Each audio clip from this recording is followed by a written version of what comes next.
Hello. Hello. Another day, another PGR stream.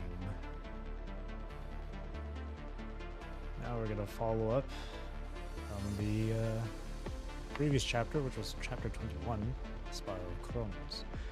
Again, if you weren't there for that and all that stuff, it was a good chapter. It's a great chapter to read through. Loved it. Enjoyed it.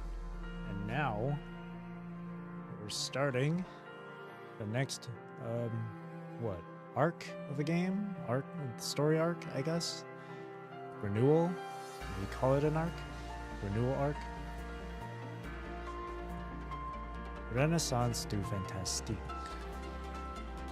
Wow, 63 close progress.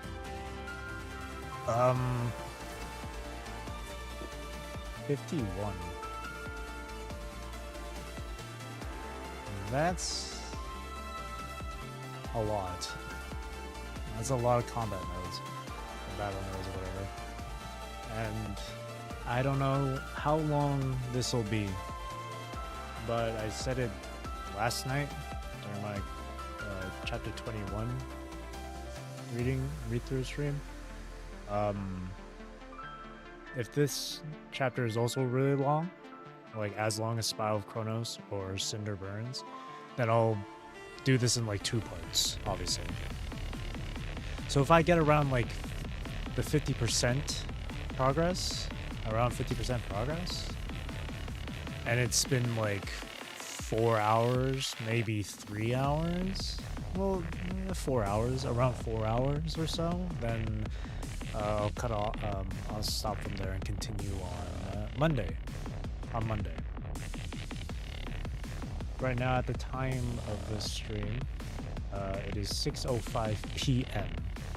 on a Saturday. So on Monday for me, I'll go through this again if there is going to be a second part to this. I have no idea what to expect from this at all. I think just from seeing illustrations, I think Alyssa Echo is going to be in this. I think Sika as well, and obviously Isla. I don't know what the story is going to be about entirely, but here we go. Chapter 22, the first chapter of the renewal section, renewal arc of this story. I'm slowly catching up. I'm getting there. Right. The daydream. Oh shit, hang on. Before I start, let me go quickly like refill my my water. Let me quickly just get more water. Be right back.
I'm back. I'm not water. Whew. No. We can start. The daydream. The young girl still dreams. Ayla, or Isla, had her own little fantasies about what Earth would be like before her first assignment. Having only read about Earth in textbooks, she'd often imagined what's become of Earth now. The kind of poetry people on Earth are now writing, and how drastically different their culture must be from that of the Golden Age. She'd imagine herself coming across some unwithered spider ivy in some ruins and giving them to her colleagues back at Babylonia.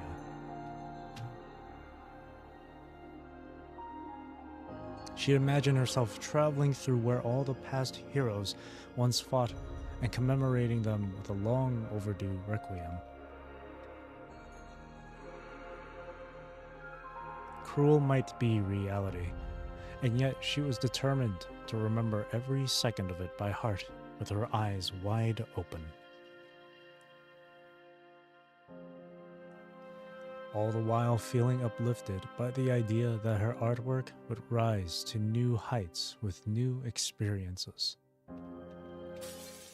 Until, that is, reality shatters her imagination into pieces, pieces upon which she now finds herself standing.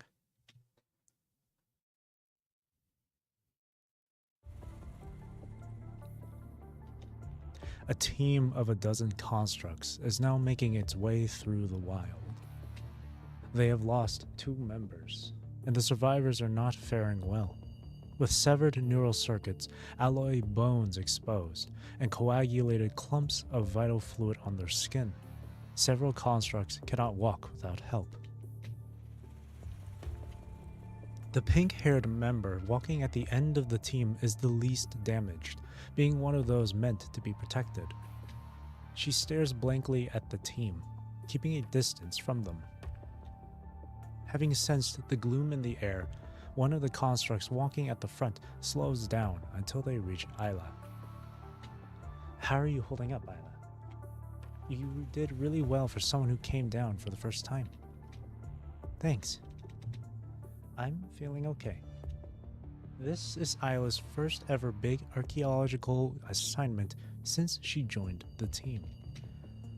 When WGAA discovered this archaeological site, it sent the team down to collect documents and relics that were left there. Task Force had cleansed the site, meaning that theoretically they weren't supposed to come across corrupted in droves. As fate would have it, however, they found themselves surrounded by countless corrupted, ones infected by previously undetected punishing virus, when the archaeological team traveled deep into the site with the task force team that had come along. The task force team managed to escort the archaeological team to safety with all the documents and precious relics they had, at the cost of 2 of its members' lives. You seem anything but okay, though. But it's common among our newcomers, since there is a world of difference between up there and down here. It's going to take some getting used to. I don't really know how to word it. But things just seem very different from what I thought they'd be. I mean, I still remember Rex's straight face and how he'd always suddenly crack everyone up with a joke out of nowhere. And how Faye said we'd be going to the next exhibit together after this mission. And now they are gone. I can totally relate. People have a false sense of security about what they're getting into, thinking that they can just recall in the worst case scenario. But it is what it is, unfortunately. And life is the price we pay when we don't have backup plans to fall back on.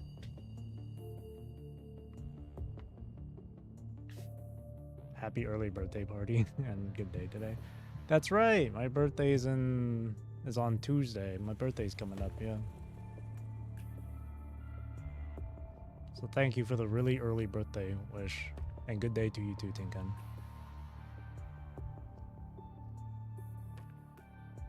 Yeah, initially I thought of doing like a stream on my birthday, but then I was like, I don't know. So Tuesday I might not do a stream. We came to recycle technology and cultural relics from the Golden Age, and it's a breeze, relatively speaking, if you compare that with what the task force is doing at the front lines. Hello, Xyz.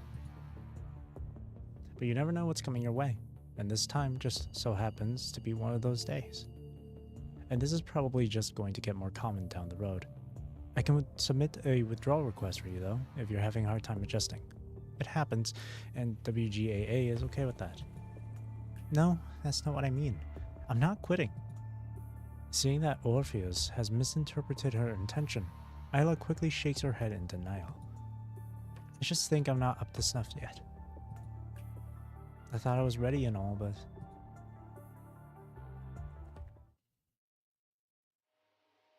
Isla has seen war once in Babylonia, with remnants of ships afloat in the infinite expanse of the starry sky. A blast from a particle beam weapon instantly lights up the otherwise pitch-black sky. At the moment, beholding the same view as her dear friend, she thought they had an unspoken rapport established between them. Isla thought she'd understood her choice and her dream, and why her friend chose to leave without bidding farewell.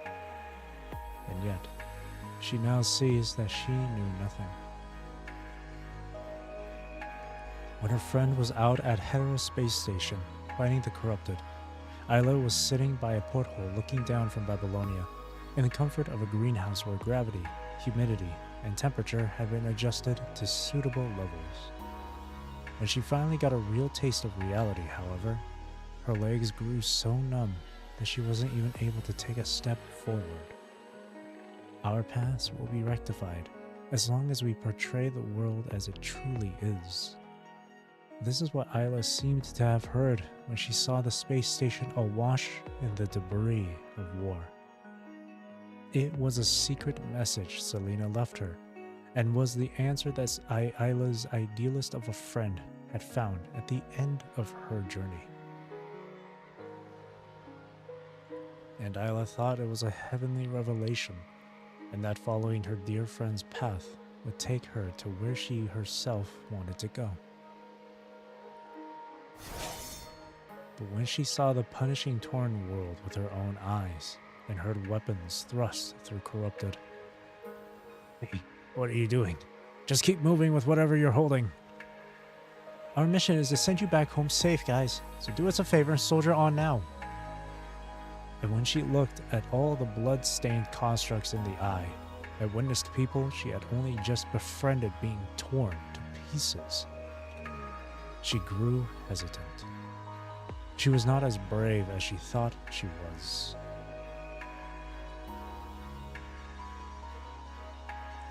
I wanted to see the world as it really is, and put what I come across into my work, which is why I decided to have myself turn into a construct and join the WGAA. Creations like that are what I call real art.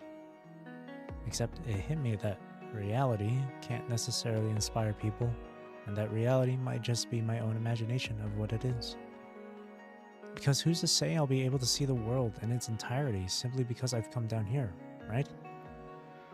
And I'm just thinking that I've probably been a little too naive this whole time. What do you think? People tend to regard something as higher truth if it revolutionizes their common sense. Does that hold true for this reality you're talking about too?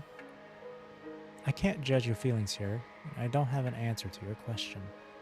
But there was this girl about your age, and I've been on several missions with her. On our way back from our first mission together, she entertained us with her favorite poem. He who mocks the infant's faith shall be mocked in age and death. In a gentle tone, Orpheus starts reciting a poem Isla knows by heart. He who teaches the child to doubt, the rotting grave shall he ne'er get out. This is one of Selena's favorite poems. He who respects the infant's faith triumphs over hell and death. He who doubts all that he sees, will he ne'er believe? Do what you please. We're recorders, witnesses, articulators, and creators. What we fight, we cannot see. Which is why people mock us and have a hard time imagining the purpose we serve. Except we do know the purpose we serve. I don't know what it is with OBS that constantly disconnects for a second. at the start of every stream. It's so weird. It happens every time now. Having finished their mission, the archaeological team, why does that sound weird? Arrived at a human settlement. The settlement is built upon a deserted city. While a far cry from most conservation areas in terms of infrastructure, the settlement has proper mechanics in place that make life here possible. It's also fairly safe, with ground force permanently stationed around. With Babylonia's transport craft still a good way out, the team has quite some time to spare in this settlement.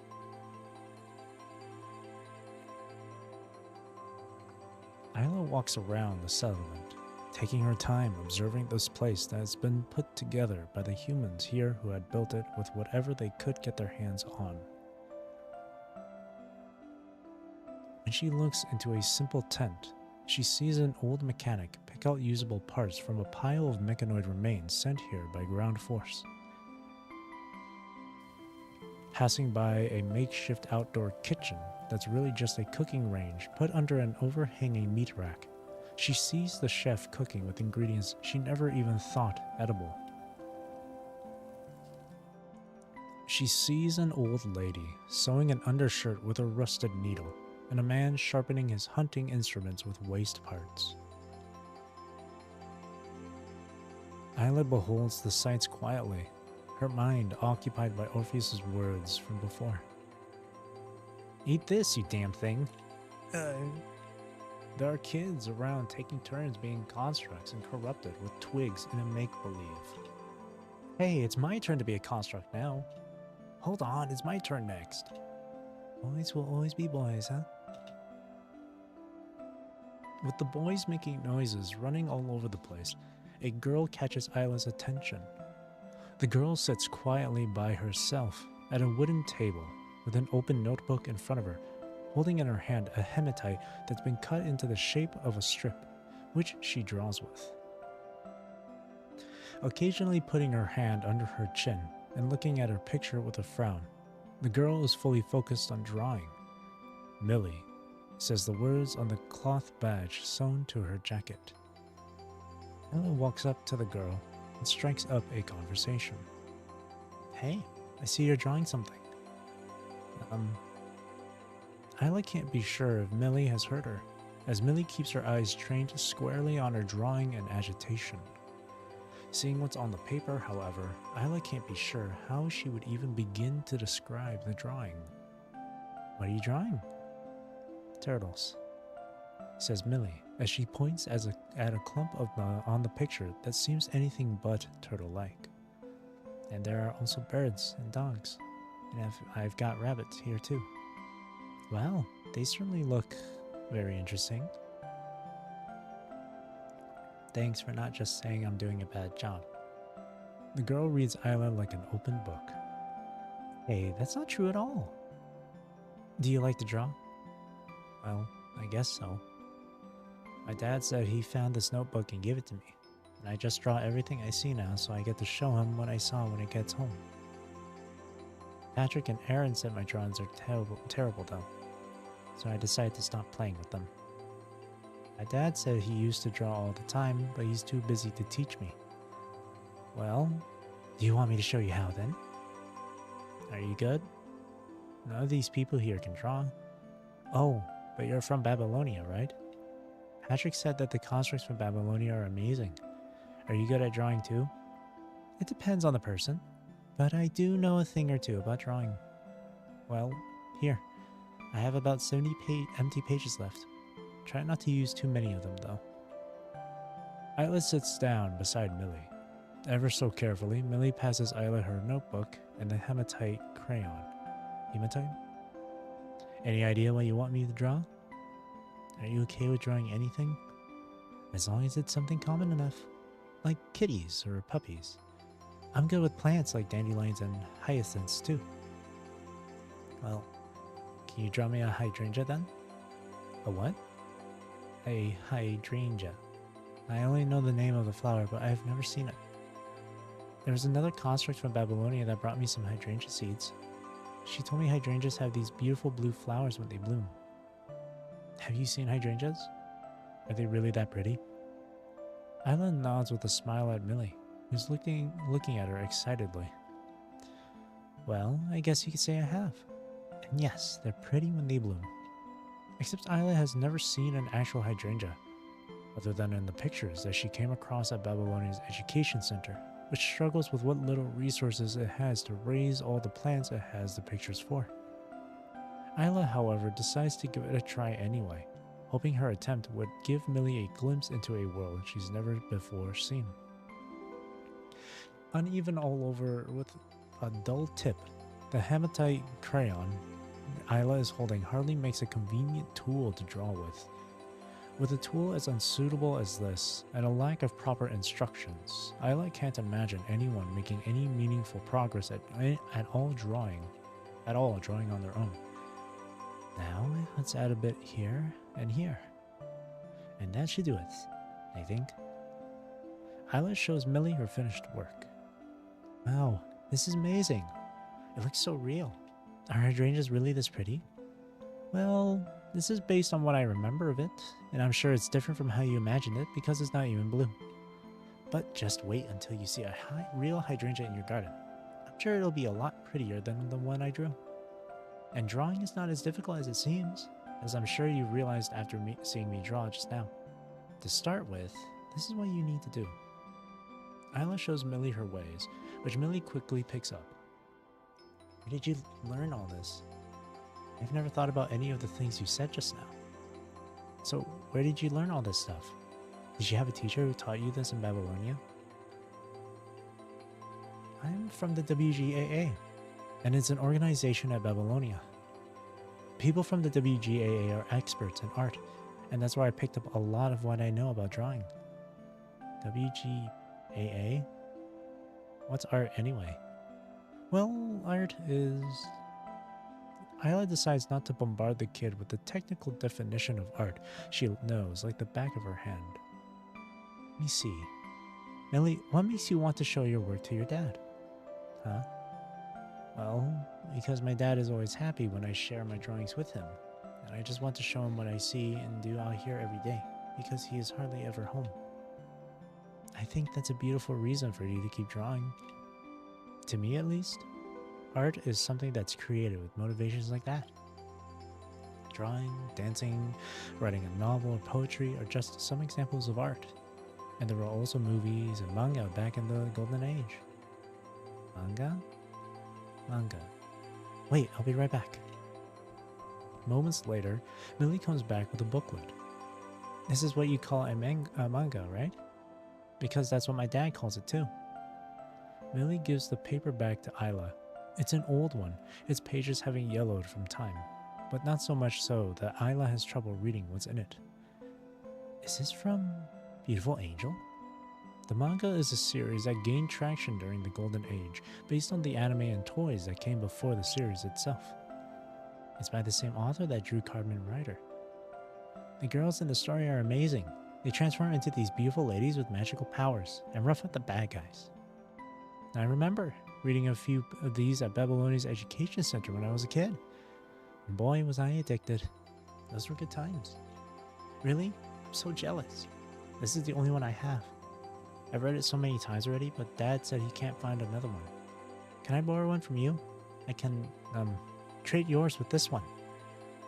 I would love to help, but I think they only have a few copies in Babylonia, and I don't think I can even take them out.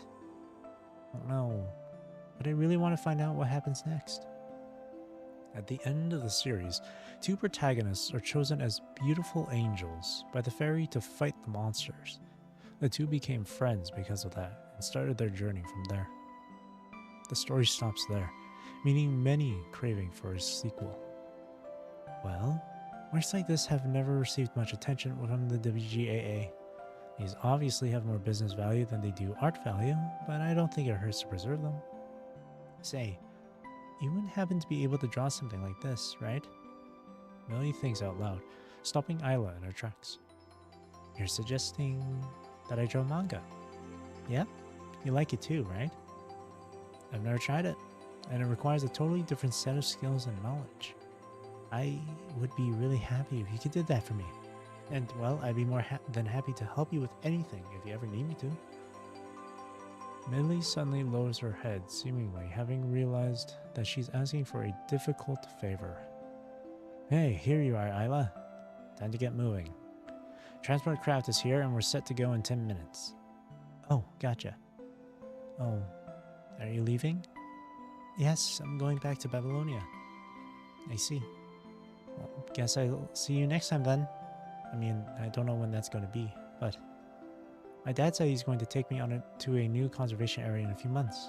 I think it's going to be really far from here. I hope you have a safe flight home. Thank you, Millie. Having bid farewell to Millie, Isla makes her way to the transport craft with Orpheus. Did you have fun hanging out with the kids? Not kids, just her.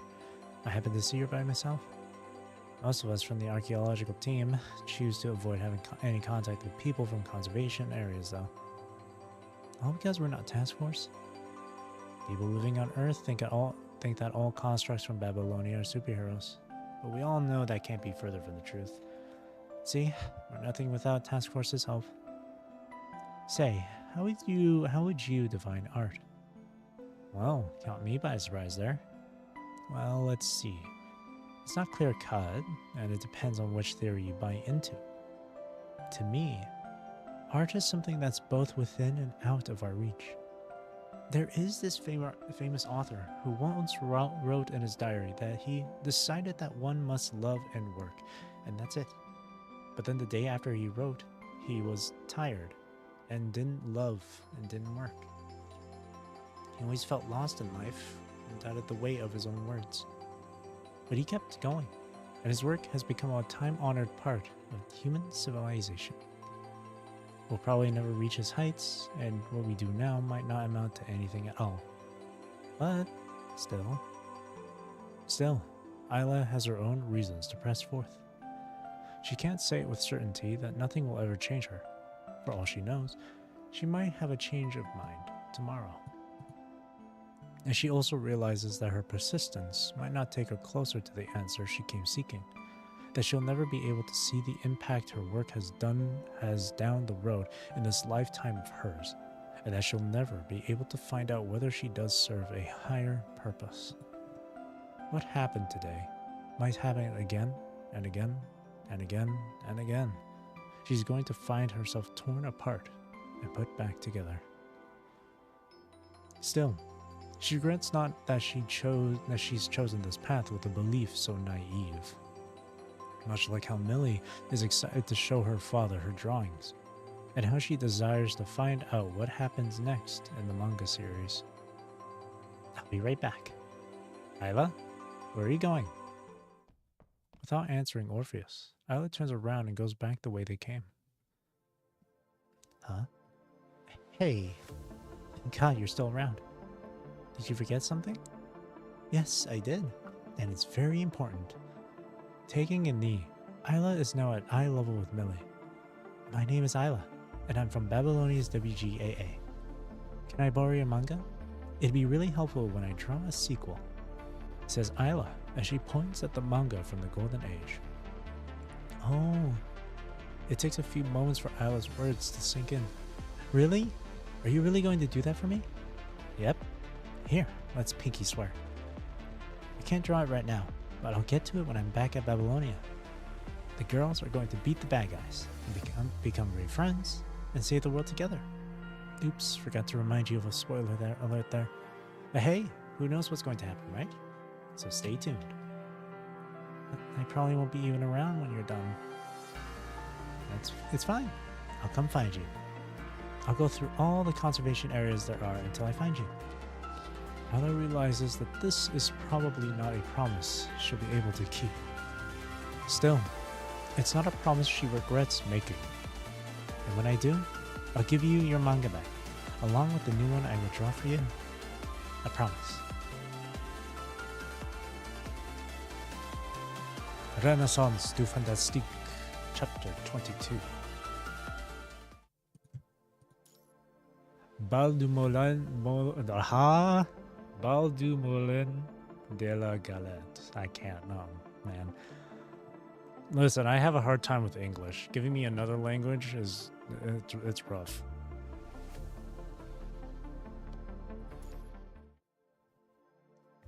I sometimes struggle with English enough already, man.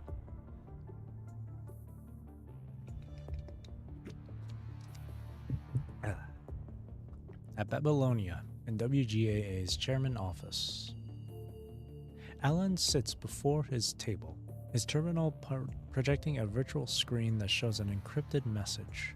Alan stares quietly at the garbled letters and numbers until a few knocks come from the door. Come on in. Good morning, sir. Oh, Leonie, what are you looking at? Hey, Leonie, I've been trying to crack this email that arrived in my inbox for the past few days. I would just ask one of those guys from the Science Council to do that. Unless, of course, you happen to know a thing or two about cryptography yourself, sir. I'm not completely unfamiliar with it. It's more fun when you do it yourself. It could be a message from the future, or some extraterrestrial being. Or maybe it will point us toward treasure some Golden Age art master left behind. Or it might just be a practical joke. But I guess that's just right up your alley, no? Well, how can I help you today? Are you guys working hard or hardly working? People can't wait to see the exhibits and performances again. I've asked our new hires to take care of those, though. I'm actually here to speak with you about Isla today. I have Kaleido's details here. With the Science Council's approval and mind compatibility taken care of, Kaleido is good to go, theoretically speaking. The electronic file Leonie has sent Alan details the specifications and all sorts of parameters on Kaleido. Doing better than what I was hoping to see. This is WGAA's hope for the next few decades, and I hope it's going to shine like a newborn star. How's everything coming along with Iris Warbler, by the way? They're still trying to finalize their member list. CC added a few extra steps to the procedure because people are getting sent all over the place these days. But Isla is most likely going to be the captain of the team. It's no easy feat, but Kaleido made it in time, huh? With all due respect, sir, but I fail to see why we're putting together a team with such a similar style when Isla is already doing so well in the archaeological team. Archaeological team. Jesus! See, I struggle with English. Well, essentially, it's because she came to me with a request for a new frame after the battle at Aerospace Station. She had done everything she could, only that she was lacking on the most fundamental level. And looking back now, I guess the idea of forming a new team had been sitting in the back of my mind as far back as when she took over Selena's place and came to the WGAA. The archaeological team is good for her, but I wanted to give both Isla and the WGAA a new stage on which to shine. Task Force is a complicated place, and it's got all sorts of different thoughts on credos. Credos? The military itself is worse, and I'm sure there are people out there who just can't wait to say a thing or two about this new team. Still, it's only when she's put in a spot like this that she gets to cross paths with people she otherwise wouldn't have, and form something that's greater than the sum of its parts. Now, I know she's going to struggle, but I trust that she has it in her to shine through. I've seen promising qualities in Isla's dear friend, and not a day has gone by that I have not regretted failing to make those great qualities count as WGAA's chairman. Mankind is seeing a future for the first time, and God only knows how long, which is why I want to make a bet. With Iris Warbler as my chips. It's not without risk, of course, and we might end up with nothing, but it'll be a step into the future.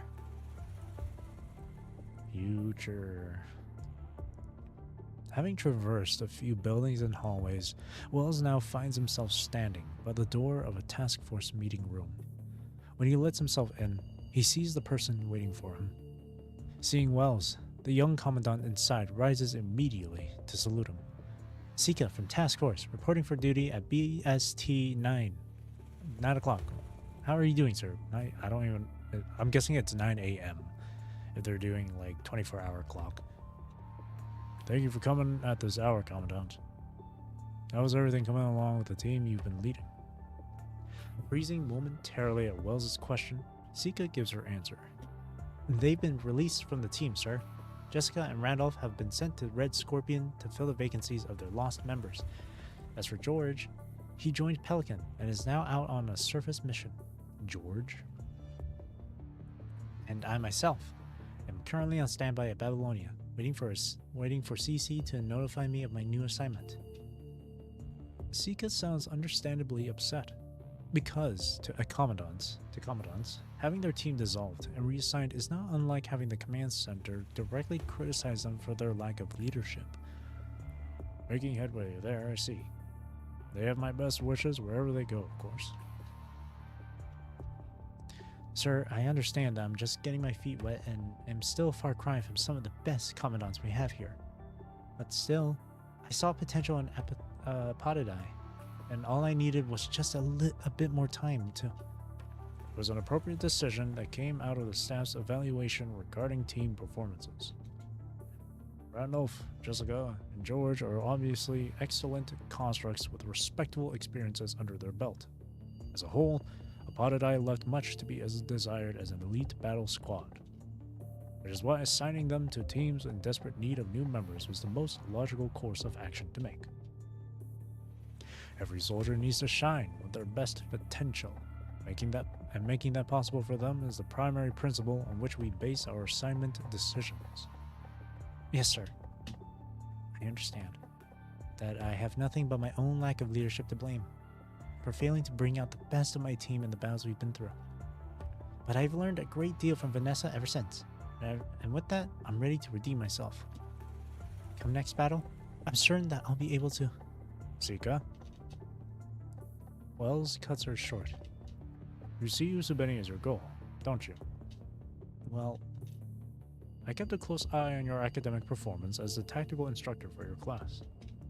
And despite all the objections the higher-ups at FOS had about your qualifications as the chief of your class, I, for one, didn't find anything out of place about it. Both Grey Ravens and Strike Hawks commandants graduated as the chiefs of their classes, and both their own squads went on to become the legends people know them as today. Everyone has such high hopes for you, and hopes to see you shine as the next legend because you're the first chief from FOS to have applied to task force after the two of them who graduated at the top of the class. Some from the parliament wanted to vouch for you, thinking that you, a rookie, would be able to do things in a way they deem appropriate, which is something they can't ask for the wild horse that's Usubeni. At the same time, they also hoped your existence would serve to encourage the younger generation at Babylonia. Not only would it mean a bigger reserve for the military, but also more votes for themselves. Hence your immediate assignment to Apodidae right after graduation. But with great expectations, of course, comes massive responsibility. Be it Chrome or Usubeni, they didn't get to where they are today because they are chiefs. Except people tend to believe there is a casual relationship because of all that Chrome and Usubeni have achieved. Let me be straight here. You will not become the second Chrome or the second Usubeni. From what I see in your talent, potential, and performance, it seems highly unlikely for that to happen. This is not to say that you will not excel as a commandant. You have a strong mind beacon and managed to stay uninfected when the Hetero Tower came up, which is extraordinary. Except you split up from your team at the battle from the get-go, when you could have fought much more effectively had you stayed with them. So there is that, and given Apodidae's performance over the past half a year, I just didn't think it made any sense for us to continue holding such a high bar over your team. I wouldn't say you're to blame though, because the chemistry between commandants and their team members does play a big role in a team's performance too. Nonetheless, the job of a commandant is to bring out the best in the team. FOS might have taught us a lot of theories, but knowledge remains nothing more than knowledge if the commandant cannot effectively formulate a strategy in accordance with the ever-changing battlefield, and vice versa, of course. Is this you speaking based on the staff's principles, sir? I've been part of the staff for far too long to say my logic is free of their influence. But everything I said just now, I didn't say as chief of staff. but as one of your teachers from FOS, if you will. You'll not figure out what you really want going down a path walked by someone else. Yes, of course, sir. I'll keep everything you said in mind. I know I can be a little negative sometimes, but old habits die hard, huh? Anyhow, that's that. Let's get down to why we're here today. We're here today to talk about your assignment to your next team. As far as reassignment goes, you'd normally expect a notice of reassignment to be sent your way from CC, except the team you'll be assigned to is still under review. The decisions regarding its members are only tentative. Now, having taken everything into account, I believe you'd make a good fit for the team's commandant. I also believe you'd have a great deal to learn for the team's captain, given your proximity and age. I beg your pardon? Well, I guess I'll let the person in charge take the floor from here. Someone knocks on the door, right after which a man with a friendly smile walks in. It sure has been quite a while, Wells. I believe I've had the pleasure. My name is Alan, and I'm WGAA's chairman and Iris Warbler's organizer. It's a pleasure to meet you, Sika.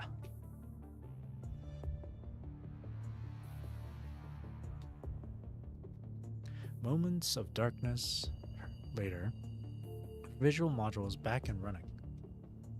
Sitting up in the medical pod, the construct turns to look at the white-haired woman who is now wearing a somewhat disturbing smile.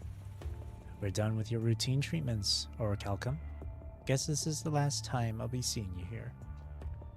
And I was hoping you'd call me Trojan at least once, says the female construct with a wry smile. And I was hoping you'd spit out something smarter from that mouth of yours, Orichalcum, but I guess your mind is probably too damaged.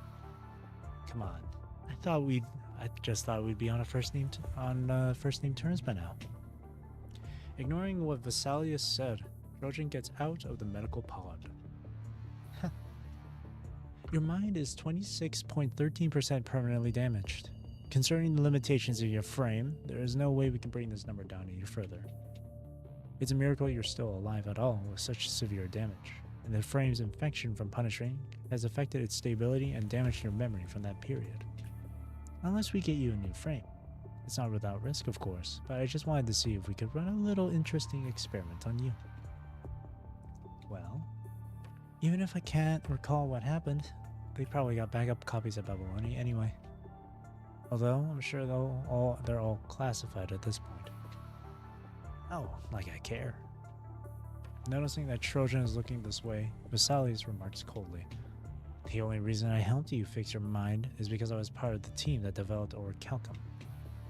You're part of the first batch of military constructs, but I've been able to get some very useful data off of you nonetheless. That's a shame. Seeing Vesalius' rejection coming even before she made her request, Trojan shrugs with another wry smile. You're only hampering your progress as a construct if you don't let go of your past. Thought that's something you'd have known by now after spending all this time with Kurano. Well, I guess I'm just not quite there yet. Trojan says self-mockingly as she stretches. Permanent damage of 26.13%. Let's pretend for a second that my info device and mind beacon granted me permanent immunity to infection. Are you sure I am still any good to you people? When I have a much lower synchronization rate and can't fight as effectively as I was able to before? Look, if you weren't, you would have found yourself torn apart and dumped away at the recycling station now. Just saying, you know? With the super CPF we have now, I'm sure Task Force is going to have a much easier time doing what they do. And I don't suppose the elite squad wants to take on an old bag with such a negative track record. Unless, of course, Kurono is trying to sell me off to my old boss for cheap. You're not going to tell me you miss your days back at Northern Mining Corp now, are you?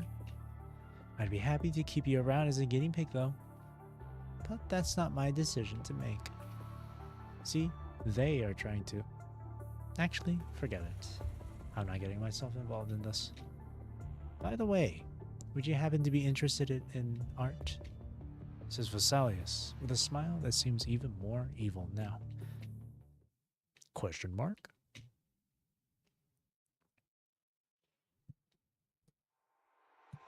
On Earth, around an area of ruins within the zone of influence of the Inver Hetero Tower, a slender, silver-haired male construct hides behind a dilapidated wall, an arrow swooshing past and driving into the ground by his foot.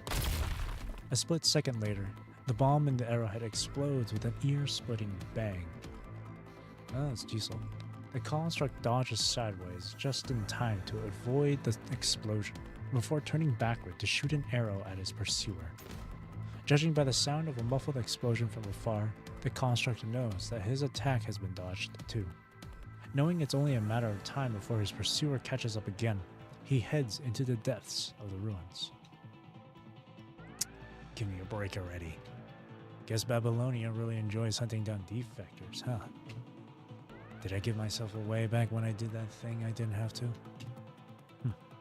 Never thought I'd get to experience such a private treat. A construct from Babylonia has been trying to hunt Teasel down for the past few months. She's not from Purifying Force, but giving her persistence, Teasel can almost be sure that she'll be back for him again even if he shakes her off. Guess I wouldn't be dealing with this had I stuck together with the Ascendants. But freedom is too steep a price to pay in exchange for shelter. Oh, I'd rather you stick together. Then I could get rid of you all at once. Teasel dodges out of the way before a metallic arrow could hit him. The arrow rams into a wall, its fletching threatening to burst from the reaction force. The shot was deadly, so much so that had the arrow hit Teasel, it would have gone straight through his armor and killed him if he had not been infected by punishing. I'd surrender now if I were you, Teasel, says a female construct with light purple hair as she walks out from behind a wall. With the string on her bow at full draw, she is ready to send the arrow flying straight at Teasel if he so much as dares to move a finger. That bow you're holding there. You're not going to blame the weapon for your own skill issue, are you? Damn. Literally skill issue. You just got called out. That's funny. Well, I was just wondering, you know, if I'd find women with the same kind of hairstyle and color as yours despicable.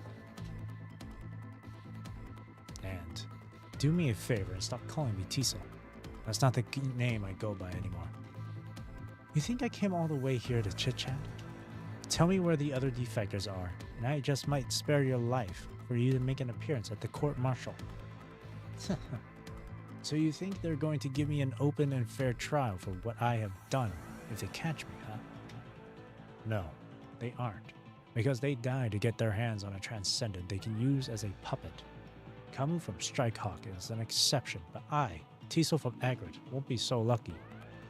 Didn't you just say that you don't want to be called by that name anymore? Come on, man, make up your mind. They're just going to lock me up in some ground headquarters and cut me up piece by piece, day and night for their research. Is that what you want from me? That's a bunch of nonsense, you pathetic pathetic. And what makes you think that you're one to talk when you don't even know you're being toyed around? Says Teasel with a smile as he flips a switch in his hand. What are you... Before the construct finishes her sentence, Teasel activates the electromagnetic trap he set up beforehand, sending a powerful shock through her body that paralyzes her. Don't worry, I'm not going to hurt you. You seem to be in an interesting position yourself, and it'd be a shame to kill someone who has the potential to pass the filtering. What are you talking about?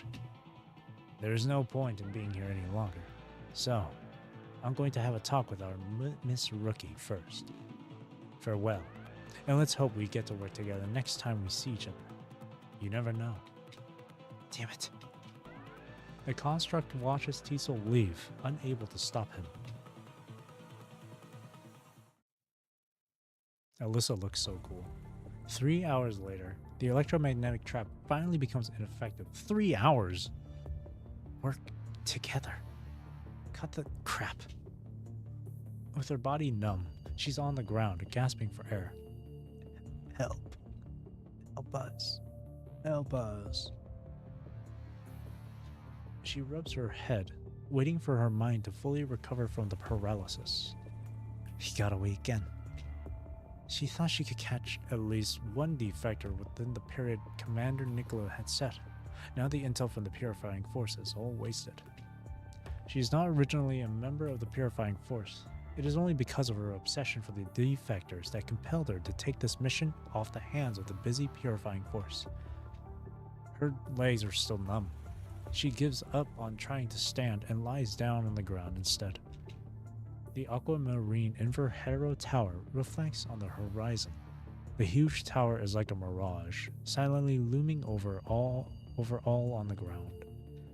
No matter how many times she looks up at it, she could still not believe this miracle that had happened in reality. Grey Raven. Her personal terminal rings. This timing? She raises her hands up in the air as if surrendering. Pushing herself upright, she starts to read the message. New squad transfer notice. Warning, if you continue to ignore this transfer arrangement, Command Center will deploy the Purifying Force to extract you back to Babylonia. Military disciplinary actions will be taken. Squad. What a farce. Whatever. The only thing she could do right now is obey. She smiles bitterly with a tinge of helplessness as she continues to scroll through the message. You are to be transferred to Iris Warbler?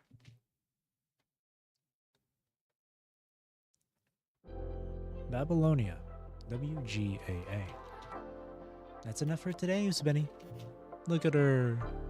She's so cute. Following the girl's voice, your consciousness passes through a long corridor of darkness and back into reality. I'll analyze the whale song we collected today, together with Leonie later.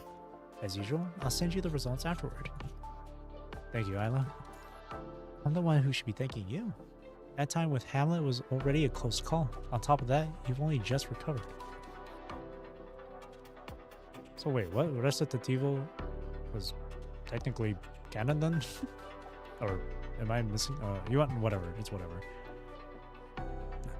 I want to help you, Isla. I hope we can find Selena soon.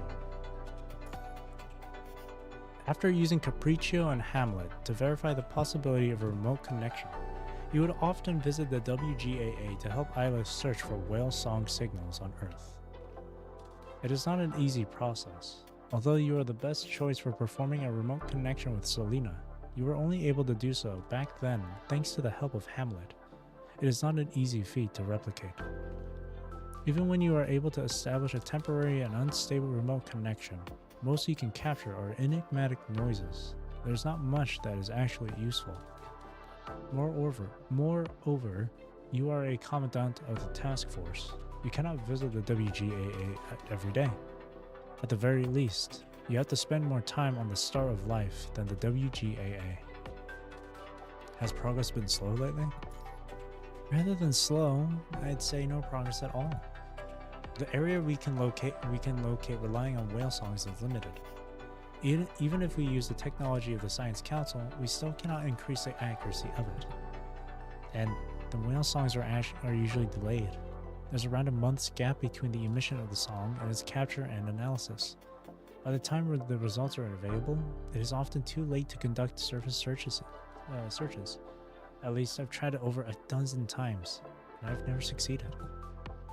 If possible, I would like to send a message back to Selena from Babylonia, but it has never worked for some reason. It looks like there's still a long way to go. It must have been hard. I sometimes wonder, why is she even wandering on Earth? Why couldn't she just stop for a while and let me catch up?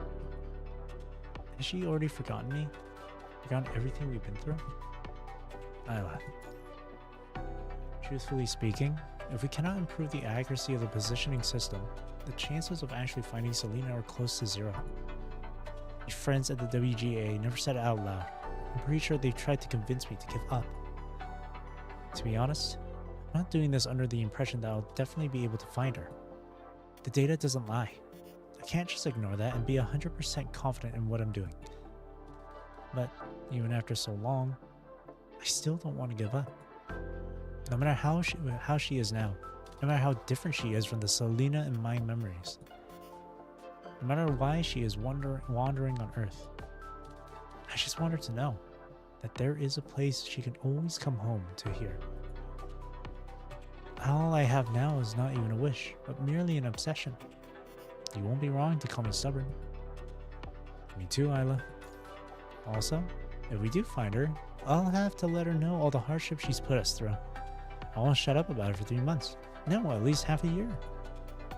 The pink-haired girl smiles fondly. By the way, Isla seems to have recalled something. You are still sitting in the connection pod when she moves closer, bends down, and places the back of her hand on your forehead. No fever or anything? Looks like you're right as rain. Your vitals are shown on the screen, but I just wanted to confirm myself. I'm used to it. That's the most worrying part. You nod helplessly at Isla's persistent attitude. Removing the electrodes on your chest and taking off the remote connection device, you stand up from the connection pod. Your gaze wanders. The huge theatrical set of Hamlet is connected to the connection pod you were just in. It is mostly thanks to the data harvested from Hamlet last time that you are able to help Isla.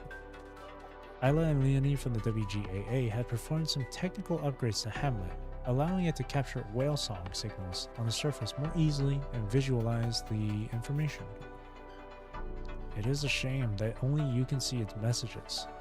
Due to the remote connection restrictions and human consciousness protection mechanism of Hamlet, you would have forgotten most of the messages by the time you returned to reality.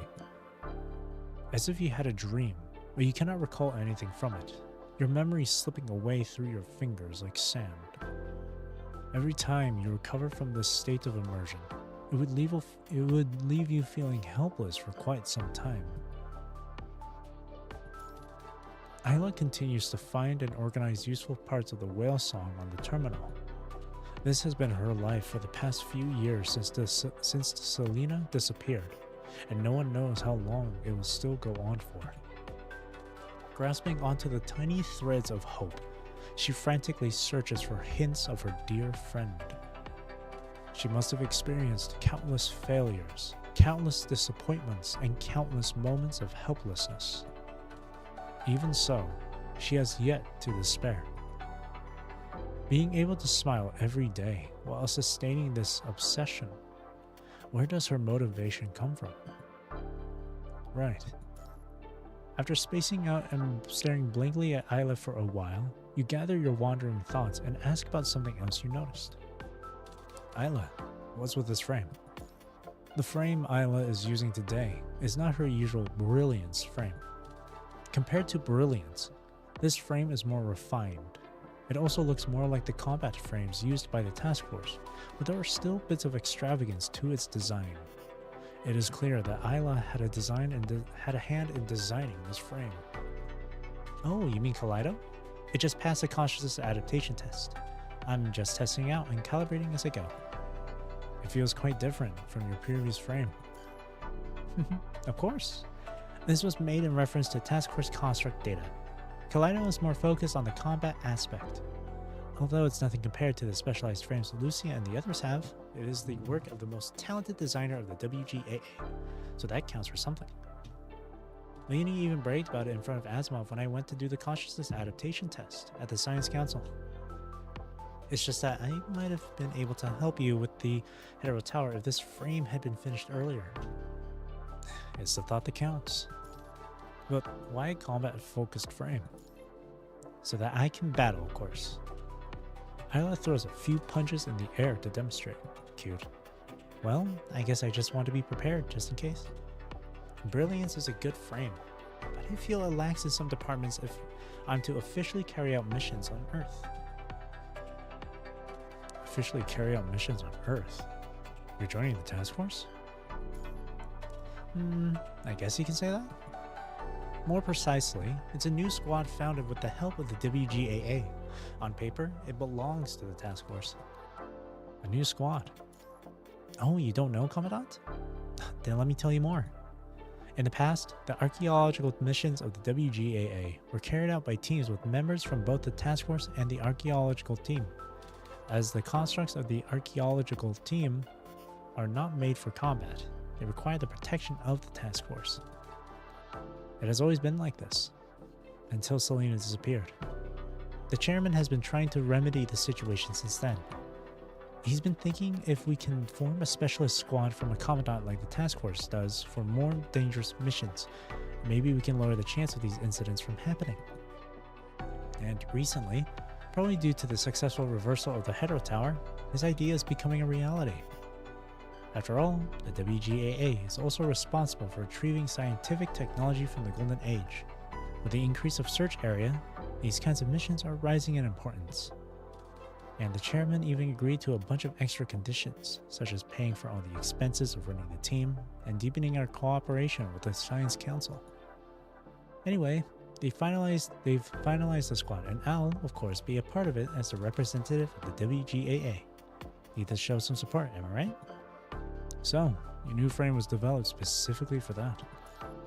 To be precise, I've been wanting a new frame ever since that space station mission. That incident made me understand that intentions alone are not enough to achieve something.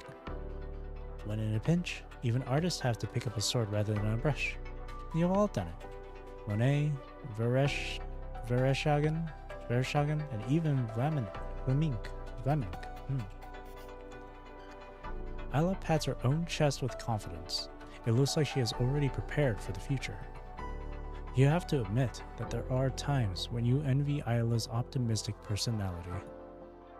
Do I know the other members? You're not the only one on the squad, are you?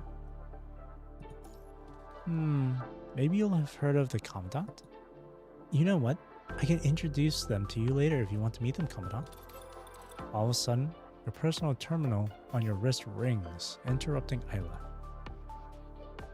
Commandant, it's almost time. The survey mission area B around the Hetero Tower starts tomorrow. I haven't seen you around all morning. Where have you been? Liv and I can come escort you to the war room if you need. No thank you. I'll be right there. Ending your conversation with Lucia, you stand and nod apologetically toward Isla. I guess they don't call you the Ace of Babylonia for nothing, Commandant. You're always so busy. It used to be worse. Well then, we'll have to leave the introductions till next time. I'll definitely bring them over to Grey Raven's lounge. But I would have expected you to let your team members know your plans. Why didn't you? A hint of realization taints Isla's smile, making it look meaningful. I just don't want them to worry.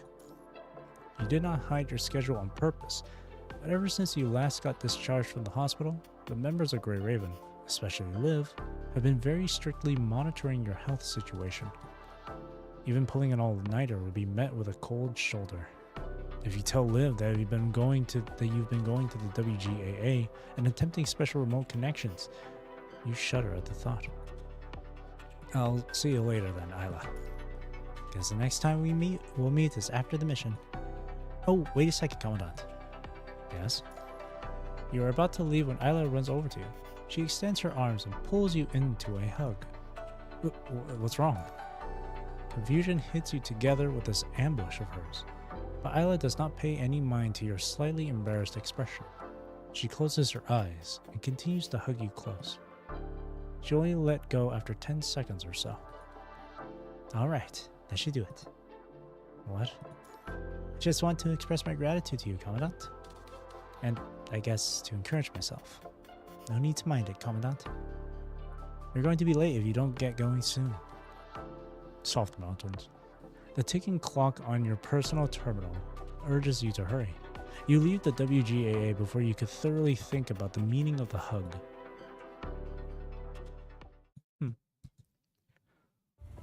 You pass by a young woman in the corridor. She looks familiar, but since you are running out of time, you have no choice but to rush past her.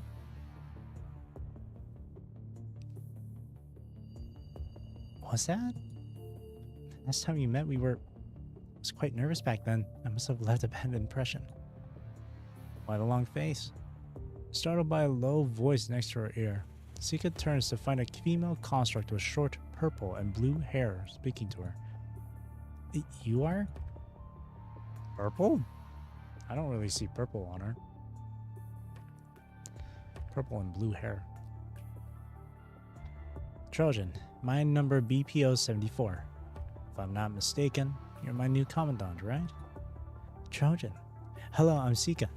I'll be temporarily taking on the role of the Iris Warbler Commandant. Pleased to make your acquaintance. Is that so? Polite and young. A bit too young, in my opinion. I was heading to the WGA to find the captain. That's why you're here as well, isn't it? Oh, yes, that's right. Are you not going to say hi to that commandant? You seem like you wanted to. No, now's not the time. We should meet up with Isla. Let's go, children. The WGA is just up ahead.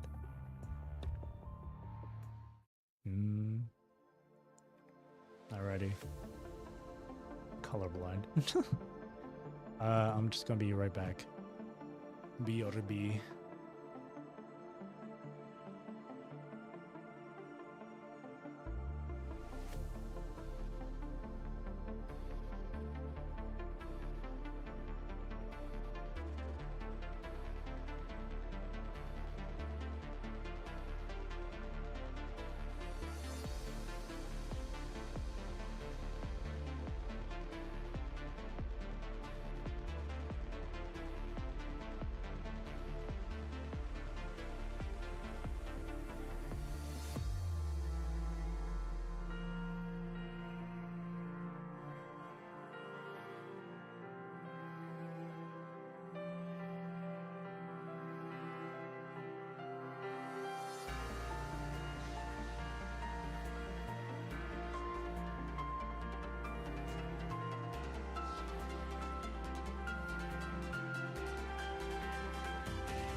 Alright, I'm back.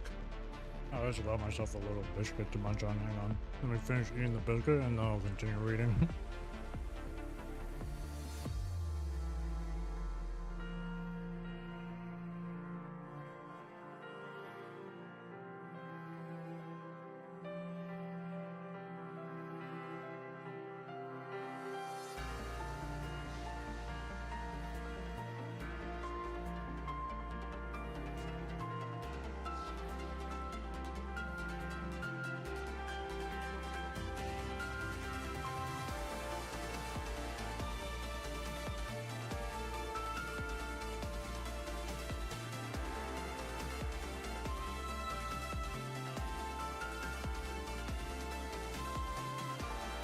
Okay. The art of painting.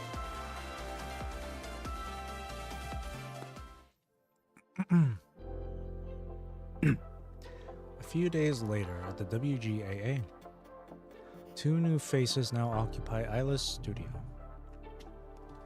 Commandant Sika and Trojan, who are part of the newly formed Iris Warbler, have now been undergoing emergency art training with the help of Captain Isla. Never thought I'd be holding a paintbrush of all things. This is like some activity at a retirement home, learning new skills with young volunteers. I don't know what to feel. Sika and Trojan sit in front of a carefully positioned fruit and flowers, with a sketchbook on their laps. Oh, come on now, Trojan. There were a few artists who only started painting in their autumn of life back in the Golden Age, though that doesn't undermine their achievements. Isla quietly sneaks up behind them and looks at their mostly finished pieces. Trojan's sketchbook is filled with messy lines, and also does not seem like her drawing skills have improved in the past few days, but Isla still insists that she has potential. It's a good pastime, I guess. Even things like authenticating antiques were popular entertainment back in the Golden Age. Other than painting, Isla is taking them to the archive of the WGAA, where artwork and artifacts from the Golden Age and before are stored. I think I now understand why the old folks back then loved to bid on these in the antiquity market. Oh, I've read about that. I heard that Chairman Allen used to be really good at that when he was young. Too good, in fact, that he was banned from a few of those shops. Glad you two are enjoying these activities. Our squad is a bit unique compared to other squads, so these are essential skills. The establishment of Iris Warbler seems to be linked to the service reconstruction plans. I've asked the senior constructs on the archaeological team, and they say determining the protection value of things is part of their missions. I also think this is necessary training for us, which is why I requested it. Trojan sneaks a peek at Sika's sketch. Even though the two of them started learning from Isla at the same time, it is obvious that Sika has improved far more than her. You're very sensitive to lines, Sika. Have you done this before? The FOS taught us the basics of drawing, since we need to draw things like missile trajectories and defense deployment diagrams. Oh, right. Since we're here, may I ask you to demonstrate for us, Isla? I really want to see how someone from the WGAA like you usually creates. I heard that you're quite a famous artist. I'm also curious as to how a painting can be sold for more than 1 million black cards in Babylonia. Well, I had to keep myself alive somehow. To tell the truth, I also don't wish for my paintings to be sold at such high prices. I don't really understand what goes on in those collectors' minds.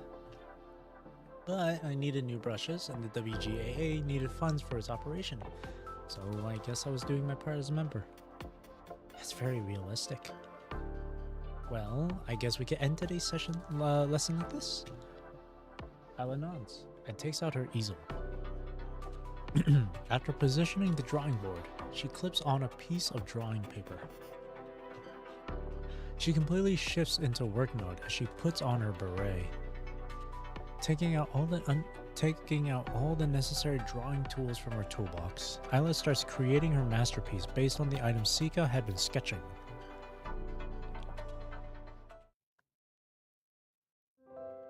She drafts simply in pencil and blends her colors. With her palette in one hand and paintbrush in the other, she blesses the monochromatic lines with colors of the rainbow. A bit of this here, and some there. That looks about right. The paintbrush dances across the paper, leaving trails of the spectrum on it. In the blink of an eye, a lifelike painting is born out of the overlapping of colors in this little square of white. Seeing how Sika and Trojan were captivated by her creation process, Isla starts to explain. The shape, colors, and lighting. Those are the basic components of a drawing, and it is exactly these three things that have caused famous painters to dedicate their whole lives to art. Although that's the principle of things, it doesn't mean you'll create a masterpiece by just drawing the most accurate shapes, blending the most precise tones, and analyzing the most scientific lighting. Critics love to theoretically analyze the different layouts and the usage of colors by painters. But when a painter sits in front of their canvas and picks up their brush, techniques are definitely not what makes the painting. It may be cliche, but the most important thing that makes a good painting is probably the creator's thoughts. What they want to show, convey, and achieve. Painters are motivated to pick up the brush again and again by these desires. It isn't just for painting, music, drama, literature, and dancing. I think it applies to other areas of art as well. Oh, right. Don't think of all I said as something deep, though. What do you mean? Even in Babylonia, learning art is considered as a luxury by many. Quite a few people have voiced their displeasure, saying that the WGAA is wasting the government's money by doing useless research.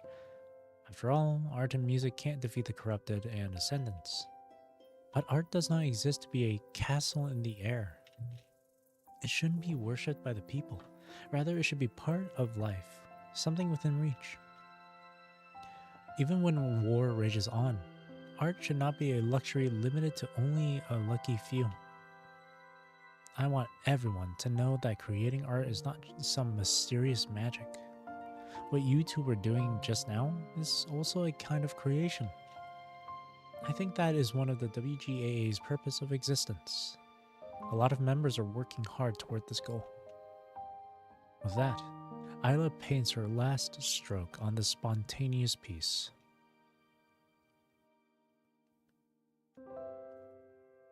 Purpose and goal, huh? No need to overcomplicate things. At the end of the day, I just like to paint. And if others are interested in what I do, then I'm happy. Looks like you're getting along well. Looks like you're getting along well.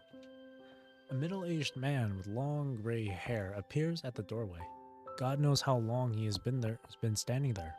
He smiles at the three and enters the studio. I'm sorry for not noticing you sooner, Chairman Allen. This isn't the army, Sika. No need to be so formal. The chairman of the WGAA. My name's Trojan. It's a pleasure to meet you. I would like to thank you for including me in the potential members list for the new squad. I wasn't the only one responsible for picking out members. It was decided with regard to opinions from various places. It is my honor to have a veteran constructor such as yourself join the team. Is that what Visalis told you? But compared to other places, I guess this is more suitable for me at the moment. Oh, I hope everyone feels like that. Was there an emergency, Chairman? It's a bit complicated, and I will explain in detail afterward. But simply put, you three are about to go on your first mission as a team.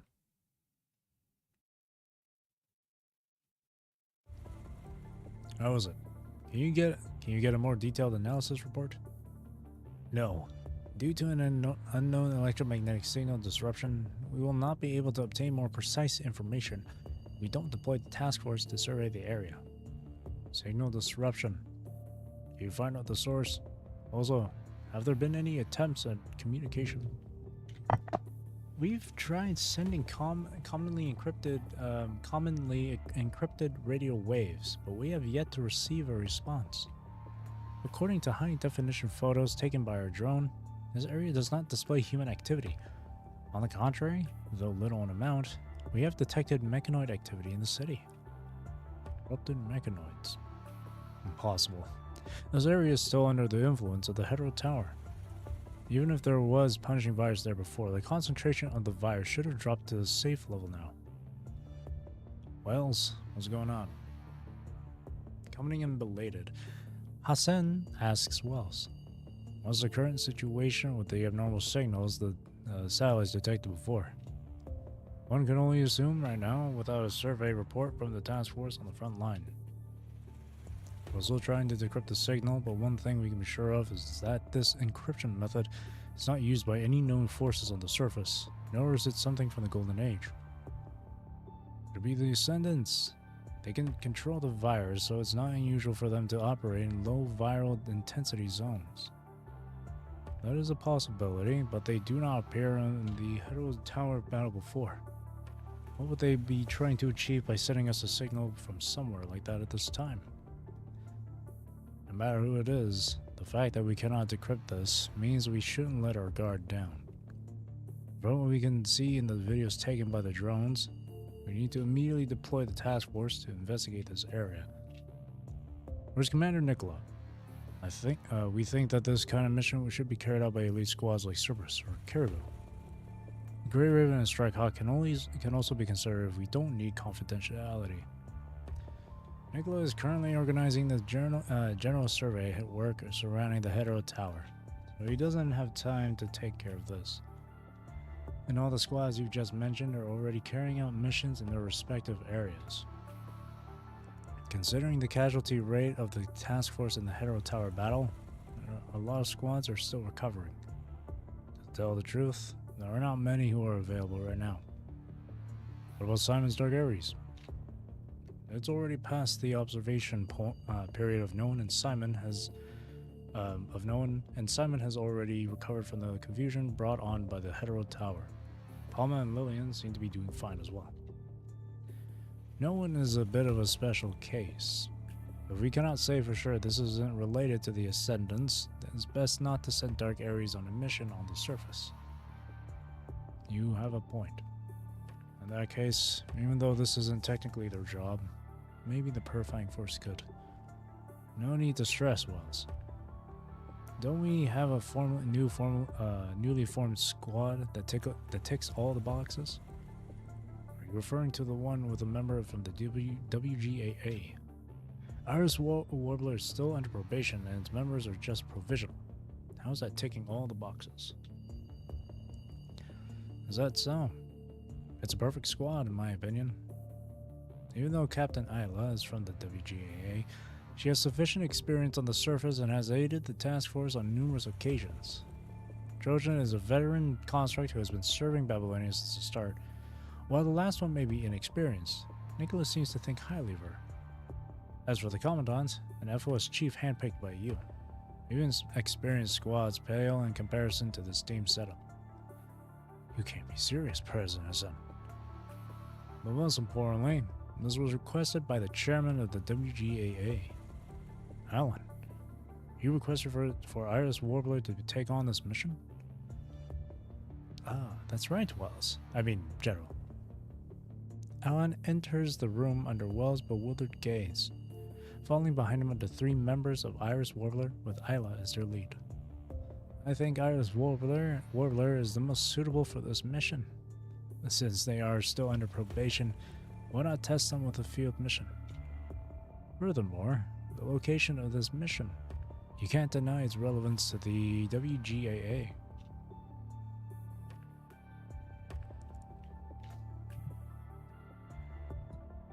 A city from the Golden Age? A reconstruction of the city made using the picture data from the drones is projected into the middle of the room as Hassan and Wells briefly explain the situation. Alan stares at the bluish virtual projection with disbelief. To be precise, it's an unfinished city. Only its general design and planning was completed back in the Golden Age. It was far from finished for human occupancy. The outbreak of the punching virus happened not long after the actual construction of the city started, resulting in its abandonment. After that, this area has always been one of the dead zones with a high concentration of punishing virus. Until all of that had been reversed by Hetero Tower. Not long ago, we captured a string of abnormal signals originating from the city, and our drones were able to capture what you just saw while we were trying to decrypt them. The definition of the image heightens with Hassan's explanation. That face with the glasses looks like Walter White from Breaking Bad. Just judging from its appearance, this city is a magnificent piece of work that has a different style than the rest of the world. Newly furbished buildings and roads dot the land, accompanied by a complex yet perfected railway system. It is a huge upgrade to the conservation areas that humans currently use. More importantly, the city does not show any signs of damage from the punishing virus, as if the whole of the post-pandemic age and Reconquista age were both just fever dreams. Its time had forever stopped during the glorious Golden Age. It looks like a brand new city built recently, but no human forces currently have the resources to do that. You're right. Without the protection of the central purification filter, it should have become ruins ages ago. And in reality, that is what has become of the surrounding parts of the city. But the most central part of the city still remains its perfect structure, as if someone was deliberately protecting it. Yet there is no human activity. But there are mechanoids wandering about? A relic from the Golden Age, a complete yet empty city. Those 2 points alone are enough to raise suspicion. President Hassan, General Wells, did Egret encounter a mechanoid with unique behavioral patterns on a mission before? Sika's question is like a key to Pandora's box. Hassan and Wells exchange a glance, their expressions immediately bleak. The remains of that mechanoid have already been retrieved by Babylonia. His memory shell is currently being studied by the Science Council.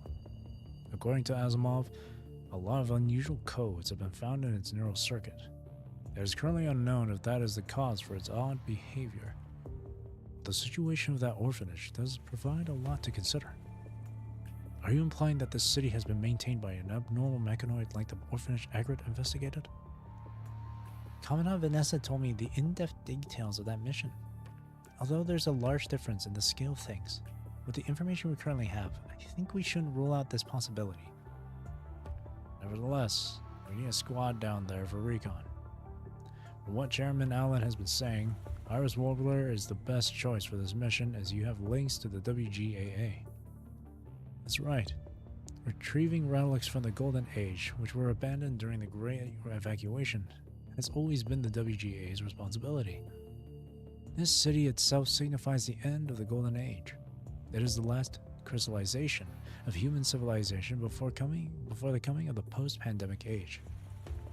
I think a lot of our members of the WGAA who have witnessed firsthand the glorious Golden Age would be interested in it. That was part of our consideration when we first decided to form Iris Warbler. Since that's the case, why don't we examine the necessity of the existence of a squad like Iris Warbler through this mission, Wells? Considering the situation of the task force, I do not object.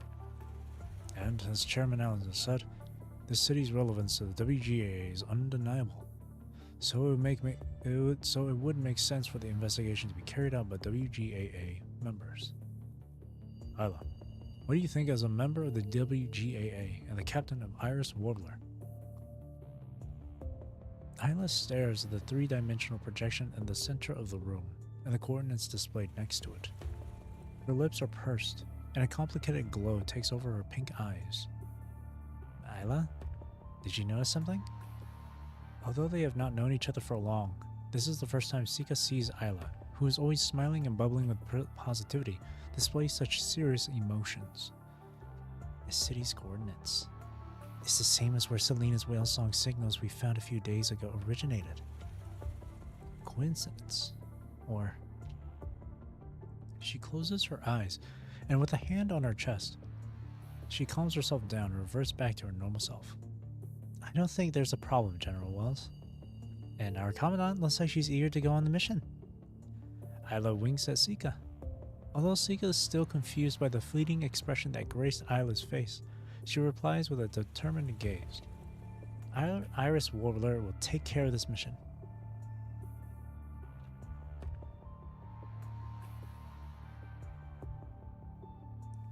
Isla, I wonder what happened. After the meeting, Sika walks with Trojan down the hallways. Isla had left him with a "see you later" and rushed back to the WGAA. Maybe she noticed something and had to confirm it back at the WGAA. Maybe. We should gather more intel before the mission starts. You're the Commandant. You get to decide what to do. Oh, isn't that Miss Top Student? Hearing the familiar voice, Sika's face turns white as a ghost, as if she had swallowed a whole frog. Trembling a bit, she looks up to greet the person walking over. Good morning, Commandant Vanessa.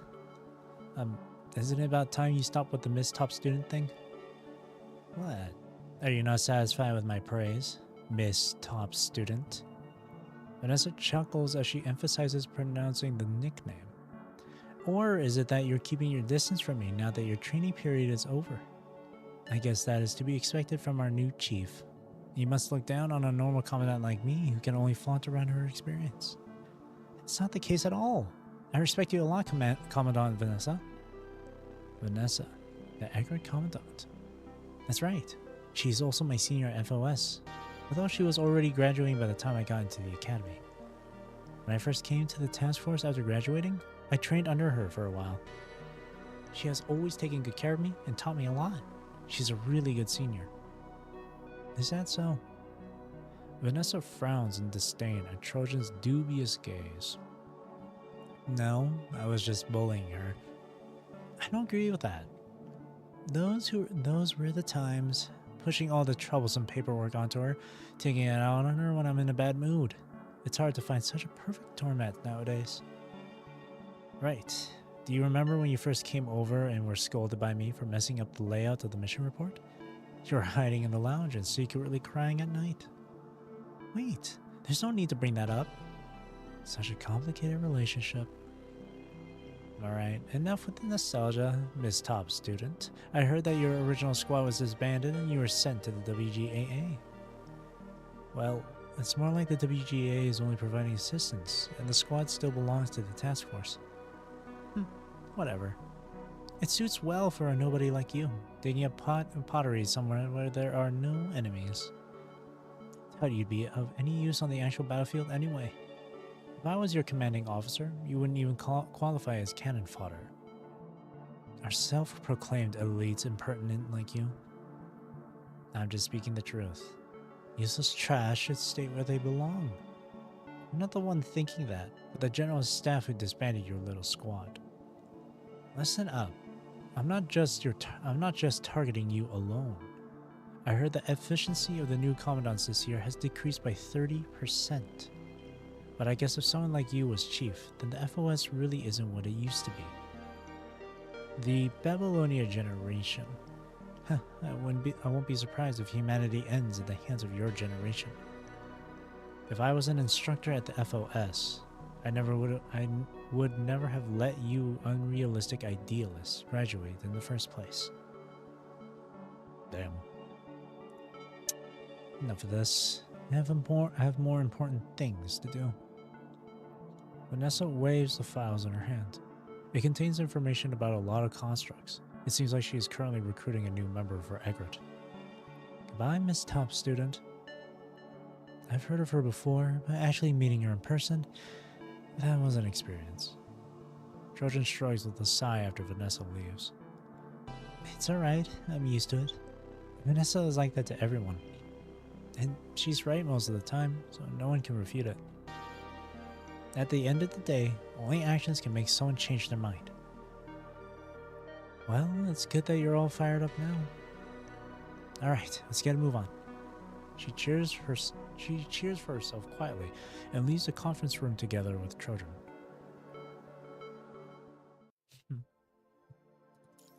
Vanessa's always like that. An experiment on a bird in the air pump.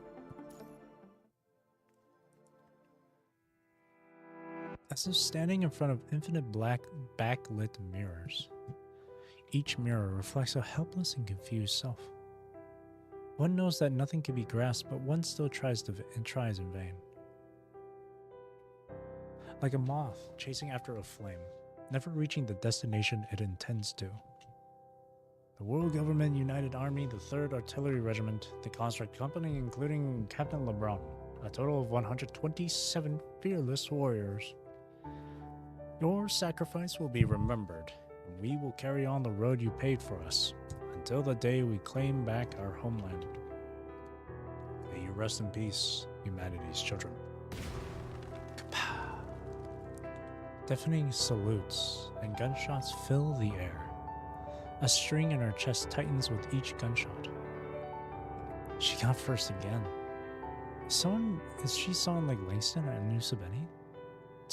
Those two are both geniuses, heroes who command elite squads in battle. What kind of nerd who only knows about exams be compared to them? Do you know why she's the chief?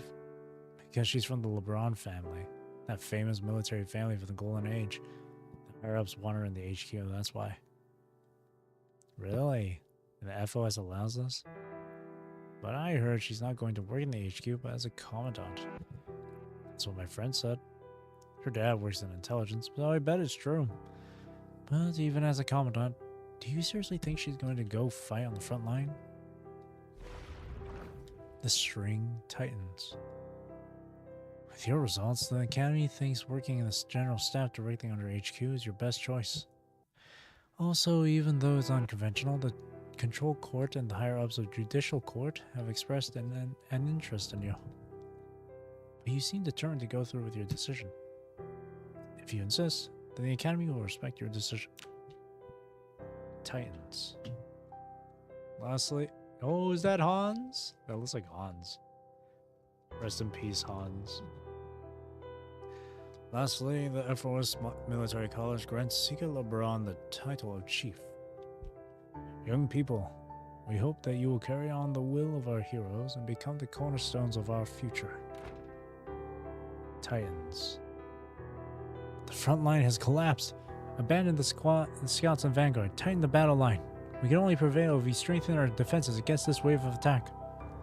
Those people are as good as dead. Are you telling more people to go die? What's the point in remembering all those battle tactics? Do you really think the battlefield is just like your textbooks say? Titans. So, you're the new chief.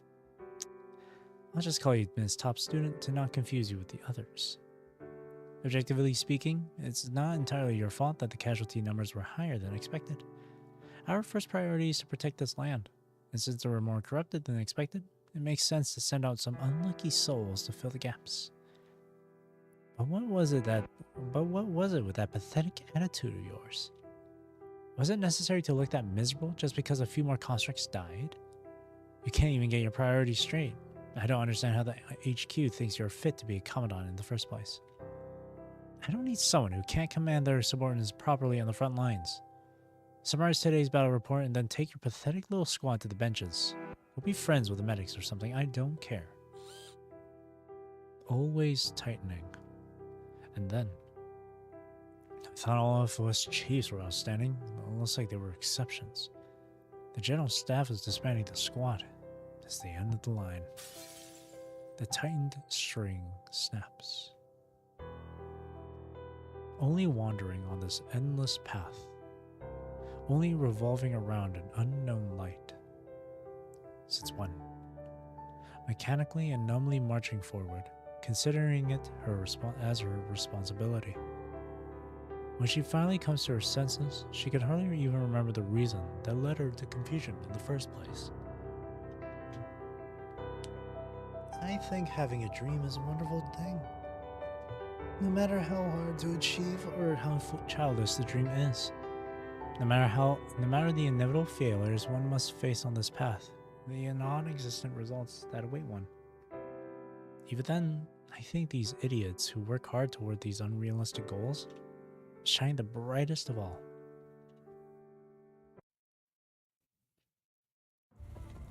Sika. Sika. Still half asleep, are you? I think someone can see through all this noise when we're entering the atmosphere. Fragments of conversation enter the ears of the slumbering soul, stimulating her consciousness. Right after, the ship shakes roughly together with a huge centrifugal force, waking her up immediately. What? Oh, you're awake, Sika? Huh? But...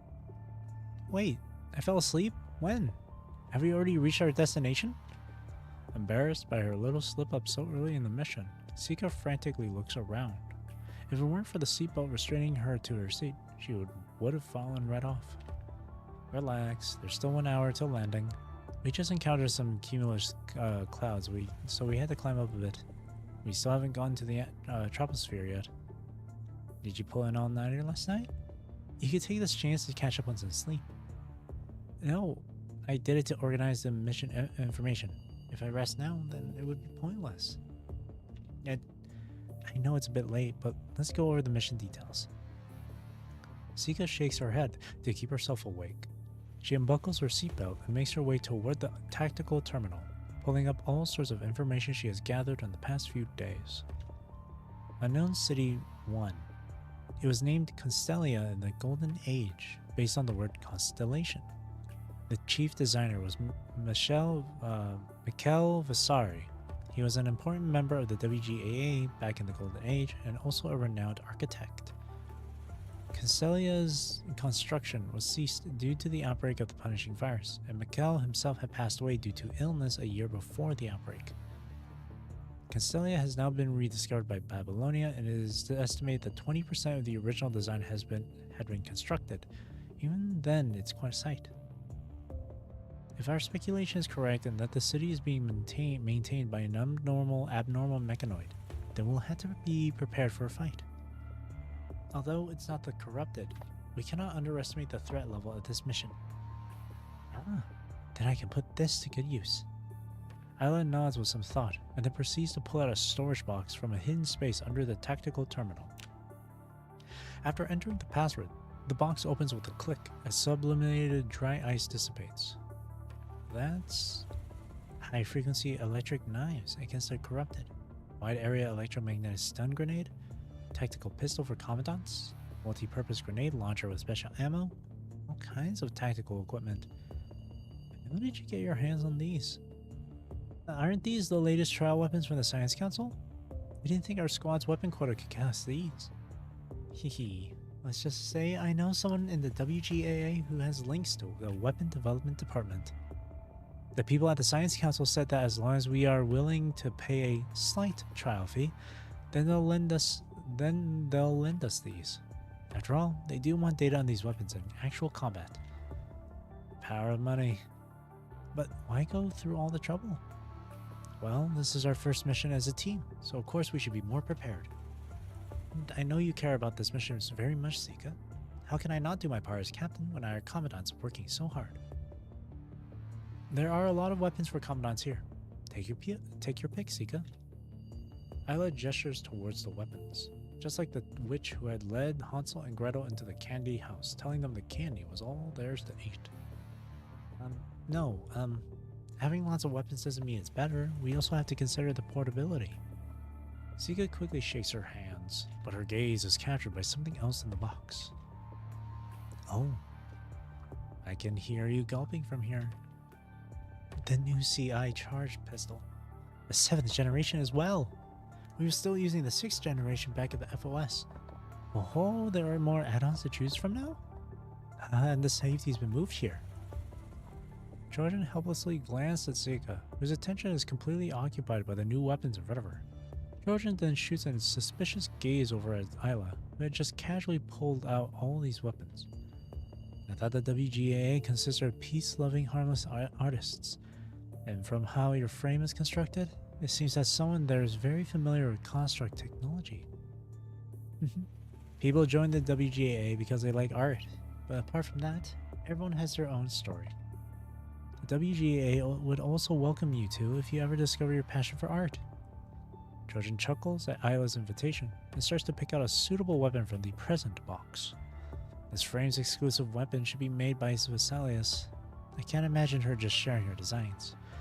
Looks like even Kurono's R&D chief succumbed to our captain's charming personality. And this is a specialized arrowhead for compound mechanical bows. Is this prepared for our 4th member, whom we have yet to meet? Oh, you mean Lena? Squads in the task force usually consist of 4 members, and Iris Warbler is no exception. Other than Isla and Trojan, Lena is the last temporary member of the team. I remember Chairman Allen mentioning that she used to be in Caribou. Yes, that was about a year ago.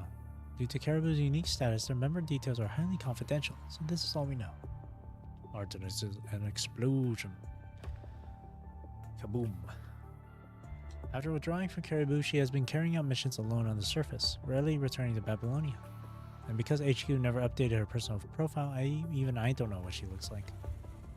As she is already on the surface due to other reasons, she has requested to meet us at the destination of this mission, Castelia said. Former Caribou member. HQ really wasn't kidding around when forming the squad. Don't know your credentials.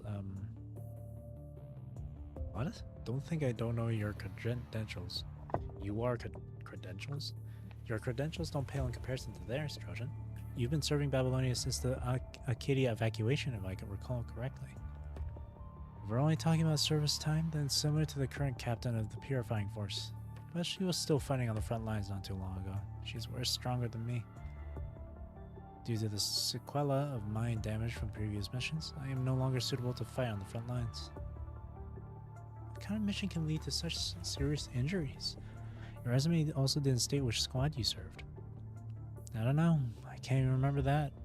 As for squads, just as Caribou, if you can't find anything, then it's best you don't know.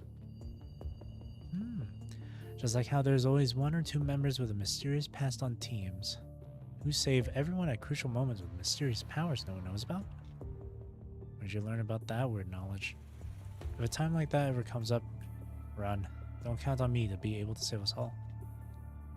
Are you not one of those hot-headed characters who would lunge at the final boss when it appears too early in the prologue while yelling, "Looks like I have to do everything here," at the aspiring heroes and helping them get away?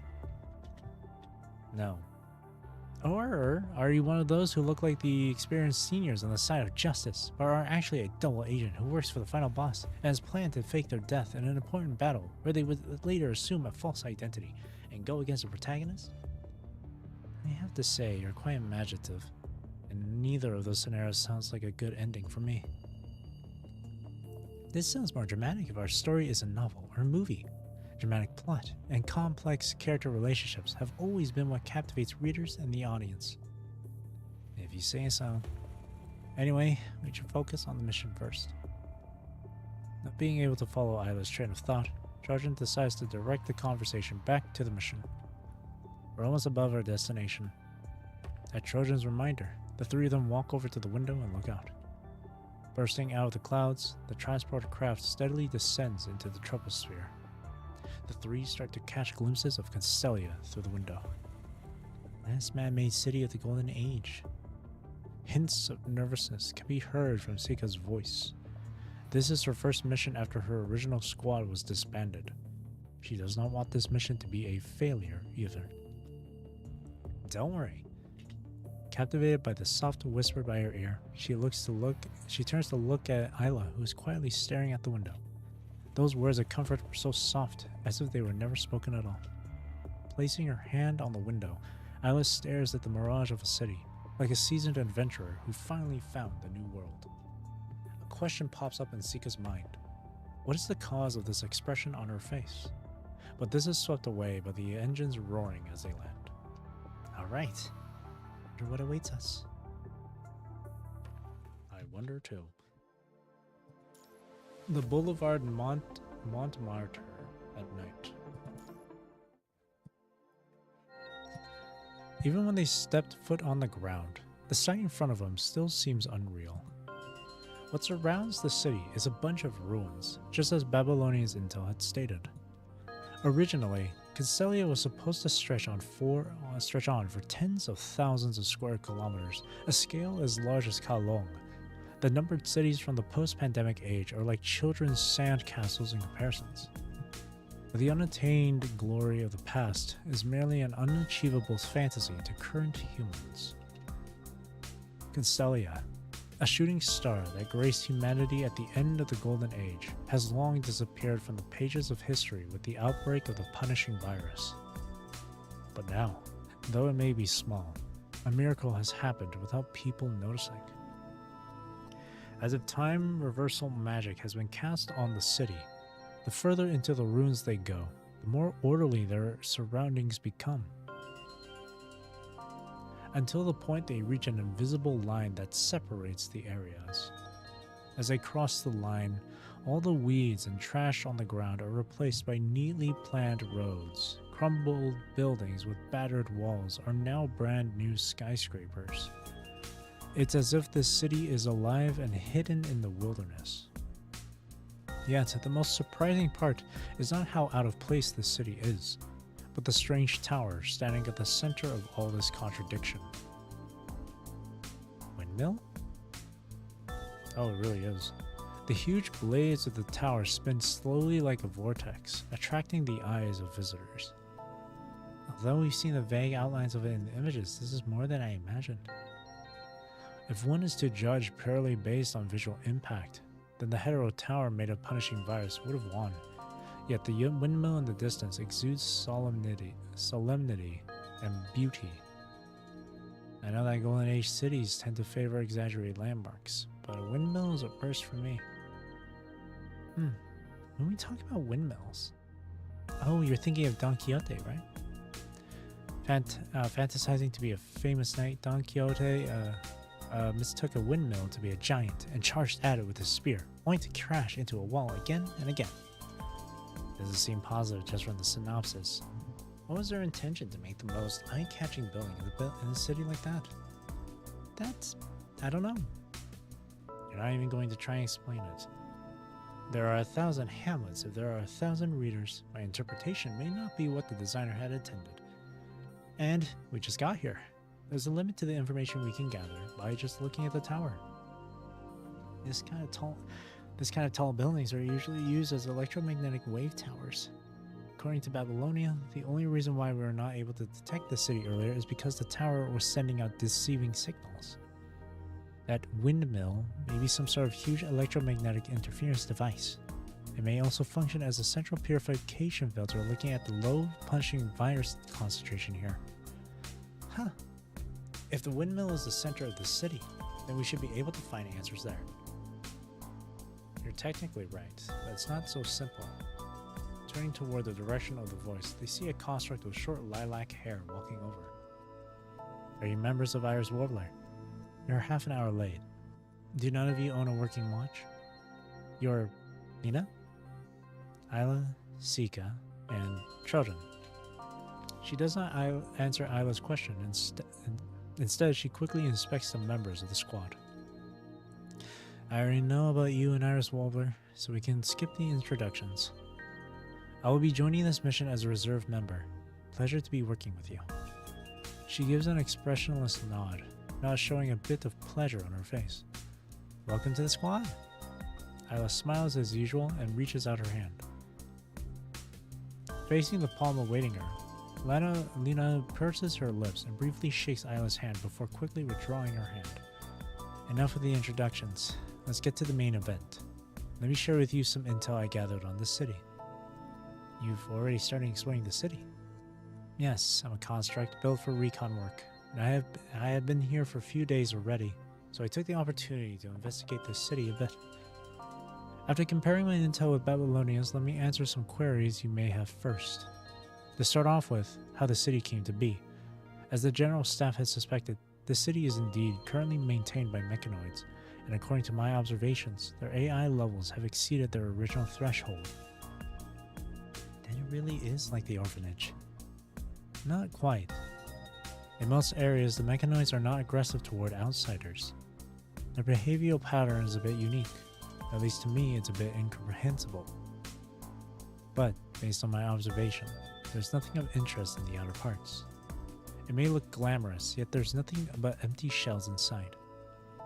It may sound confusing if you can't see it, so let's do as Isla suggested and head toward the center first. I'll lead the way.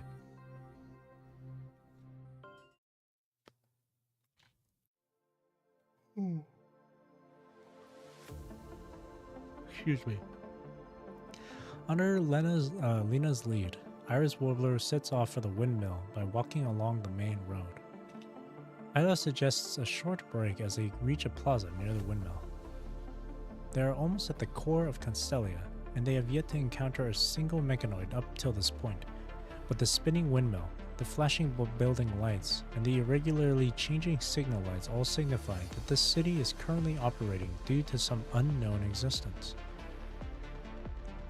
Something just feels off. As the only one out of the four who has actually lived in the Golden Age, children sighs at the clean streets and endless lines of buildings. Different from Babylonia, which is heaven for only a chosen few. Earth used to be covered in bustling cities that could house millions of people. Did people of the Golden Age live in places like this? Not all of them, but at least when I was born, more than 90% of human settlements have been highly urbanized. Although not all cities were as grand as this one, they were definitely better than our conservation areas nowadays, with no problem supporting the daily lives of its citizens. Most of the production process was carried out by machines. Humans were free to live their dreams. The Renaissance, the Age of Enlightenment, the Industrial Revolution. The flower of civilization was able to bloom thanks to hundreds of years of history. And that is the Golden Age. What we see now is just the tip of the iceberg. Yet the outbreak of the punishing virus was able to destroy all of that within decades. How ironic. Sadly, that is also true. Humans nowadays can only try to comprehend the knowledge of the Golden Age through images and books. Even the professionals at the WGAA, there's always a barrier when we try to understand the thoughts and concepts back then. Even when humans win against a punishing virus and rebuild their civilization, there will never be another Golden Age. However, ever since the Hetero Tower was reversed, it is rumored that Babylonia has been planning the reconstruction of the surface. The discovery of Castelia at this point in time is too much of a coincidence. This area has always been a dead zone. How are mechanoids able to rebuild the city without being infected? Let's put that question aside for a moment. If mechanoids only wanted to secure their living space, there's no need to preserve this area to perfection like this. Trying their best to preserve these ruins from the past, is that not because of nostalgia? Isn't the goal of our mission to find that out?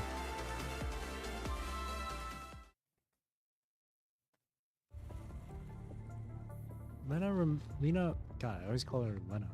Lena removes herself from the others, staring blankly into the distance. By the way, why did you join this squad? With your qualifications, you could have joined any squad you fancied. Are you secretly an art lover? That's my choice. It doesn't concern you. Aw, you're not even gonna satiate my curiosity for a bit? You're the one talking, Trojan. I hate people who pretend to be mysterious. Since we're teammates, I had thought I'd be able to know more about the task force from you guys. My frame data and non-confidential qualifications are all listed on the squad list. The other parts do not concern you. They're irrelevant to the mission. I wish to decrease the frequency of small talk. We're a squad, not a tourist group. So cold. As Isla and the others were chatting away, Sika had been trying to re-establish contact with HQ from her personal terminal. It's no use. It just won't connect. It's not going to work. I've already tried it. The city is using some unique interference that blocks all electromagnetic signals from outside. All normal long-distance communication devices are useless here. But our short-distance comms within the squad should not be affected. We can also locate each other through mind connection. Right. About the abnormal mechanoid in the city, I have a few pictures. It should be clearer than the ones Babylonia has. Let me send them to you. Oh, I guess there's no need. Lena looks toward a corner of the street. Create. I have to finish creating before Matisse. My work is 100 times better than his. Hee hee. The mechanoid passes through the streets without noticing the four of them in the plaza. Is that the abnormal mechanoid mentioned in the report?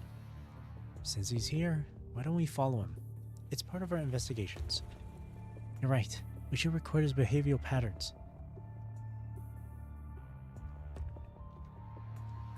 The mechanoid finally stops in front of a city wall.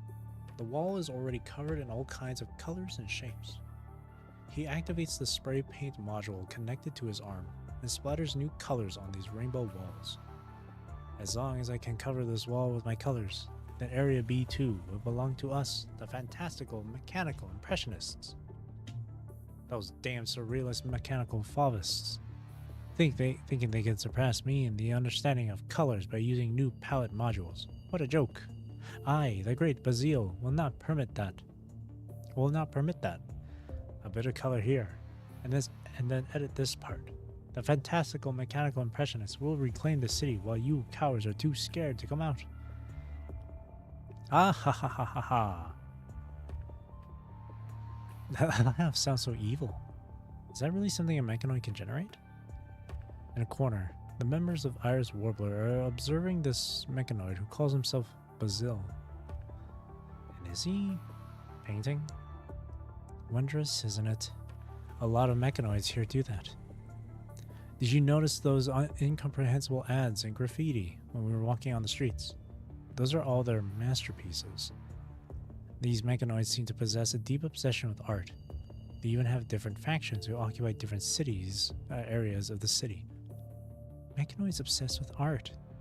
Would it be similar to Nozzle Nozzle, whom Grey Raven found before? I remember Nozzle was kept by the WGAA for research after Grey Raven retrieved him. Do you know anything, Isla? Isla?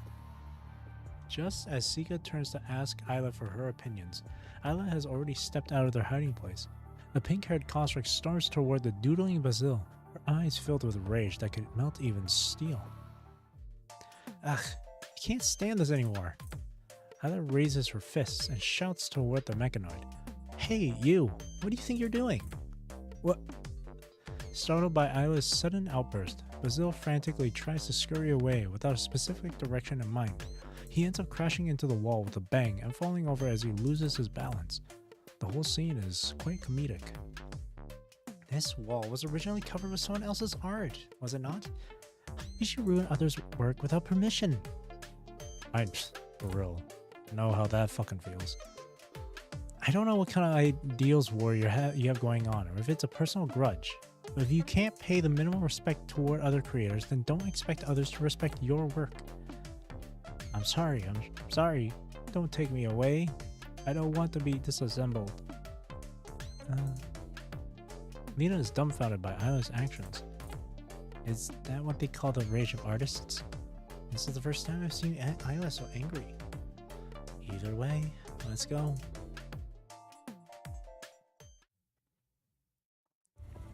What should I do? Cervantes was right. Sicily and Monet are both gone. And now me. You really gave him quite a fright, Isla. Huh? Was I too aggressive? After Isla calms down, she looks at the trembling Bazil. Realizing that she went a bit overboard, she scratches her head apologetically. But if we don't properly educate him on his behavior, he won't notice his mistake. Hearts. Disassembly. Oh, I still haven't revived fantastical mechanical impressionism, yet my end is here. He's so different from how he was before. But isn't he overreacting a bit?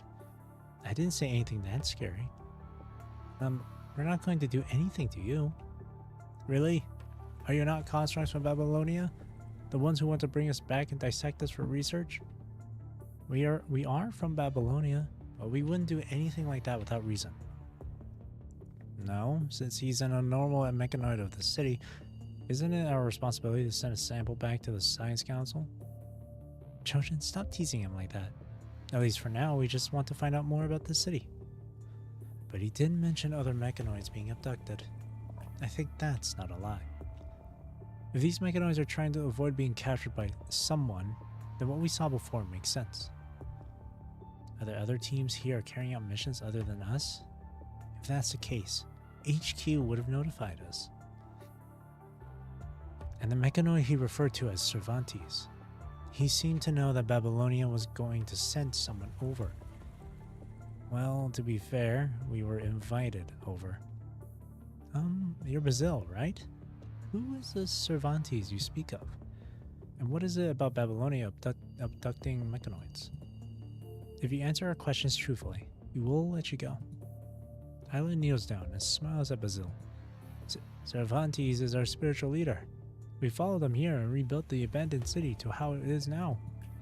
Us mechanoids who want to learn more about the art left behind by the sage have turned this city into our base. We want to recreate the emotions that the sage had inspired in us. Not on me.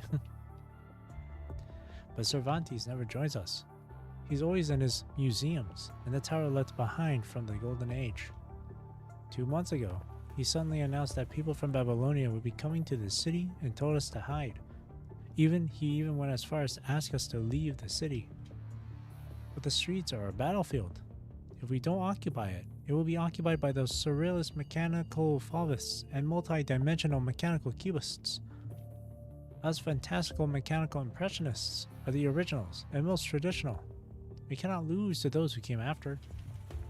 So Sisley and Monet didn't heed Cervantes' warning, and they were never seen again after coming out to the streets. Cervantes. Looks like he's the mechanoid we're looking for. But 2 months ago, Babylonia still hadn't found out about the existence of Constellia yet 2 months ago. Looks like the situation is more complicated than we think. What descendants have pretended to be constructs from Babylonia? With the effect of the hetero tower, they would look like normal constructs if they suppress the punching virus within them. We can't rule out that possibility. 2 months ago, someone from Babylonia. Millsong signal. Selena? No, you wouldn't do something like this. I'm sure you wouldn't. Lena, have you been to the museum's Brazil mission? No, I have only investigated the parameters. The museums surround the windmill, so if we want to get to the windmill, we would pass the museums. Let's say we got a clear objective and route now. Let's go. The four of them replan their route. Just as they are about to leave, Isla stops. She turns to look at the wall covered in graffiti of curious shapes and symbols. Basil has already stood up, but when his gaze meets Isla's, he starts to tremble again. He just smiles at him. Art created by mechanoids, huh? I would love to understand it more in depth if possible. About the differences in the factions you mentioned and why they fight with one another, and the art of the sage you worship so much. Please tell us more about you guys if we do meet again. But before that, remember to properly apologize to the artist of this painting. Got it? Of course. Well then, goodbye. Oh right, since the situation doesn't look that good, you should get back to somewhere safe. We'll keep an eye out for your missing friends. And once this is all over, you can have a proper showdown against the other factions. If you're going to win, might as well do it with style. Isla signs Basil a V sign with her fingers, signaling victory and peace before rejoining her teammates. Basil stares at Isla, lost in thought, until she disappears on the horizon. For some reason, he was reminded of a wanderer he had met not long ago.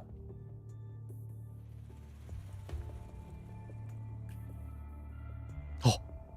Art by mechanoids. It's Selena. I'm really interested in your creations. Can you tell me more about you guys? She kind of looks cool with that getup though. Time for combat. Composition 8. I love Selena's design, man. I love the blue under her hair. That undercolor. So nice. Yay!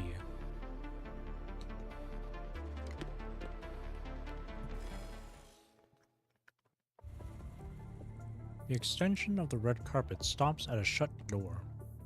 This museum is the outermost one among all. Iris Warbler has reached here without a problem. From the decorations, sculptures, and words on the wall outside, and no doubt screams welcome to all passerbys. But paired with deafening silence, it makes the whole scene a bit eerie. It looks like it is not just somewhere one passes to get to the windmills. It is worth investigating. And so, the three constructs look over at Sika. Let's investigate it then. Roger. Not wasting a second, Isla makes her way over to the control panel and wakes up the system. It was not as hard as she imagined. The door to the museum opened after a few clicks of a button. Now, for the final question.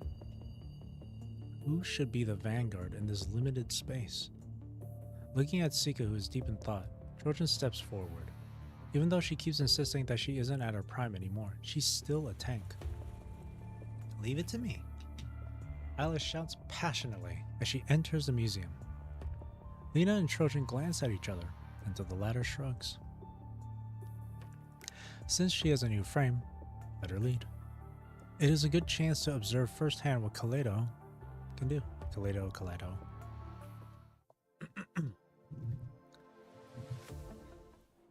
Start from the beginning.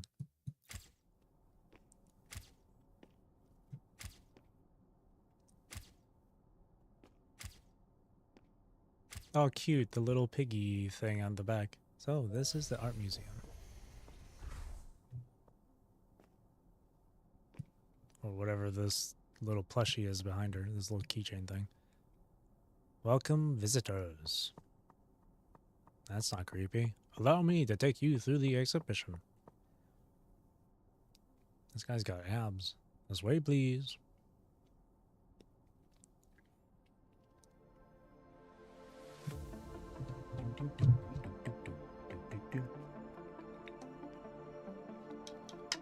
Well, I make noise. Bear with me for one moment. Overview of the art museum.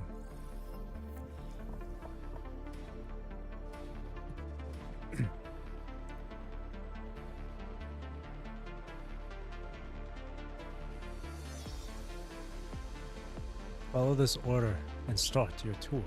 Is that a hologram? Wonder what awaits us next.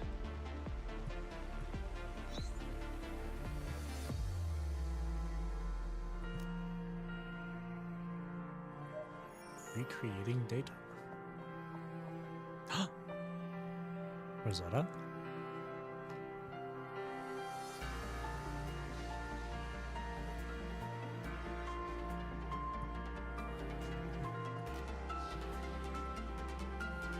Arctic Route Union Hall. An economic union formed by the trading ports around the Arctic Circle, one of the biggest 4 economic entities in the Golden Age. Lore?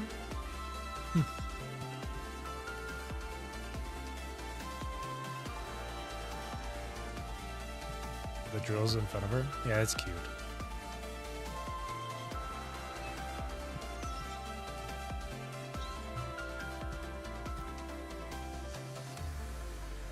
Kowloon Hall. Speaking of which, the Polaris bond coming out right after the day after my birthday. That's great. A nice little late birthday present for me. Chu Shukra. Kowloon, a regional commercial organization in the Golden Age in the coastal cities of East Asia with well-developed trade and shipbuilding businesses and a Kwa-class armed Kwa-class armed dreadnought Niter. It is one of the biggest 4 economic entities in the world, alongside the Arctic Union. Is there going to be an image of Chu? Nice.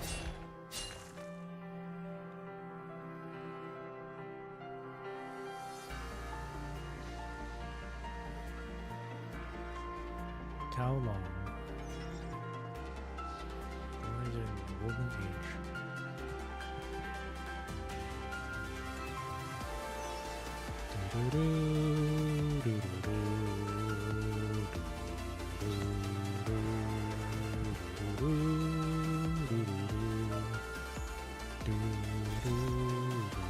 Oh god. Puglia Forest Park, a peaceful and quiet forest park, one of the famous Golden Age human tourist spots. And one of the most infamous freaking battles to ever take, infamous like freaking situations to ever take place in the story. Christ. Do you recognize this place? Doesn't ring a bell for me. No, not really. Oh, you're lucky to not know about Puglia Forest Park. Oh my god. Because man, that was a shit show. Blank about the blank hall. Encrypted data.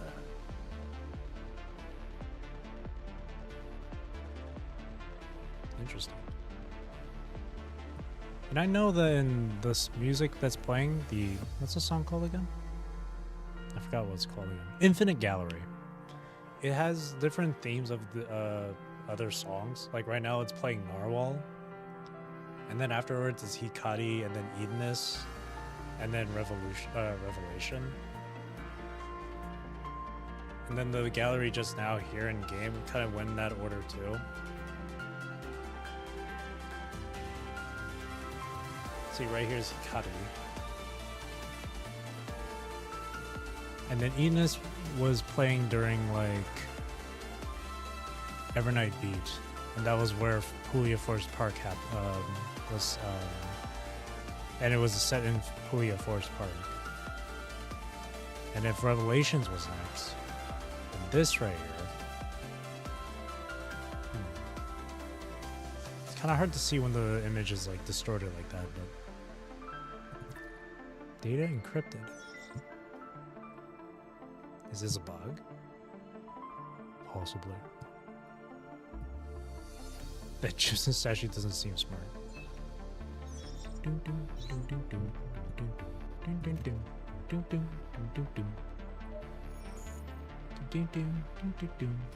Uh-oh. Oh, nice pose, brother.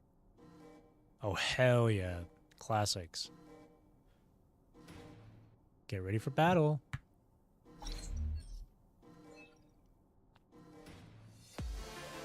Oh, here we go.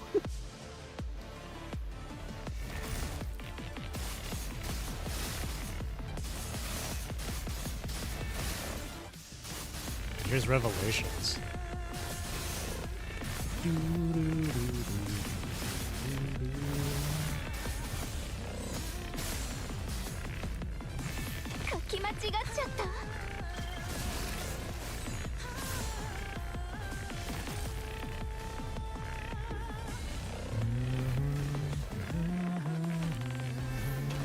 Ow.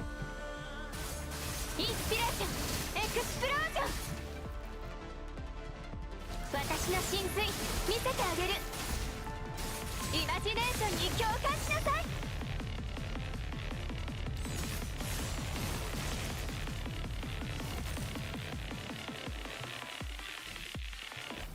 キャンバス準備完了この色で未来を塗り替える書き間違っちゃったインスピレーションエクスプロージョン私の神髄見せてあげるイマジネーションに共感しなさい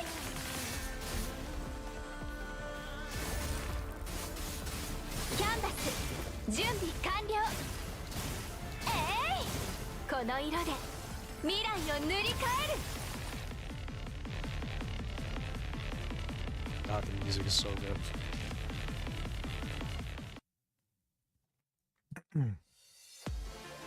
The lobby alarm is still not disarmed, and the mechanical statues continue to attack Iris Warbler. The statues' movements are not complex, but they have the advantage in numbers. No matter how many they defeat, there are always new ones that appear out of nowhere to replace them. Sika cannot predict where the next batch of enemies will strike next, and since Iris Warbler is still a new team, their cooperation is far from flawless. If they continue on like this, it is just a matter of time for the mechanic statues to break through their defenses. Keep coming! The bullets rapidly fired from her tactical pistol hit the weak joints of the statues. Sika was the best shooter in her class, but no matter how accurately she shoots now, it still cannot make up for the disadvantage of armor. She has to shoot half of her magazine before the mechanic statue ceases its movements. The usefulness of a commandant in this level of battle is limited. Get behind me! We'll be in trouble if you get hurt.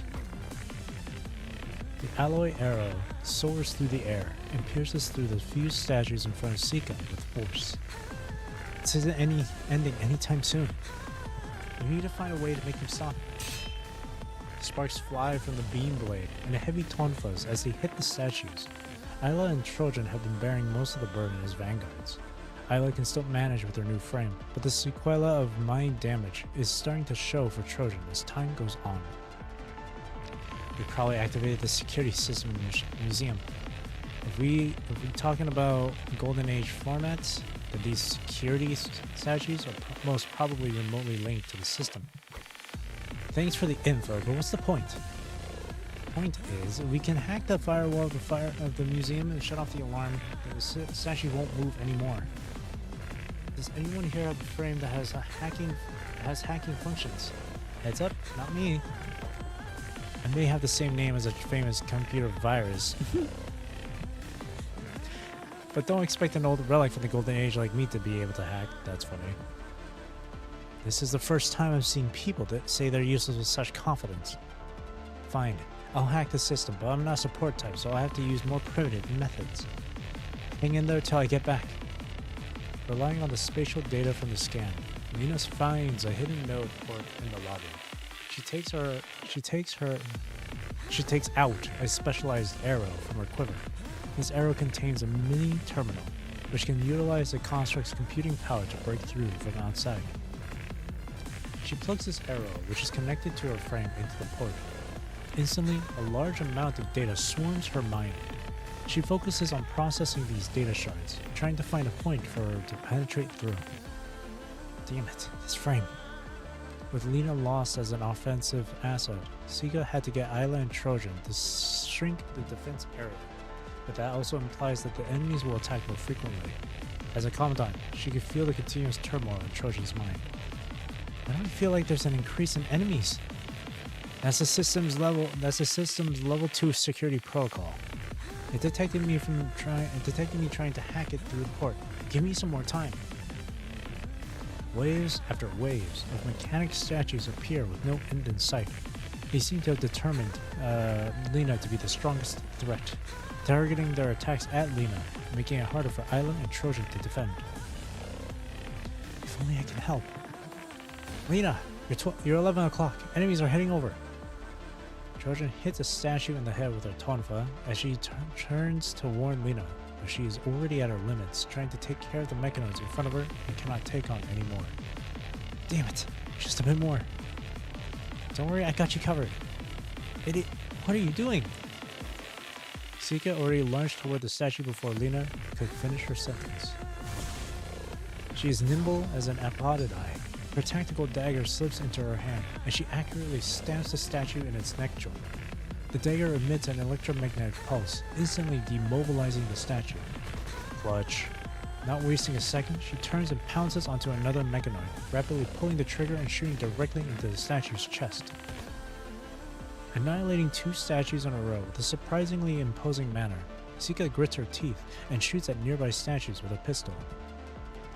But even the newest pistol with expanded magazines would come a moment when it exhausts itself. Without a choice, she smashes her pistol into the memory shell of the statue in front of her. Its plaster face cracks, but the red glow of its eyes indicates that this hit was not enough to take it out. Swing!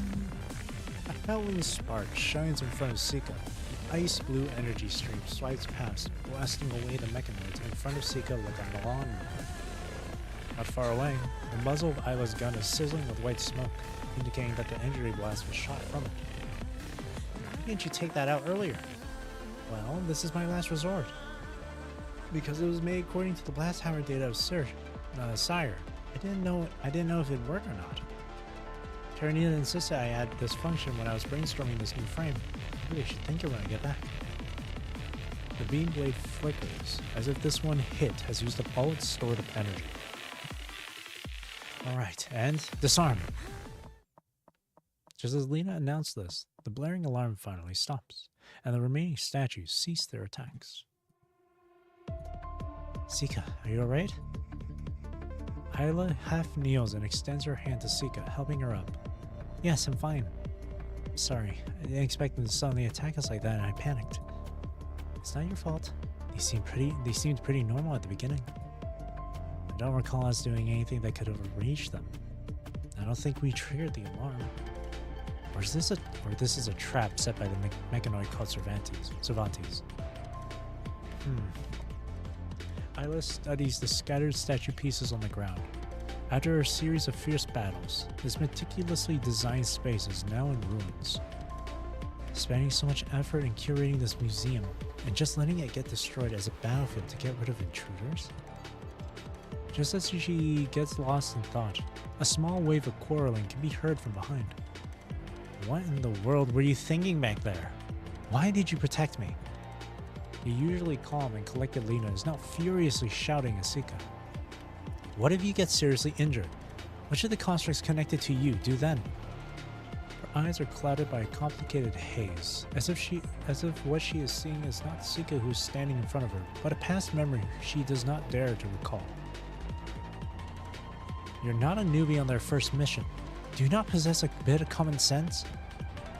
Even if I get injured, I just have to change my parts and get fixed. And even if I die here, you can still lead the remaining members to finish the mission. But you, the core of a squad is their commandant. Did the FOS not teach you the survival rate of a squad without a commandant? Why did you respond to that squad's SOS signal? We should focus on the battle on the front lines. Don't you know to weigh the pros and cons before making decisions as a commandant? That squad is stranded deep within enemy territory. It's a suicide mission. Your job is to stabilize our minds with your mind beacon. Tactics? What kind of tactics can someone who has never set foot in war come up with? I admit that my actions were rash. As the commandant, I should have prioritized my own safety, because on the battlefields, the commandant is the construct's lifeline. In our case just now, protecting you was the priority, because without you hacking the systems, the battle would have been prolonged and we would have been at an even more disadvantage. That was my judgment of the situation as a commandant. Rita relaxes her fists and sighs defeatedly. I apologize for my outburst. It is partly my fault as a scout for not being able to predict this situation. Let's not waste any more time here and move on. As if running away from something, Lena leaves the lobby through the exit on the side. Let's go. Trojan pats Sika's shoulder before following after Lena. I think she was worried about your safety. I know. Oh. The door opens and combines once more. Compared to how they entered without thought last time, the four of them are much more cautious. Hiss. The metal walls are covered in a thin layer of frost. Trojan lightly knocks it with her weapon and inspects the shard that had fallen to the ground. Nothing unusual about this. It just froze due to the low temperature. Looks like the theme here is Winter Wonderland. After inspecting the area, they find a refrigeration unit as expected. There's no control panel, so we'll have to shut it down by force. By force, you mean... Lena draws her bow and aims for the air outlet. Stop! Please stop! A hoarse voice suddenly yells out. Lena immediately changes her target and aims toward the origin of the voice. Please don't break that device! It'll destroy the exhibits in the museum. The four members of Iris Warbler finally take a look at the mechanoid that confronted them. Don't hurt me. Just a messenger. As if to authenticate his identity, the mechanoid crouches down. The parts on its body start to expand. It slowly builds a device they have never seen before, and a light flashes on top of it. The light slowly forms into a human shape, or more precisely, it looks like a hologram of a human. Whoa. Greetings, guests from Babylonia. The voice is not emitted from the device, but the speakers in the exhibition hall. Hello, who are you? I am the city's temporary administrator. I am responsible for the operation of mechanoids in this city. Then those statues. Those are security guards who protect these exhibition halls. It was not my intention to attack you. What do you mean? Mr. Administrator, let me introduce myself. I am Cervantes. And you must be Isla? Cervantes' hologram stops in front of Isla and inspects her. You know me? You can say that. Since you're standing here, that means part of my plan succeeded. Part of your plan succeeded. Wait, the signal General Wells mentioned. No need to fret. I just wanted to invite you to the city as guests. Was that the welcome committee just now then? You guys sure are passionate.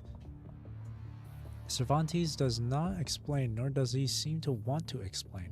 He continues staring into Isla's eyes before glancing at the other members. Ah, that really is.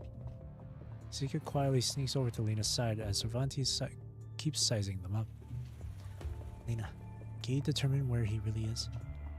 If you give me that robot, I may be able to trace where he's sending the signals from. However, as they are plotting in whisper, Cervantes suddenly directs the conversation to them. Sorry, but please refrain from doing that. I come in peace. Of course, I wouldn't ask you to trust me completely.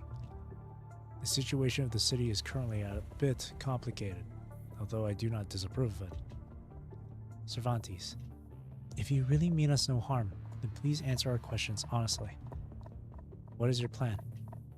Under the brim, a pair of red eyes look over to Isla. As if in contemplation, Cervantes only speaks after a while. For now, I just hope for you to enjoy the exhibitions in this museum. Especially you, Isla of the WGAA. Me? Isla is startled by his unexpected answer. Just as she is about to ask more in depth, Cervantes already answered her. Look at it as a request from a fellow artist. I've buried all that I have seen, lost and experienced here, and that of what this city named Constellia, an unfinished city that only exists in a fantasy, had experienced at the end of the Golden Age. I'm sure the WGAA is interested in this. I hope that you can give me an answer after seeing everything. Also, I want to see how well this squad can operate it. It will be a truly valuable experience. Now please, follow this mechanoid and enjoy the exhibition. With that, Cervantes' hologram disappears, leaving them with an empty exhibition hall and the mechanoid who was reconstructing itself. Please, follow me. Follow you. Is this a joke? Wait. Let's do as he says for now. Are you serious? One of the reasons for the founding of Iris Warbler is to retrieve information about the Golden Age civilization. If what Cervantes says is true, he knows what happens to Constellia, then we need the information from him. If we don't do as he says, it may lead to bloodshed like earlier again. We're already not a squad specializing in battle. We should act carefully. And these exhibitions look quite interesting. There's a need for further investigation. Fine. Is everyone at the WGA like this? But if this is what Commandant and Captain decide, then I don't object. I just have to be careful. Whoa! Is that a replica of the largest Moses-class icebreaker from Murmansk Port back in the Golden Age?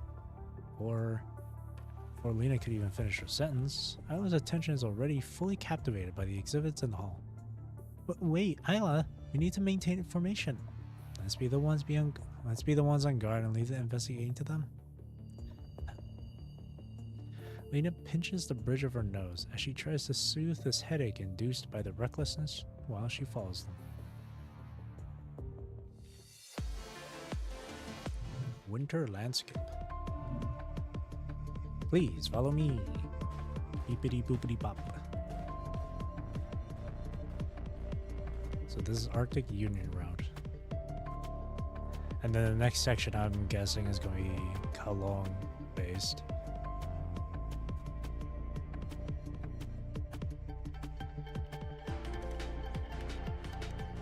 Welcome to the Arctic Hall. Before we start exploring, we'd like to do a little test for you. The Arctic's a really close place. Humans never give up exploring it. The Golden Age. We're gonna test our combat capability. Don't break the formation, guys. Interesting. Everyone, get ready.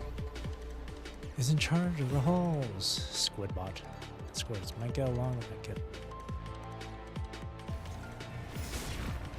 私の神髄見せてあげる。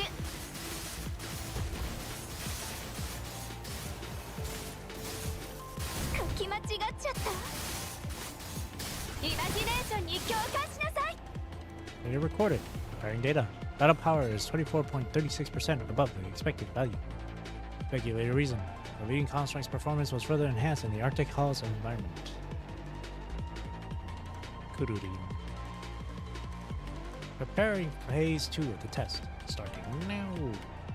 Bibbidi boobidi bop. Brr. Brr. Brr. It's a big bear. Roads are in mechanoid this time, huh? Now I can call this a challenge. インスピレーションエクスプローキャンバス準備完了。咲き誇りなさい。この色で I didn't get 未来 full を塗り替え gauge る。 on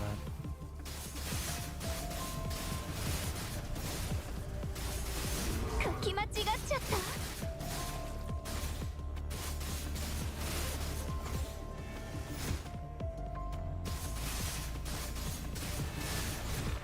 私の神髄見せてあげる。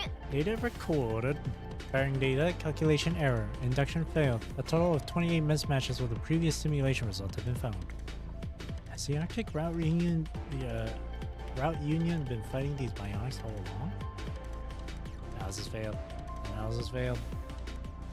This seemed quite right. Did the failed analysis trigger the highest level of the battle power test system? The highest level, huh?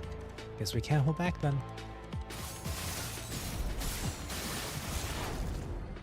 私の神髄見せてあげる。イマジネーションに共感しなさい。キャンバス準備完了。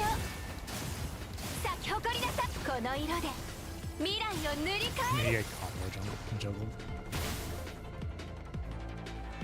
書き間違っちゃった。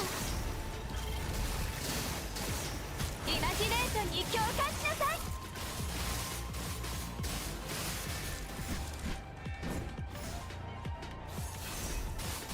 私の神髄見せて Data あげる。 recorded.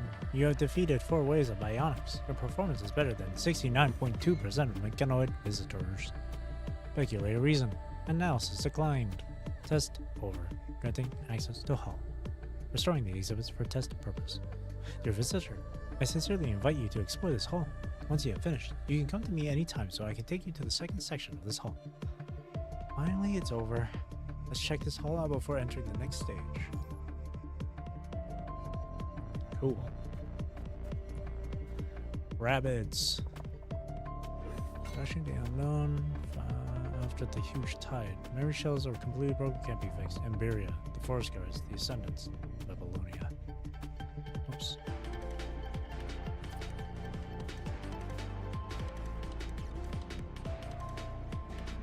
Found in ruins modified by Snow from Snow that was originally designed for military reconnaissance purposes to be a robot pet for kids.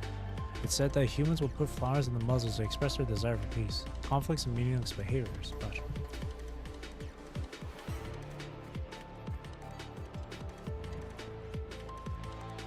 military bionic found among scrapped machines in the Arctic Route Union's abandoned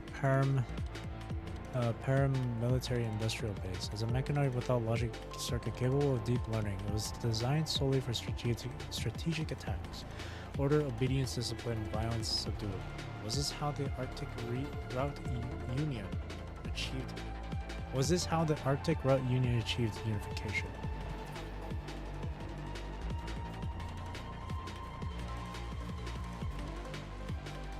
The Babylonian Task Force Commandant who played a big role in the Arctic Route Union incident. Nice. Faced the first humanoid hybrid construct Emberia with the human body. Hero of Babylonia, Ascendants, blah, blah, blah, blah, blah, blah. Failed to analyze the detailed data of that human. It's me, I'm that human. And that's me, I'm the human. This is a replica of the combat suit that human wore during the battle of in the Arctic area. I remember.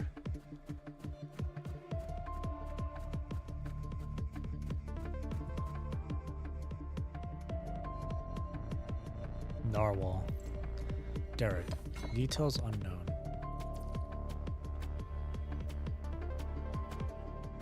Moses-class icebreaker naval.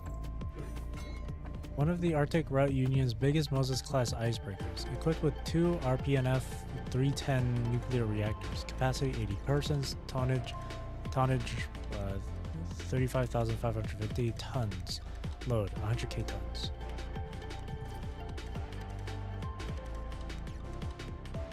Play recorded. Fleming speaking, this will be the naval's final voyage. The corrupted had destroyed almost half of the engine room. We did everything we could, but it's still leaking. In 3 days, naval will be lost forever. Fortunately, all those who are in love with her will go down together. Who are in love with her will go down together. The first mate said there will be an aurora tonight. I hear Wells is around. I'll get everyone on the deck to witness our ending. May the Arctic Route Union live forever.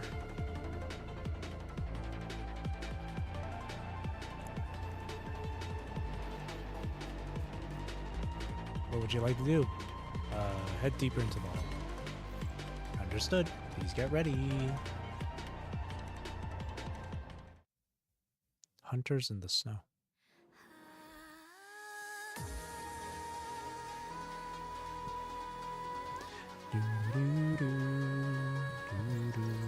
Boss fight. Hello? Even as a puppet, you still know who's the strong one. Let's end for the world. Huh?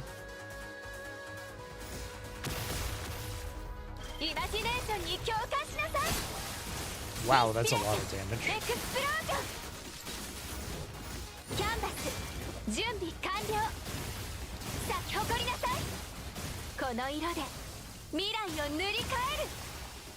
Thank you, Sika.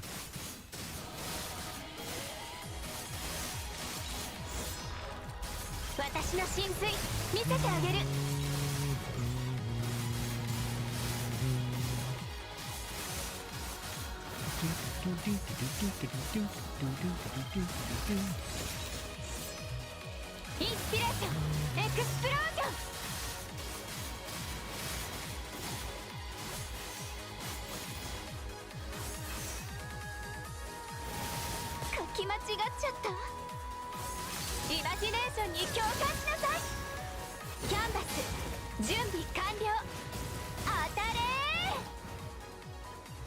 Oh. You finally won. The blade of Isla's gun lands, flashes past, and Rosetta's huge body finally falls.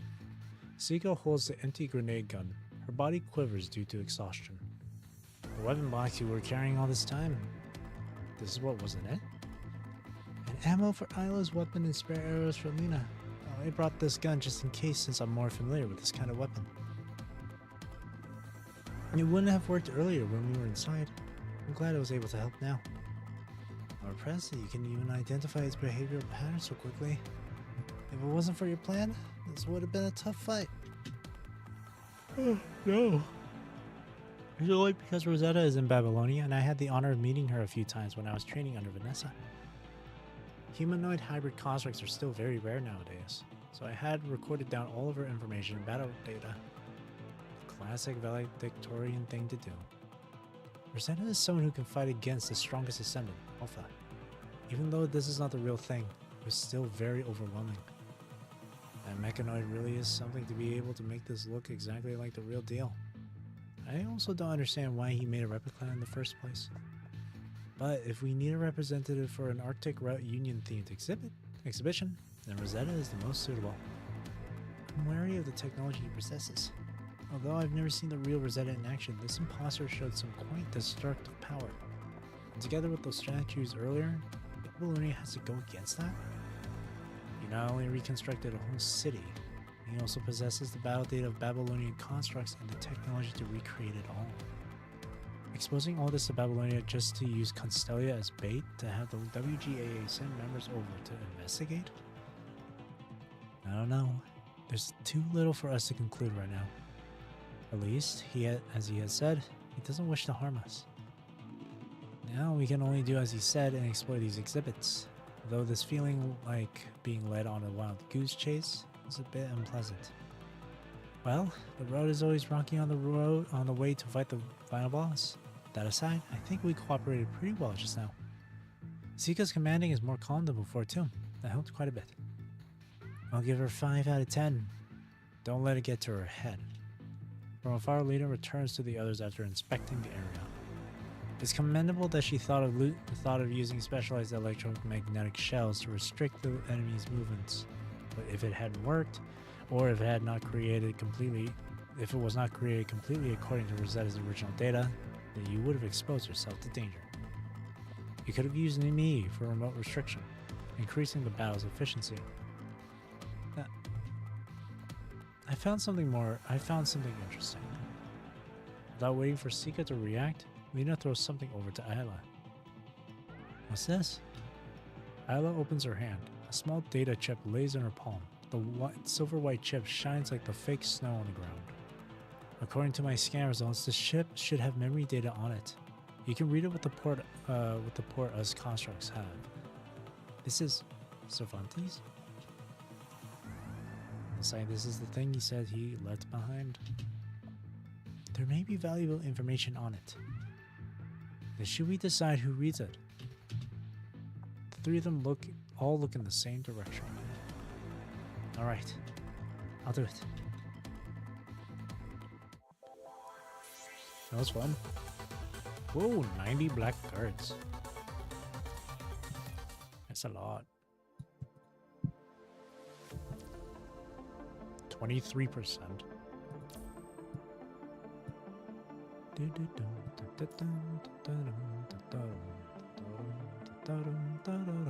The rooks have returned. Yeah, it does seem like this chapter is going to be super lengthy. We're only at 23%. It's been like 3 hours. So there's more than likely going to be a part 2 of this for me to do. Hey, Carl, wake up. Come on. Voice command detected. Exiting sleep mode. Visual module reconnected. Date change detected. Automatically generating log according to protocol. Confirming. World time synchronized. 12:23 a.m.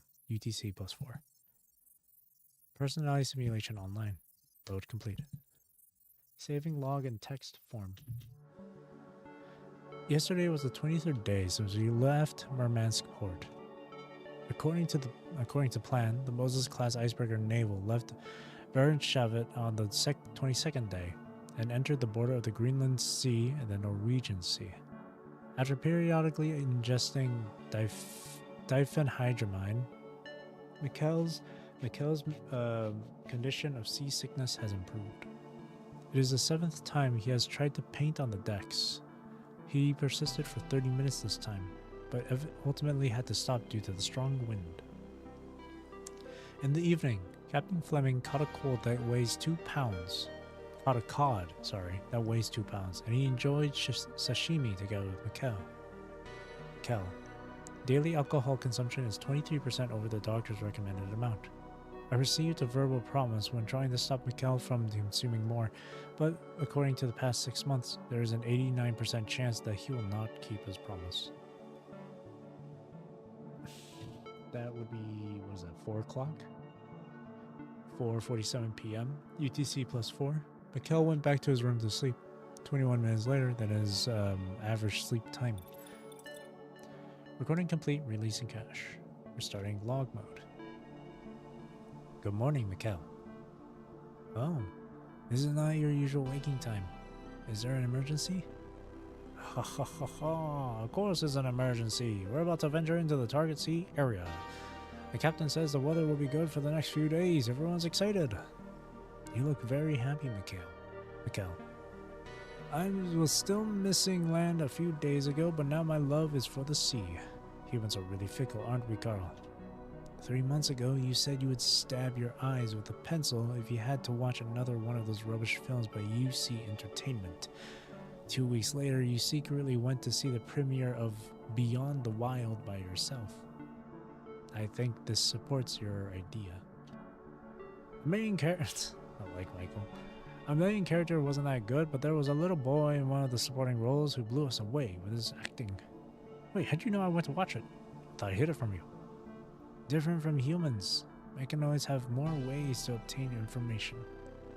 If the need arises, I can find out everything about you. Ha ha, I guess that's true. You always remember everything. Come, Carl, let's go to the decks. Mikkel pats his assistant on the shoulder, treating him like an old friend like he has for the past 10 years. The sun still has not risen above the horizon yet when they push open the cabin doors, but what appears in front of them is not pitch black darkness as they near the Arctic Circle, but a faint aurora dancing across the skies before dawn comes. A lot of crewmates are already on the deck. Today is a resting day on the naval, a whole day of freedom. The Vikings used to think auroras were rays of light reflected from the goddess Valkyrie's armor. They called it God's skirt.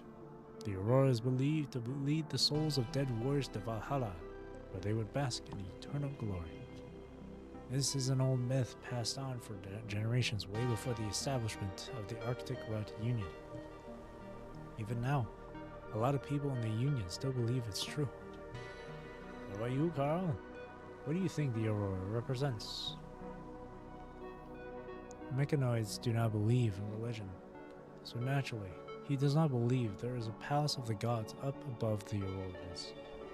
It is merely a reaction brought on by plasma molecules, a visual effect caused by the ionization of molecules in the upper atmosphere when solar wind is captured by Earth's magnetic field. No matter how magnificent or mysterious something is in the eyes of humans, after understanding the mechanics behind it, it no longer retains its fascination. Man, thanks for ruining the fun, Carl. You party pooper. I don't know what kind of answer you're expecting, Mikkel. He knows Mikkel. This artist has a personality that stands out even in the society he is in. Mikkel would not be asking this expecting an explanation on how auroras are formed. There's not really an answer I'm expecting you here, Carl. I just think that this would be a good fuel for your paintings. If you're a creator like me, would you want to paint this scene? I'm not sure, Mikkel. As long as I download the relevant learning modules, I can use deep learning to master all drawing techniques, imitate the strokes of all famous painters, and even combine these skills to create paintings of auroras no one has ever seen before. Yet, just as you disapprove of the mechanoids currently in art, that is not true creating, is it? Imitation and coupling cannot birth new things, but that doesn't mean mechanoids are limited to that. I look forward to the day when mechanoids create real art, but it may be too long of a wait for someone as old as me. Mikkel, please don't be pessimistic about your health situation. You still have a lot you want to do, a lot that you will do. You're even responsible for designing that city. It'll become your greatest work. This may be just the selfishness of an artist. Sometimes I feel that I just don't want to let go of the brush. But thanks to that, I'm still fighting to live longer. You're right. I still have things I want to do, and I will do. Heck, isn't that why we're on the ship in the first place?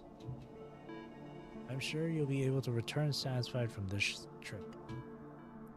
Carl lowers his head, as if praying for his master. Look, Carl, something's coming. Pointing at the sea, Mikkel expresses his excitement. And whispers to Carl, sorry.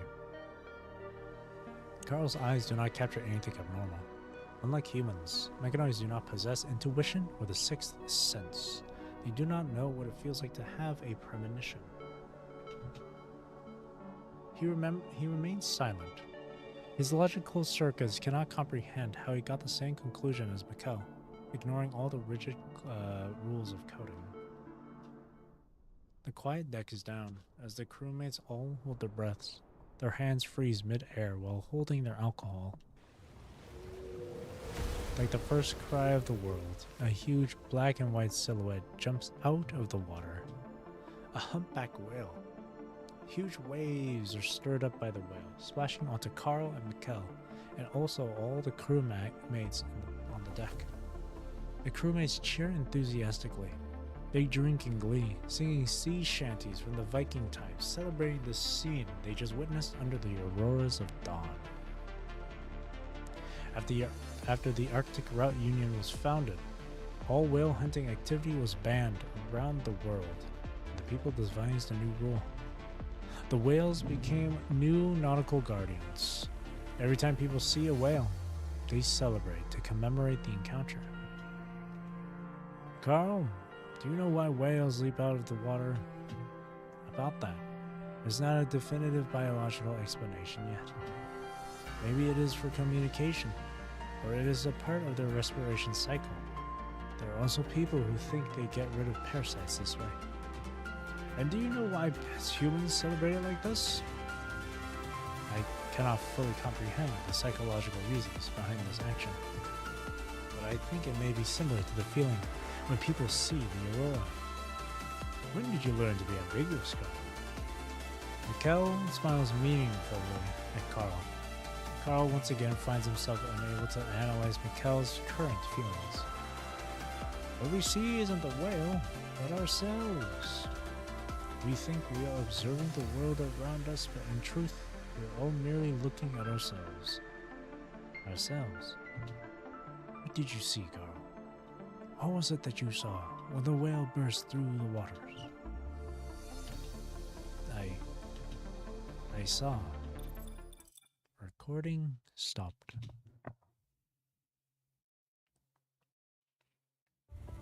The memory data finishes playing. Isla opens her eyes and sees the other three looking at her with bated breath. Why is everyone so nervous? We're just worried that there may be construct viruses hidden in there, since it was left behind by the enemy. I didn't see you guys worrying before me. You picked me to read it. Just as a precaution, that seaweed head mechanoid didn't look like someone who would use dirty tricks. But if something did happen, a reliable commandant would have been the first to dive into your mind to save you. Isla, what did you see? I feel like I stopped at a very crucial moment. Isla tells the others what she saw. Although I had a feeling, I didn't expect to actually see Mikkel from when he was still alive. This memory belongs to that mechanoid named Carl, although the name is different. If he is Cervantes, then that would explain how he found this city before humans did. If that is true, what happened to him in the past few decades that led to him appearing in front of us like this? Creators like to express themselves through their art. What does Cervantes want to convey? Just because he saw a frightening battle, and because he had seen the previous glory of the Arctic Route Union, so he wanted to record it down permanently? Do you have an idea, Isla? Nope. Although, I currently don't have any ideas. Even though it was just a scene from a memory, and that it was seen through someone else's eyes. The huge shadow of the whale blocking the breaking of dawn, people breaking through the ice while singing, heading toward the tip of the world. The ruins of the navel silently stand atop of the man-made ice. They may not be replicas at all, but actual pieces of the ocean liner he had been on. The Arctic Route Union's last line of defense, the centaur galloping on the snowfields. She attacked the white-haired construct countless times and became a dome that shattered everyone when the cave collapsed. Her replica was put here as the last guardian of these images of the past. What he's thinking may be surprisingly simple. What do you mean? It's just a feeling, nothing for sure. A well-planned musical would put its dramatic plot twist in the very end. Our reviews before the end do not hold water. This museum is Cervantes' art. We have to at least see it in full before jumping to conclusions. This is not only out of respect for the creator, since he wants something from me who belongs to the WGAA. Then I have to respond to him in the WGAA way.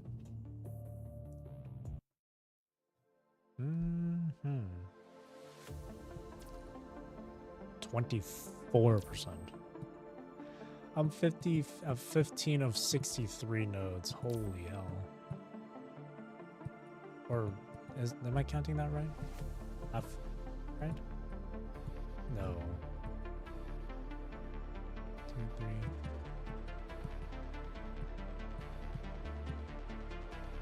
think it's counting also days. I don't know.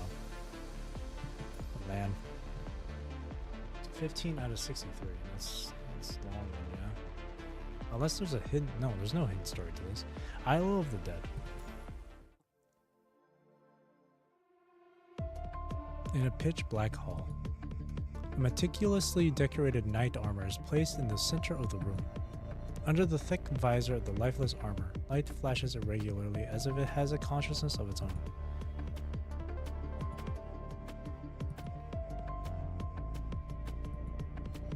It continues to emit this incomprehensible white noise, as if it is a snoozing beast waiting for someone to open its cage.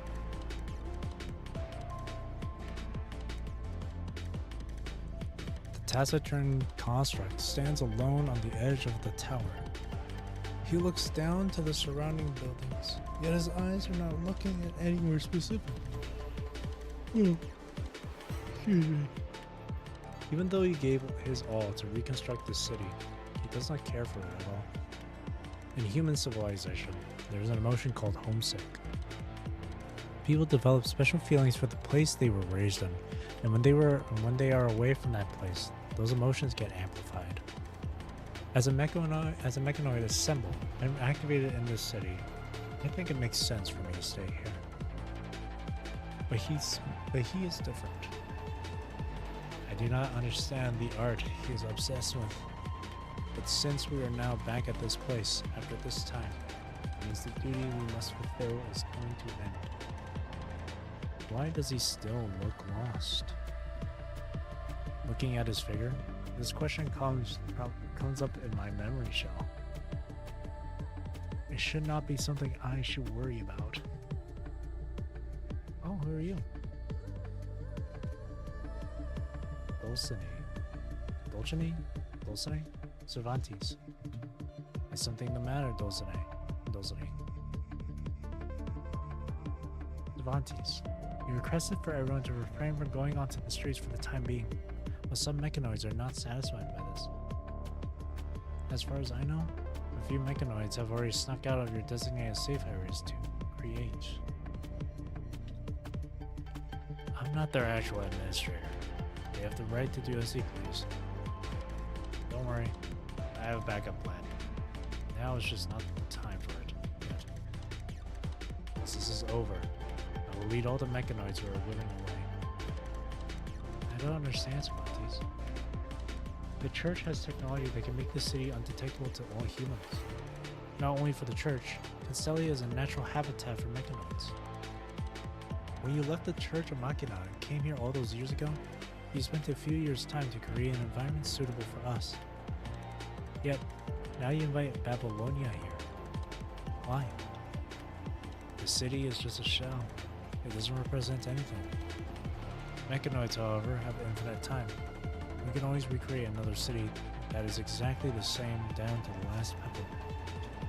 And, due to the emergence of the Hero Tower, it's only a matter of time before humans find this city. On top of that, the Sage Machina is back. There's no reason for us to stay here any longer. Cervantes, you didn't answer my question. Why willingly expose ourselves to the humans of Babylonia? Why retrieve that tragic creation of humans? That thing is a product of human will. It showed me things I didn't notice before, which is why I kept it. And mostly, how should I put it? All of this is for finding an answer.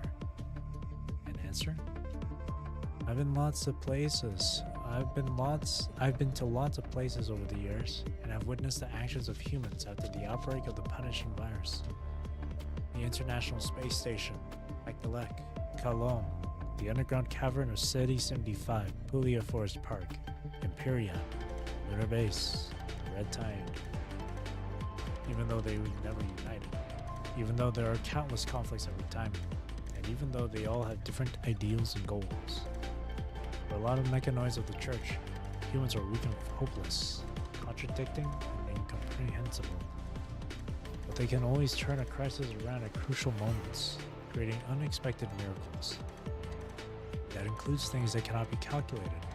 It includes something that I cannot explain with words. I'm trying to find it. the reason that leads to these results. But all my efforts have ended in failure.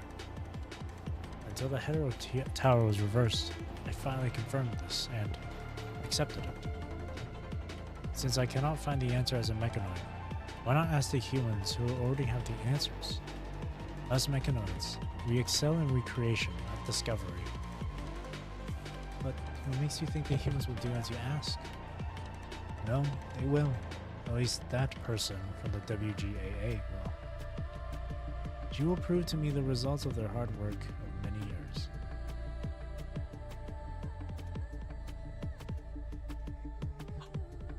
Yakma! Yakma is here. Yakma? Yakma? Scanning finished. Data model reading complete. Planning the most suitable route. Spooner, this way. On the empty streets, a white female construct walks together with a therianthropic construct. Spooner. Yakma stops when her comrade does not reply. Nothing.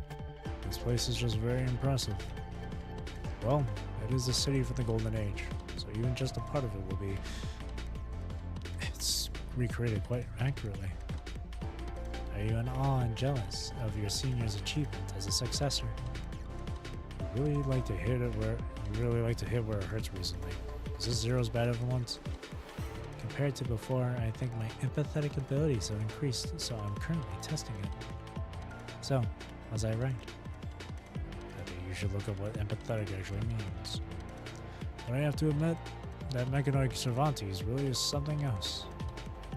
I already started painting halfway through my life, so I'm nowhere as skilled as him. Tower was responsible for all construction work within the church, but that was before you joined. He was one of the earliest mechanoids to join the church, with Magician and Hierophant as his peers. The Church of Machina only started to truly form after Arcana found them. In human speech, he is an OG member of this church. That is human speech, yeah.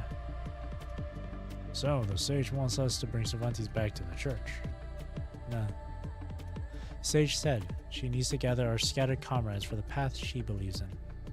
But then, other than Tower, there are still Moon, Stars, Justice, and a lot more people for us to find. Together with the new ally Nanami is about to awaken. Our expedition is just starting. You mean that Kalong mechanoid that's been kept in the church for years?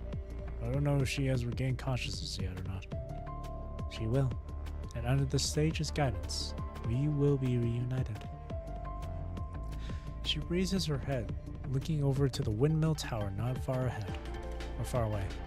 Let's go, to finish the mission she gave us, and to welcome our wandering friend home.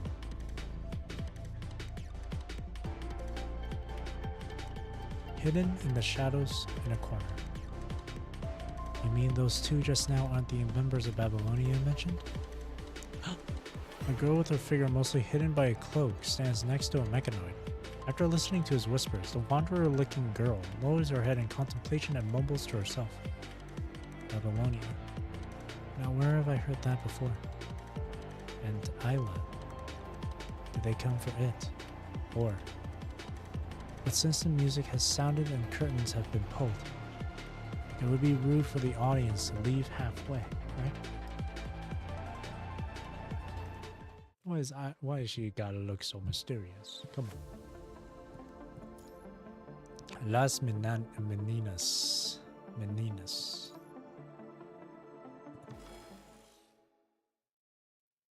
Wow. Kalong. No matter how many times she has seen Kalong, she is still stunned by its magnificence every time. A city engulfed by rainbow-colored light, sparks flashing from the numerous buildings. Even when it is a mini exhibition version, it is still breathtaking. On the other side, a large ship slowly appears on the projected water. On the ship are the shadows of people, never-dimming lights, and a faint singing voice. A flexile and simulacrismic. Thusly it cometh and goeth at the pluck of digits 10. How transient its flutter.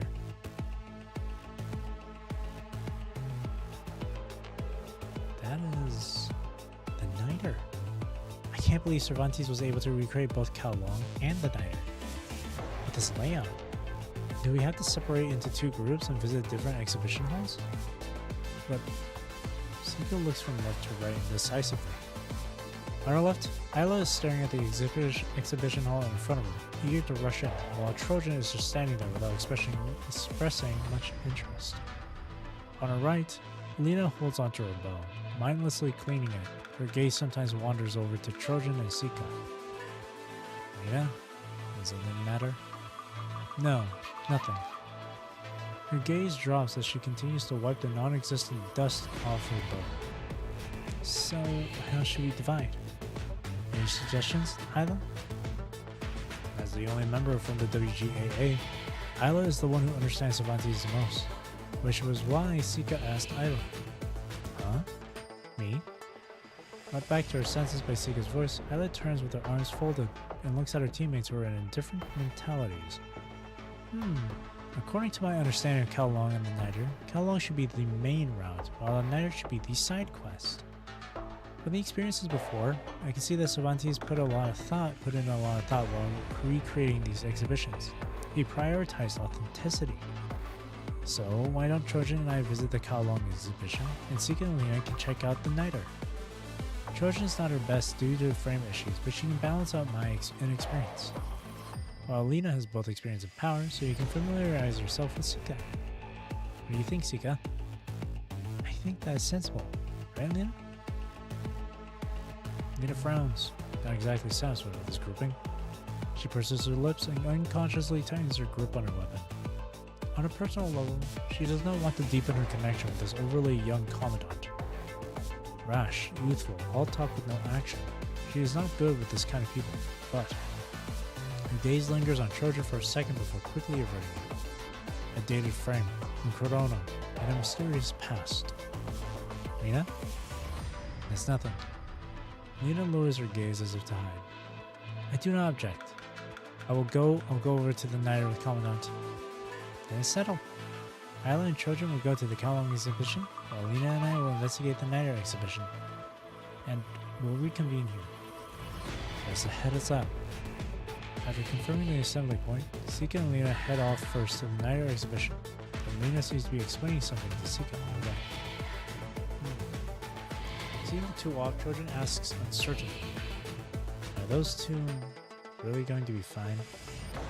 What could possibly happen? What if like in the exhibition hall before the mechanized battle, the two of them get into an argument? You would suggest for me to pair up with Sika, while you buddy up with Lena. I think you're overthinking. We're all on the same team anyway. We have the time get to know each other. What? We have the time get to know each other. And one day we'll be close enough. So no need to ignore the relationship between those two. There are carvings on the window up ahead.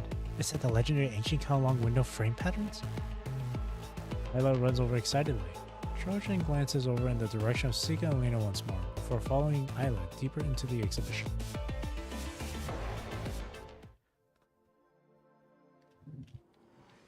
Do not skip.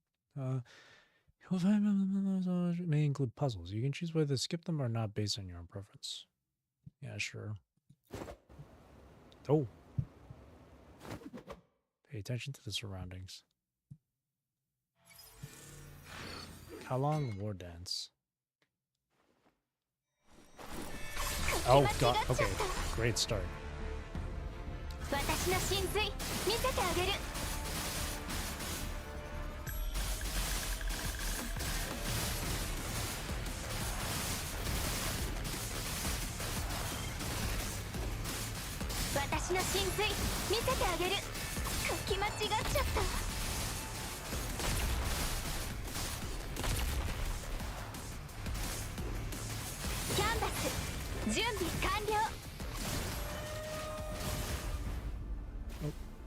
Joey, perfect blend of aesthetic and practical aspects. I have some prior knowledge of Cao Long's traditional arts, but this is way more exhilarating experience. Exhilarating, or like nerve-wracking to me. We should be safe now. Where should we start? Let's check out the projection. Maybe we'll find something new.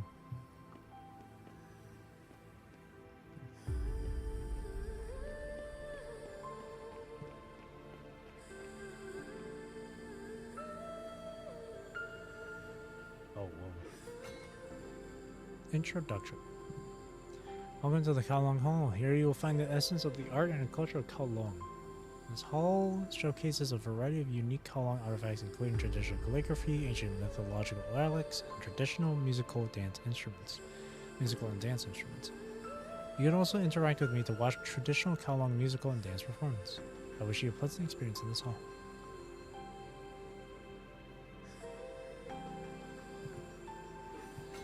Oh, interesting. Singing. Unable to perform this dude. Okay. You're about to watch Umbrella Dance, a martial art dance known for its graceful moves. Enjoy.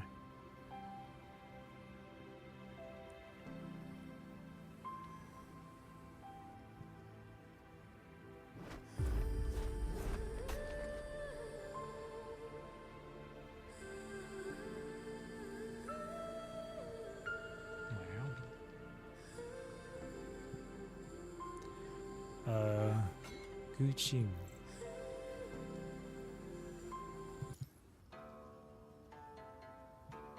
Where's the instrument, though?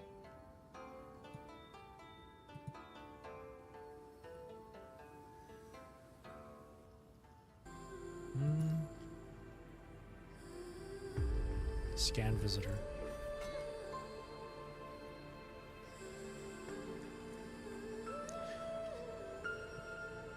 An ancient Kowloon language. I can't read that.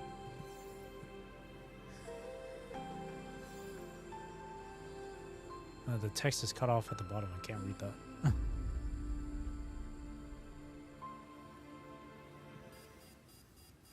Abnormal visitor behavior. Oh. All I did was pat the head, man.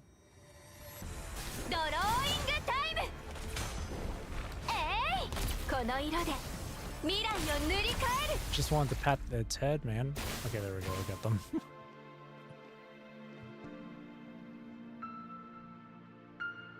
That's it, huh? Exit is just in front of the entrance. Simply follow the blah blah blah blah blah blah blah blah blah dialogue often found in Kowloon history. Visitors may attempt to open the lock by finding clues. Turtle. Simply rotate the elements on the dial to the correct positions. You can check the information on the relics for clues.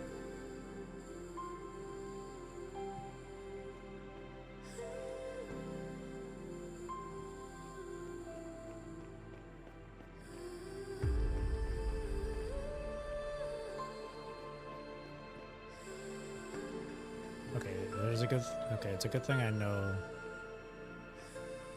a little something about it, but unnamed halberd weapon. Halberd weapon that perfectly combines the spear and the dagger axe. Originally used as a ceremonial weapon, later as a powerful war weapon in Kowloon.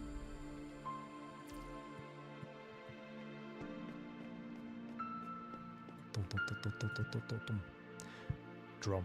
Kowloon's traditional musical instrument that was originally used in ritual dances and battles, now a part of Kowloon's traditional dance performance. Culture. Okay. 8 diagram-shaped mirror has been regarded as a feng shui lucky charm throughout Kowloon's long history. The mirror consists of trigrams in the order of E: east, thunder; southeast, wind; south, fire; southwest, earth; west, river; northwest, heaven; north, water; northeast, mountain.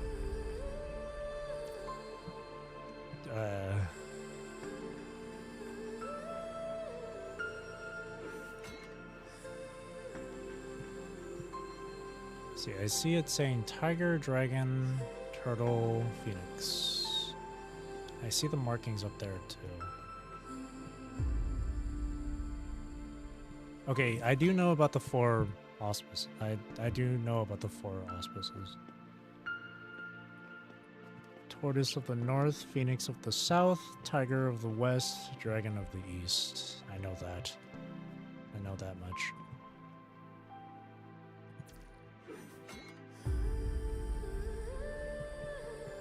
So, tiger, this has to be like that. Oops. Let me see. And then it said, I think it was like this. I think it was like this. Right? Is it like this? No? Did it reset? It did reset.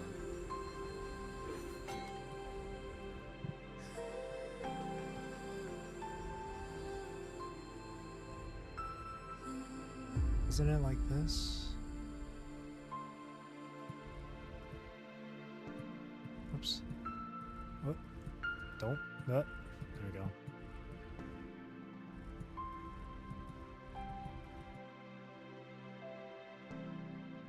What's with these symbols? Oh wait, there's another. Oh, I see.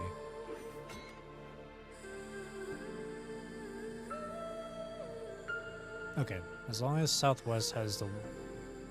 Okay. Gotcha.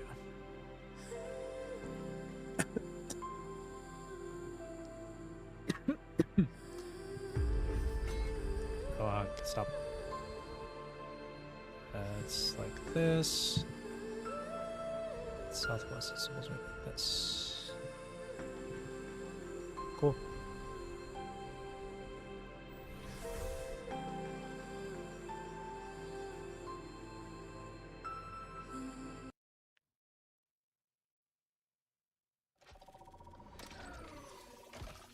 Oh, are we gonna fight Jew?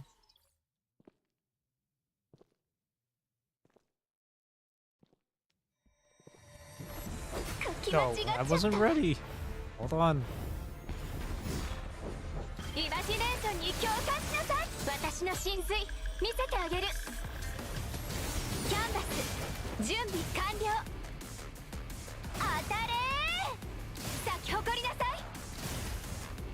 She's a game. I feel bad for her. この色で未来を塗り替える。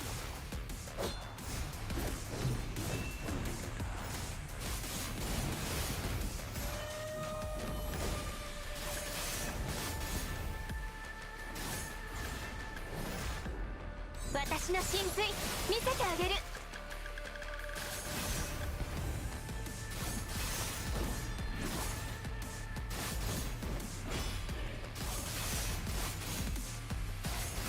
書き間違っちゃった。イマジネーションに共感しな。インスピレーション X キャンバス準備完了。 Chew has gone back up. We don't think we can defeat them one by one. If the two halls are related, does that mean we must defeat Huashu and Chu at the same time? Says the synergy of this Iris Warbler. Lina will be our primary combatant here. I will sync our battle status to your terminal island. Please adjust your tempo based on the life status of our side. No problem. ドローイングタイム。咲き誇りなさい。この色で未来を塗り替える。書き間違っちゃった。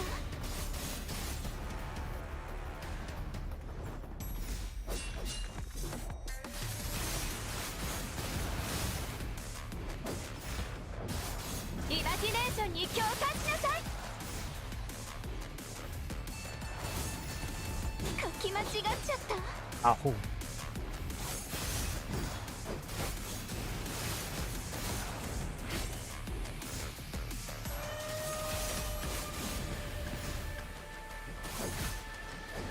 Jeez.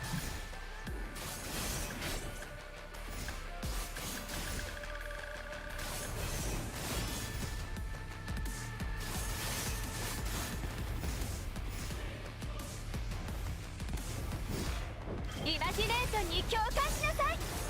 書き間違っちゃった。Imagination にキャンバス準備完了。当たれ。この色で未来を塗り替える。 There we go.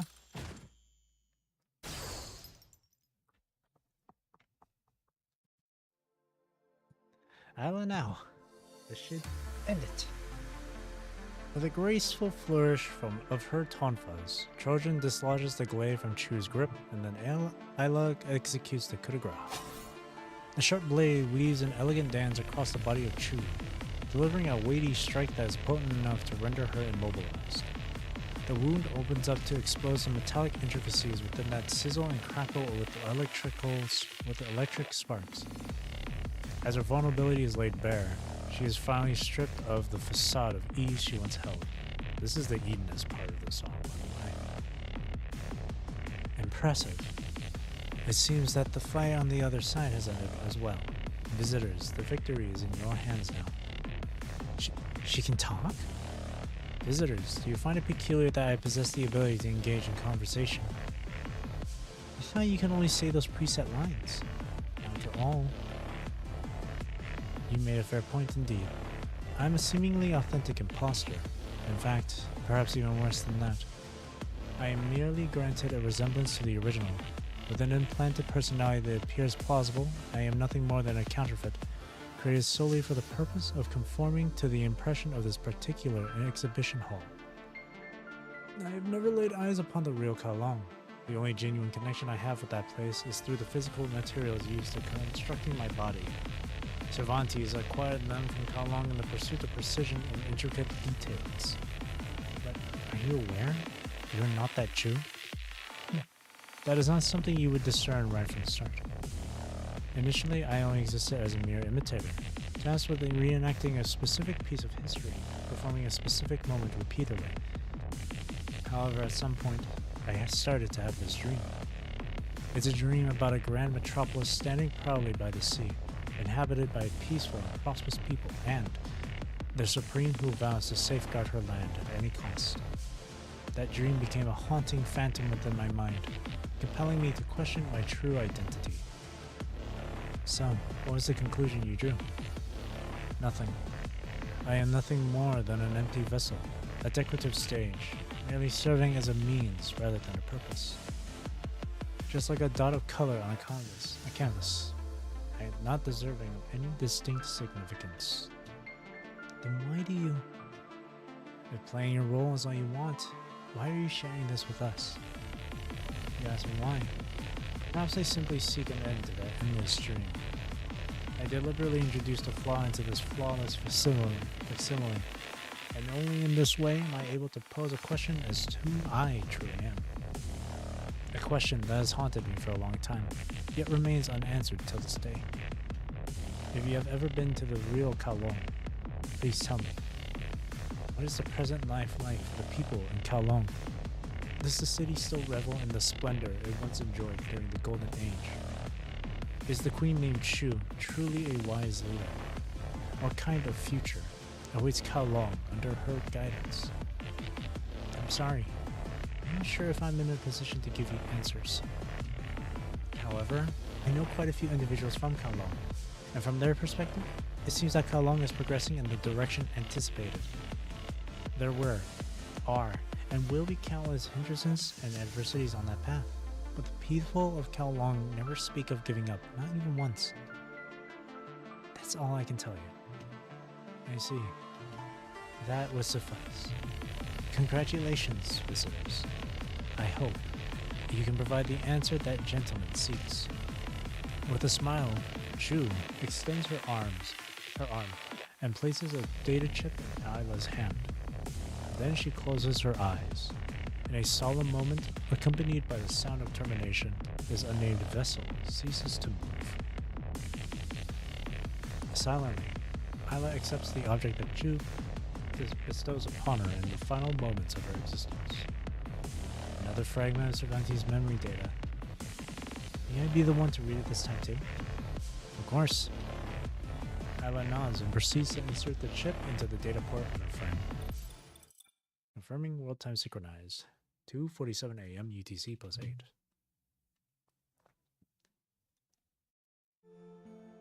Mr. Carl, may I know where Mikkel is? Confirming. Questioner identity. Leader of Kowloon.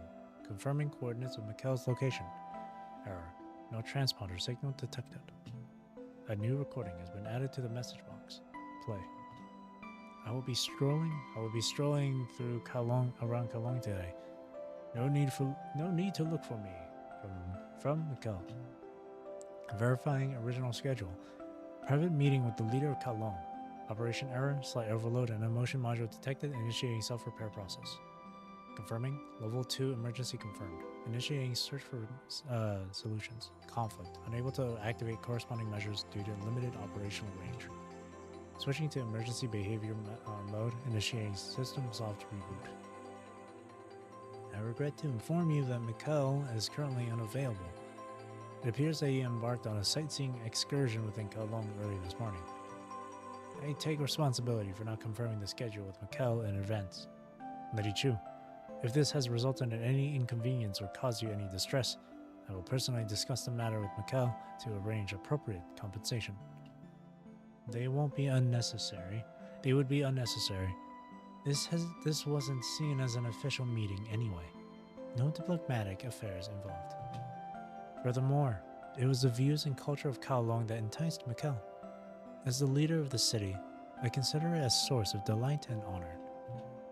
Thank you for your generosity, Lady Chu. However, now that I have some rare free time away from my responsibilities, it would feel rather lonely to spend it all by myself. I had planned to discuss with Mikkel on topics pertaining to art and culture. I presume you, as his assistant, have also been influenced by his expertise? I'm merely a mechanoid assisting Mikkel with trivial tasks in his life. I don't possess much understanding of human art. Is that so? Interestingly, one of my family members holds a completely opposite opinion. He believes that mechanoids possess insights that run even deeper than those of humans. How about considering it as helping your master accompany his host for a casual conversation?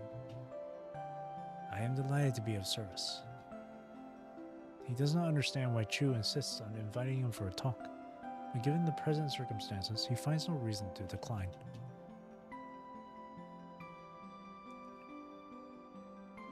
Accompanied by Chu, he strolls through the winding alleys, making his way toward the restricted complex located at the heart of the city. Chu leads him to a towering structure, its viewing deck offering a breathtaking panoramic view of the entire Kowloon. Welcome to the Kowloon Sky Deck. For over a millennium, the Astroverse Bureau of Kowloon has diligently observed the stars here, shaping the very foundations of our calendars. I enjoy spending my leisure time here. The tranquility makes it an ideal place for deep thinking and meeting close friends. You can also see the entire Kowloon from up here. As Carl follows Chu's gaze forward, he is greeted by the sight of the city expanding like a chessboard, with streets adorned with paper lanterns and festoons to celebrate the upcoming New Year. Even in the daylight, he can imagine the awe-inspiring night view that will unfold after the sun sets. After observing the bustling streets, Carl makes an attempt to search for Mikkel among the crowds. However, the idea quickly dissipates, abandoned within a fleeting moment. You've talked a lot to me along the way. From what I see, you are far from boring as you initially claimed.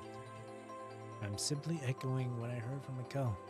However, I'm glad to have had the opportunity to provide you with entertainment, Lady Chu. He's a talented theorist as well as a man of action. Constructing a city that emulates the splendor of the Golden Age is seen as an impossible mission by many. In his pursuit of completing this project, Mikkel has embarked on numerous journeys, exploring various locations and leaving no stone unturned. Do you believe he can complete it? I always do. This is the first time that you clearly stated your opinion on something. Because Mikkel is always confident. Gazing calmly at Kowloon below, Carl beholds a magnificent city that exudes both vibrancy and grandeur. Yet, the vision Mikkel holds within his heart surpasses even this spectacle. Jeez, that creeped up on me, that yawn. Leading Carl to comprehend why many view his goal as nothing more than an artist's futile dream. Lady Chu, may I ask you a question? Please, go ahead. Could you tell me, what does the city mean to Kowloon? This is a rather intricate subject, and I'm afraid a few words are far from enough to draw a definitive conclusion. What if you had to conclude it with a few words? Testament. It serves as a testament to Kowloon's existence. As long as the city stands, it instills hope within our people for the future of Kowloon. The city of Kowloon was erected millennia ago, upheld by the sturdy pillars of our civilization. Throughout the ages, we have continuously added bricks and tiles to it, leaving behind tangible traces of our existence in this world. You're still not done with that hypocritical speech after all these years. From behind Chu and Carl rings an androgynous voice laced with a touch of disdain. Villiers, you're back from the Science Council. Why didn't you notify me ahead? Why would I report to you about my whereabouts? So you can arrange a grand reception and have everyone line up to give me a warm welcome? I simply don't see the point in staying there any longer, especially since the current stage of Gestalt's development has ended. I can achieve better work efficiency in my old studio here, though I find it disappointing that Kowloon hasn't changed a bit, still as noisy and irritating as ever. Just when I thought I had finally found a place to escape from that dreadful chaos, you showed up here with a mechanoid. Unbelievable. Is it really that surprising to you that I'm conversing with a mechanoid, Villiers? I have zero interest in whom you are talking with, I jest. Villiers directs his gaze toward Carl, his dark eyes reflecting a blend of perplexity and doubt. As an entirely rational creation, how did you manage to ask such a joke-like question? I don't understand what you mean. Cities are mere conglomerations of foul human connections, distorted byproducts that arise during the progress of the inherently flawed human civilization. The extravagant facade is but a fleeting shadow in nature, crafted from vanity and designed to deceive the gullible. As a mechanoid who measures the world using numbers, how is it that you fail to perceive the true nature of the city through your calculations? I'm afraid the calculations required to ascertain that theory demand an arithmetic module far more advanced than the one built within me.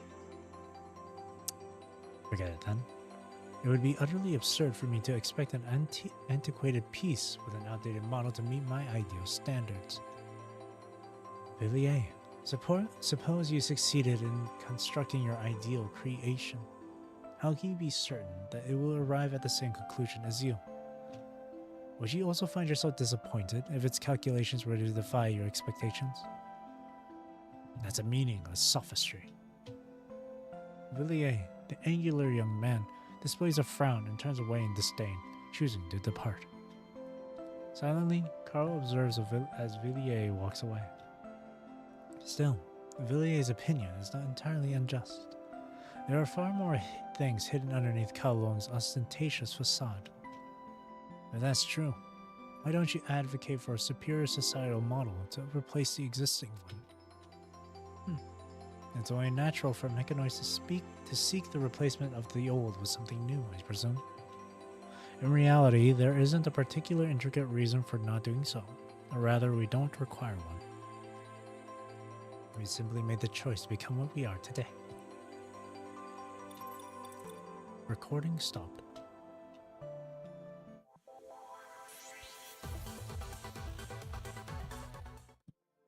Mm-hmm.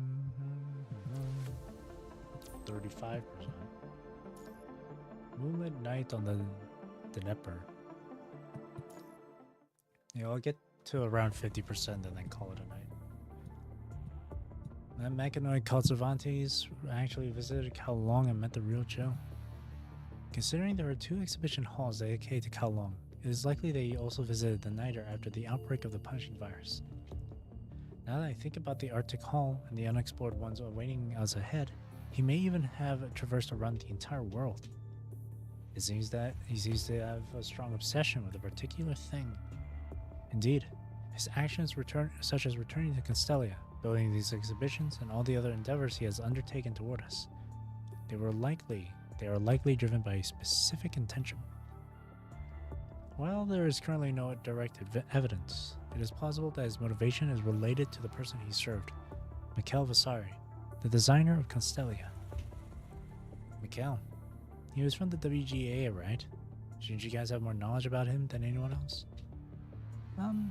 I suppose you could say that, but there are widely known rumors of Mikhail not seeing eye to eye with the former WGAA leader. Although he didn't formally resign from the association, he chose not to actively participate in most of its affairs, resulting in limited records about him. Furthermore, the Constellia project was always shrouded in utmost secrecy, so Mikhail's whereabouts during his later years remained a mystery to most WGAA members. Following the outbreak of the punishing virus, our association experienced a devastating loss of documents related to the Golden Age. Meanwhile, numerous members were unable to board Babylonia, leaving us even fewer clues. Chairman Allen may know some inside information. Unfortunately, our current circumstances prevent us from contacting him now. We intended to delve deeper into the matter, but at that time, my attention was diverted to another pressing concern. With such limited information available, anyone would have overlooked it.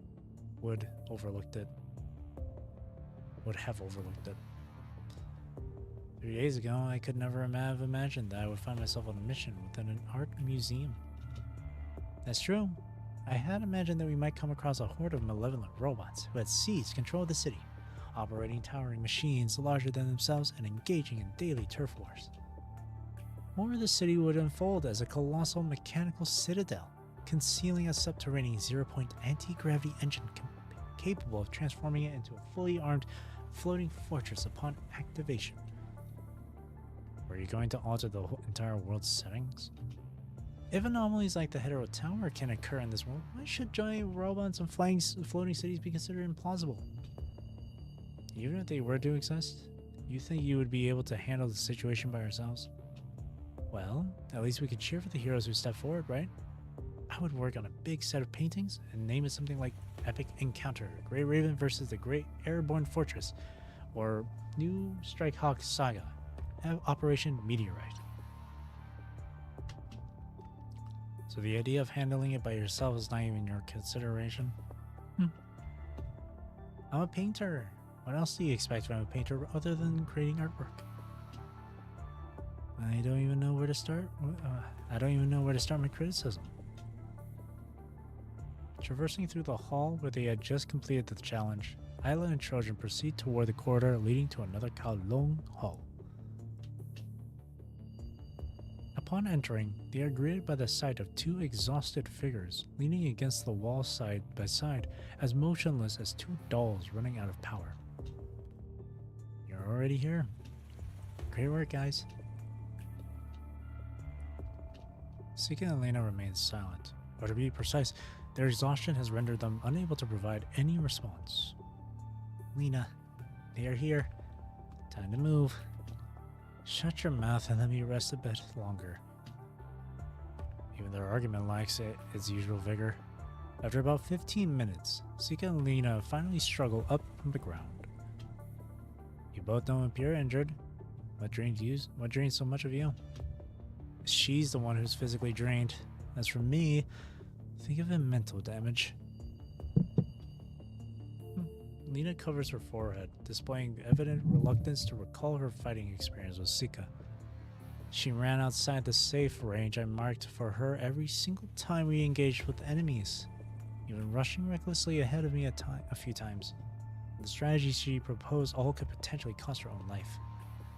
With our battle power split into halves, if we didn't employ bolder approaches, our combat would become a drag and impede their progress. Why can't you trust me more? Regardless of the circumstances, I'm still an FOS graduate with actual field experience. Trust?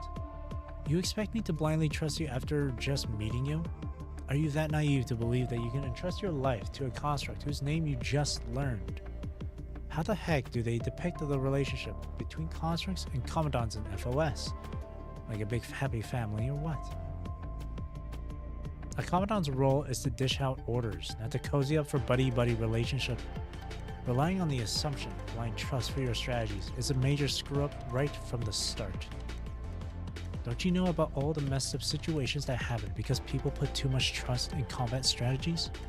Ignoring the possible risks just because you got lucky a couple of times is a surefire way to end up in a total mess.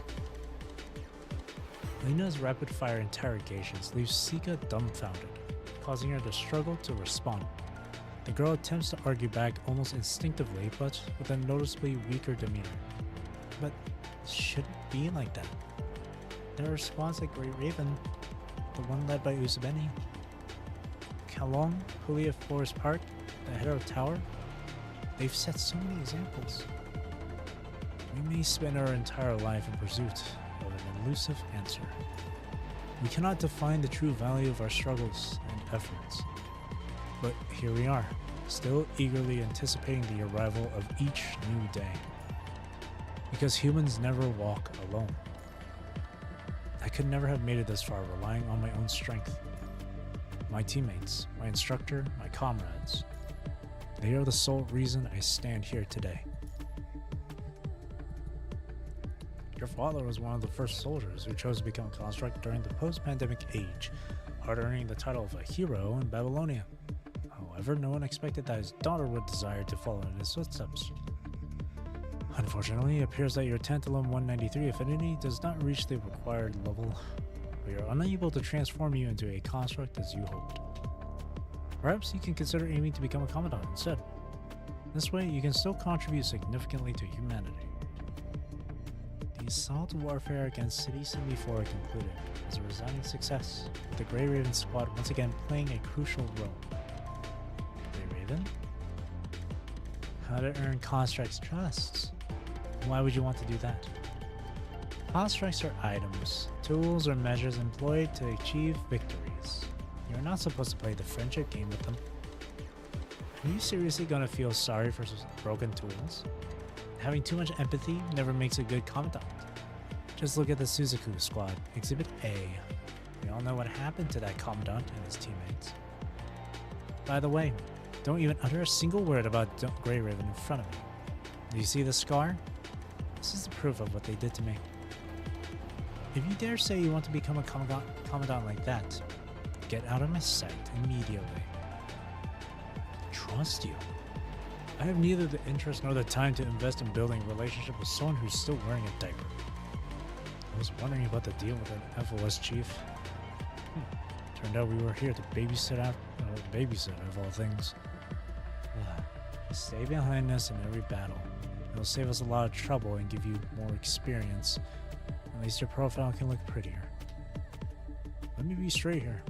You will not become the second Chrome or the second Uzabeni. From what I see in your talent, potential, and performance, it seems highly unlikely for that to happen. I just want to become someone like them, like the person I look up to. I just think their approach is the correct one. Lena had a good point there. We've only known each other for a few days, and I've also been taught not to leave my back exposed to others unless there's absolutely no other option.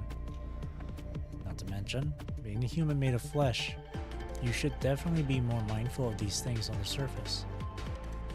Nyla, do you agree with them too? I indeed sort of sense a tsundere side of Lena. She does have a certain independent nature, like a cat accustomed to living alone. She'll not easily show you her belly and ask for pats just because you gave her a few treats. Don't compare me to a cat like that. I'm just teaching her the most basic knowledge that every task force member should have. Look, you're the captain, and you've been to the service countless times. You should know whether what I'm saying is true or not. I don't think Sika's opinion is entirely off base. I've been staying tuned in to the Grey Raven Commandant's actions myself, and there are some valid points to consider. However, we are not Grey Raven, are we? We're a squad that's in a league of our own, you know? How should I put this?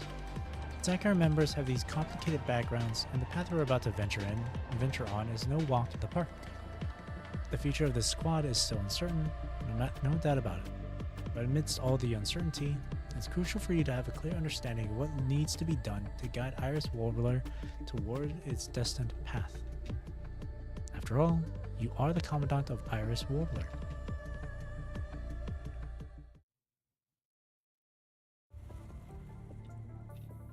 Trojan leans against a street lamp, quietly adjusting the personal terminal on her arm. Bathed in the colorless light, her cyan hair exudes a chilly luminescence. Her gaze remains fixated on the screen of her terminal, her thoughts seemingly immersed in profound contemplation. After a flurry of encounters, Sika is too exhausted to continue. Trojan and Isla's weapons also need maintenance, damaged during the battle against Chu. The squad settles on a suspension of exploration and retreats to the street outside, following Lena's suggestion to camp there for the night. Despite having already checked the surroundings, the squad decides to maintain a watchful stance and take turns keeping guard, and Trojan volunteers for the first shift. The night in the city proves to be livelier than anticipated. The lights emanating from the towering buildings flicker irregularly, weaving a three-dimensional matrix of codes, through which mechanoids exchange information or delve into the realm of the art they seek to explore. The colossal windmill standing in the center emits a captivating blue glow, leaving Trojan to ponder how the city's nocturnal vista would unfold if she were to witness it from that vantage point. Perhaps, atop the windmill's pinnacle, stands the mechanoid named Cervantes, gazing intently back in Trojan's direction. Cervantes. Her gaze lingers only for a moment before shifting away. Trojan then turns around after closing the virtual screen of her terminal. There's still some time left until the next shift. Having trouble falling asleep? A little bit. I'm thinking about the mechanoids in the city. The dynamic between Cervantes and Mikkel also seems very captivating. And don't worry about it. It's something unrelated to our mission and unnecessary to bring up now. I thought you agreed with Sika on the importance of absolute honesty among comrades. Are you keeping a secret for your own teammate right now? Just like you, I have my own little secret. If you're eager to uncover it, give it your all to win my affection. But considering the complexity of our mission this time, we'd better concentrate our efforts on the exploration of the art museum for now.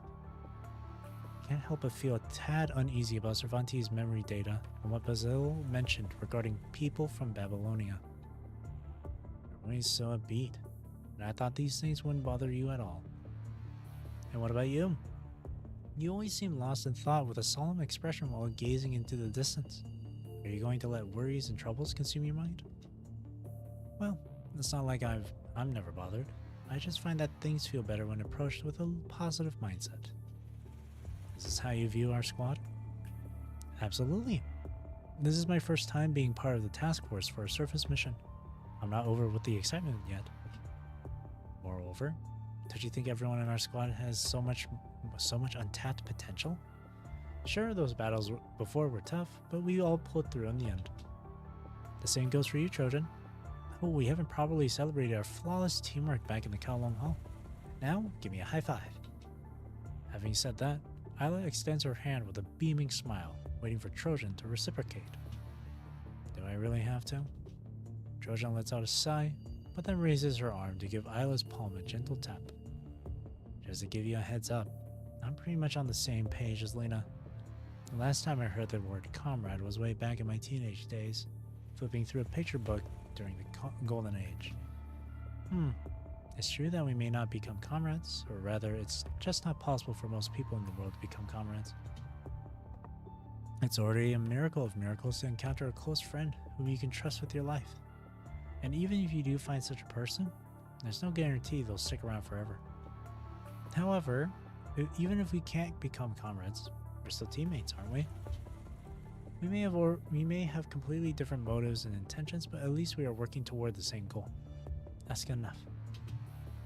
I don't know if I should call you carefree or persistent. Persistent, without a doubt. I'm so incredibly intrigued by your past and Lena's too. I don't know why, but something tells me that I'll find wonderful story inspiration from that. Generally speaking, aren't you supposed to say some cheesy lines to help me work through my emotional baggage and leave my past shadows behind? I can certainly give it a shot if that's what you're looking for, but I must admit that my expertise doesn't lie in that particular area. The Grey Raven Commandant is likely an expert in that regard. You might have a better chance with that person. Grey Raven Commandant. A truly unique presence, even in the task force. Stopped the invasions of the punishing virus and thwarted the Ascendant's plans more times than I can count. Retrieved crucial data for researching Omega weapons, played a pivotal role in the lunar base incident. Gambled everything they had to save a teammate, Imperia, who was destined to be sacrificed. I wouldn't be surprised if anyone deems that person the savior of Babylonia. It's too unrealistic to stop someone from admiring such a remarkable individual, isn't it? Trojan's face breaks into a faint smile, yet her words are not intended for Isla's ears. On the second floor of the building where the squad stations, a lithe figure opens the window and gracefully leaps inside, moving with the nimbleness of a cat and making nary a sound. There's no denying that Grey Raven has brought a sense of hope. It's impossible to replicate that hope. Hope that cannot be replicated will eventually turn into a toxic influence, leading people to lose their grip on reality. Just as that Commandant reached Imperia's side, the construct stationed on the surface initiated a mass defection all at once. Do you have any idea that during the defection, how many Commandants were betrayed by constructs, and how many constructs were unjustly disposed of due to the baseless allegations made by their commandants? The higher-ups made the choice to sweep the whole thing under the rug by singing praises of the Imperia miracle. How can you expect someone who personally witnessed a mass defection to buy into such nonsense? So, that's why you said those things to Sika? It would only be better for her Commandant career if she corrects her foolish misconception while she still can, rather than going through it firsthand and later regretting it. Actually, if it truly occurred, she might not even have the chance to feel regret. It seems like you're hinting at something else. You've been watching me since Nightfall, haven't you? To be more precise, since the very beginning. This is a squad established by the WGAA. Having construct with a Corona background on board says a lot, don't you agree? Look, there's no need to dwell on something that happened ages ago. I've been faithfully serving the task force all these years, and just so you know, my inclusion in the squad has the stamp of approval from General Wells himself. Lee and Grey Raven, Vera and Cerberus, and even Commander Nicola, they all have a Corona background. Are you planning to scrutinize each of their positions? Then what's the deal with your service records being totally blank? What went down with your previous squad that made them wipe out all the related data? That's not something you need to worry about. How about you spill the beans on your experience quitting Caribou first? With a chilling gaze locked between them, Trojan extends her arm toward the tonfas lying nearby, while Lena clenches the bow tightly in her hand. Caught in the midst of their intense confrontation, Isla stealthily takes out her notebook and pencil. Her gaze becomes unwavering, as if she's poised to jot down every detail, fully engrossed in observing Lena and Trojan. What are you doing? No, please, don't mind me at all and carry on.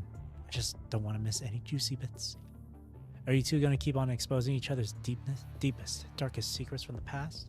Or are you going to grab your weapons and face off? Am I getting in your way here? Should I take a step back to give you more space?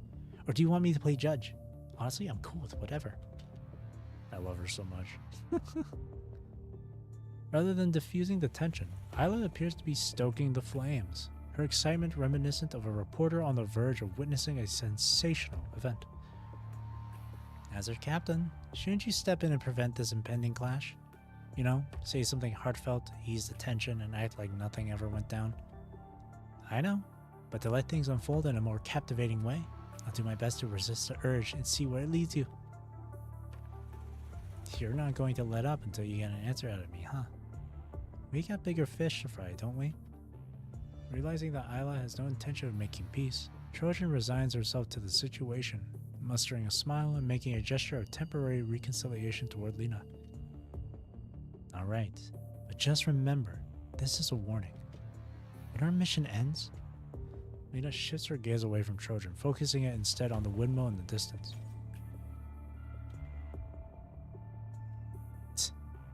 I'm going back to check on the Commandant. Let me know when your shift is over. With a wave directed at Isla, Lena retreats into the building. That almost had me breaking a real sweat. So, what's the verdict? Is the relationship between your teammates even worse than you thought? But you seem pretty chill about it all. Already brace yourself for the worst, huh? Before our squad was put together, I got a heads up from Chairman Allen that things could get a bit messy. But like I said, no matter where we come from, nothing can alter the fact that we're a team. Children, you're here because Iris Warbler can help you achieve something, right? Causes and convictions don't just magically come to life on their own. It's through actions that they leave their mark on reality. In whatever shape or form it assumes, I hope Iris Warbler can become something that holds profound meaning and value. Even if it veers from the path everyone expects. Even if it's branded as a failure down the road. I won't look back with any regrets for the efforts I've poured into it.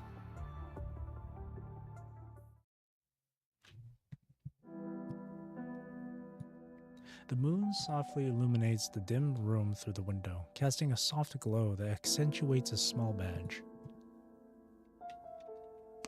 In a secluded corner of the building, Sika sits with her head bowed, her gaze fixed upon the tough and cold proof cradled in her palm.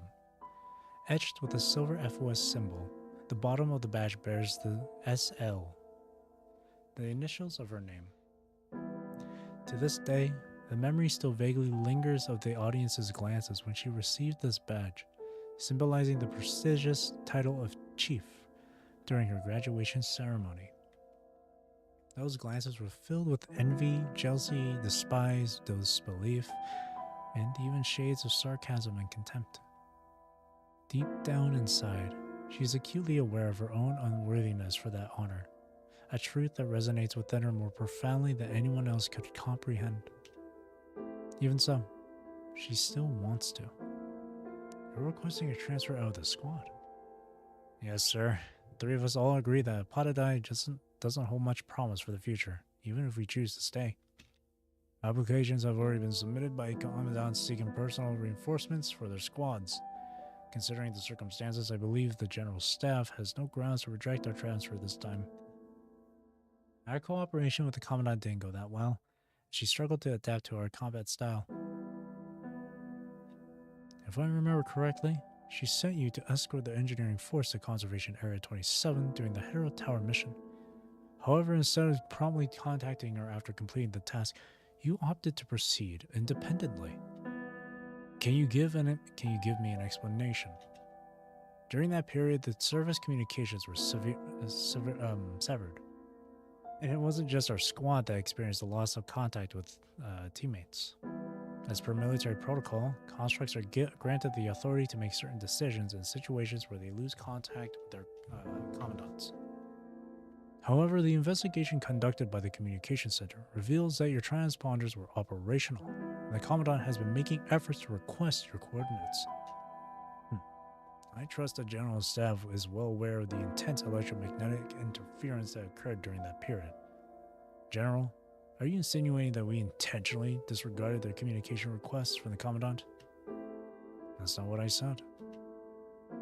I just want to make it clear that your Commandant's utmost concern had always been your safety until the very end and nothing else. Your transfer applications have been approved. It was the initial intention of the General Staff.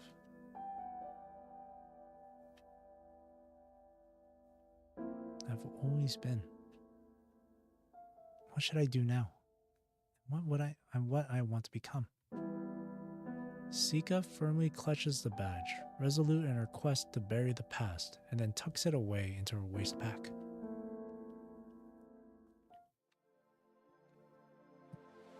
I feel for her, man.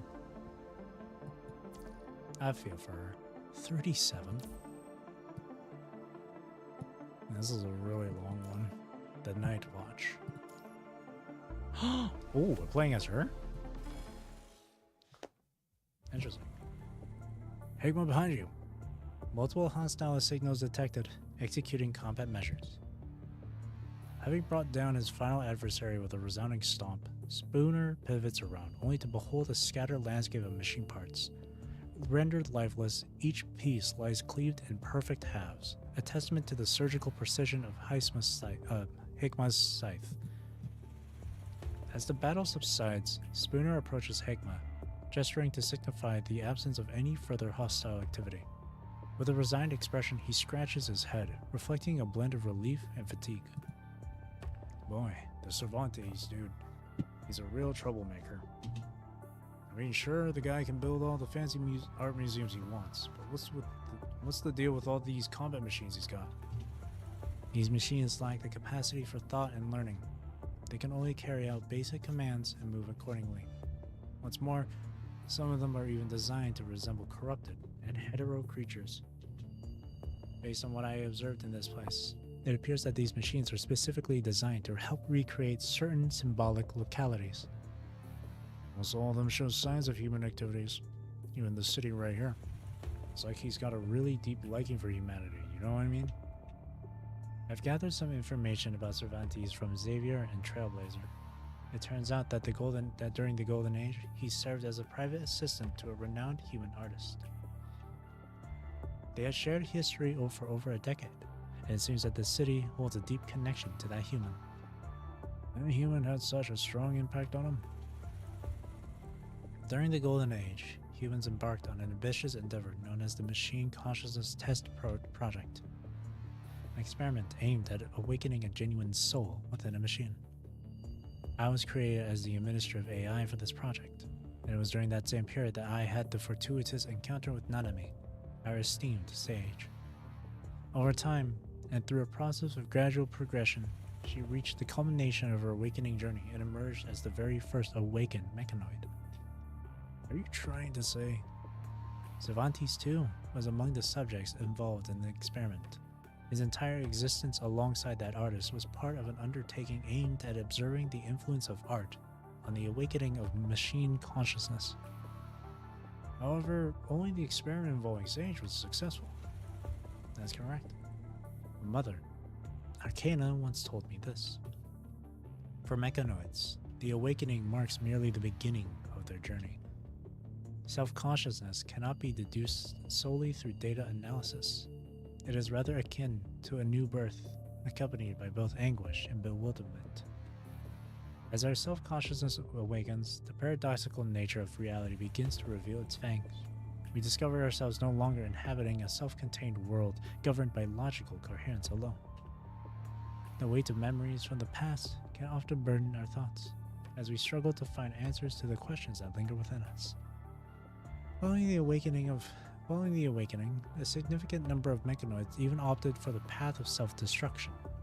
This occurrence served as one of the initial catalysts for the establishment of the Church, which sought to mitigate such incidents from happening. He's one of the first mechanoids who joined the Church. Was he also been dealing with the so-called psychological problems? In essence, it can be said that all mechanoids experience varying degrees of psychological challenges. This is precisely the focus of Hierophant's endeavors, isn't it? So, if his mental state hasn't improved, can we actually expect him to convince him to come back to the church, even if we meet him face to face? Spooner's question silences Hikma, leaving her briefly at a loss for words. Hey, don't tell me that question never crossed her mind. Ever since he left, the position of Tower has remained empty because the Church collectively acknowledges that there's simply no one better suited for the role than Cervantes. If you can perceive the summoning as Sage, he should be able to grasp our intention as well. Regardless, we must make the utmost effort first. With a faint smile adorning her face, Hikma is ready to leave the exhibition hall in the company of Spooner and continue their expedition into the depths of the museum. However, an abrupt change overtakes her countenance. Hikma swiftly interrupts Spooner's movement, activating the stealth module to muffle her footsteps. My sensors have picked up activity from living entities, and from the biological signals registered, it appears to be a group of constructs. Constructs? Could they be from Babylonia? Have they somehow gotten the scoop on the city too? Switch on your tracking mode, Spooner. Let's make our way toward their vicinity first. Nodding silently in agreement, Spooner also conceals his footsteps.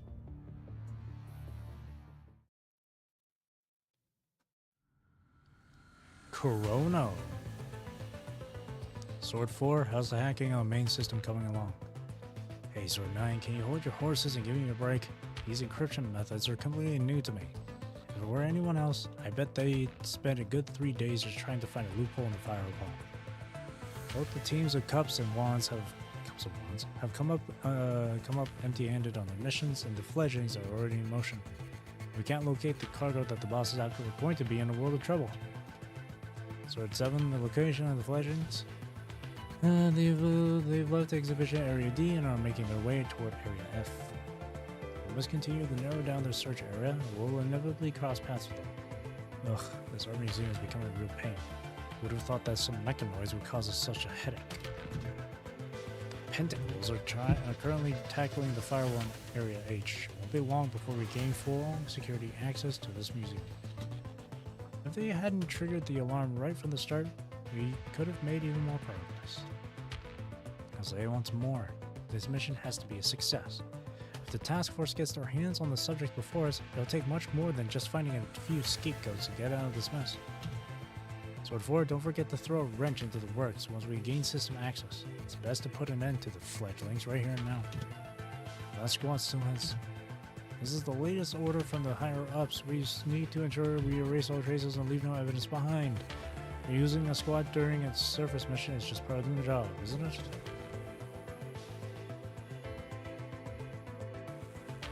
Data filtering complete. Identity analysis concluded. Babylonia. Special Construct Forces of Corona. Codename Swords. Looks like some rats managed to sneak into Zeraphym's background garden.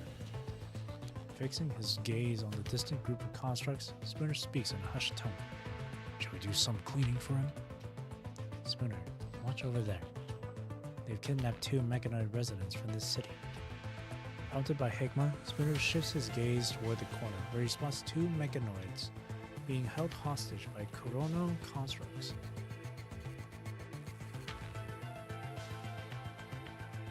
Cicely and Monet. Oh, Monet.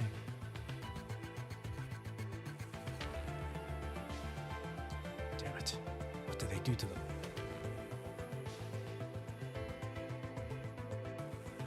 Sword 7, have those 2 weird machines been behaving themselves? Their systems crashed after we deployed the logic virus. Should I proceed with disposing of them? Let's leave them be for now. It seems that some of the higher-ups are also studying mechanoids that display unique behavioral patterns. Once the hacking is finished, we'll extract their memory shells and bring them back as experimental materials.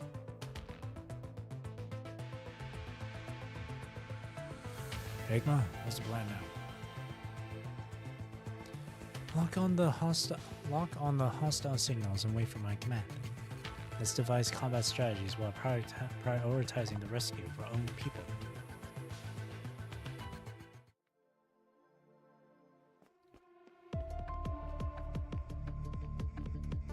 Calculating space model. Signal location confirmed. This should be it. What are these constructs doing here? The priority now is to rescue our kin. We need to finish everything before they hack in.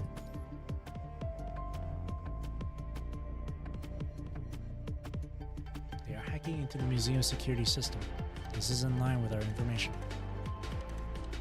Who are you? Warning! 2 battle mechanoids sighted. We can't dodge them. Better finish this fast. Phew. Is there something we can use on them? If the reinforcements were summoned by them, we should be able to find some ID cards. Damn, we got slumped over easily. Comms record. Sword Squad called for tech support. Command received. How you move around? From my hands, we eliminate room. I see. ID card. What's this one? Remote.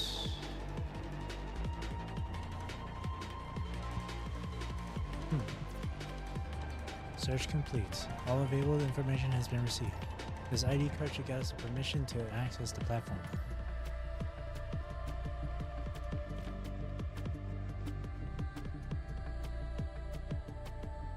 Door unlocked. The control platform is also linked to the power source of the hull. Maybe we can use this remote control, but I'm not sure if it'll also affect us. I'll leave it to you to come up with a plan, Hikma. Attack with Spooner.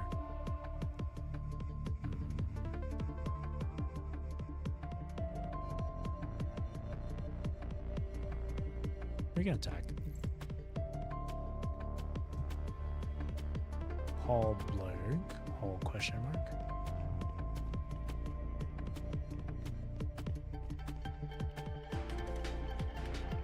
Let's end this fast, Hegma. ロックオン解析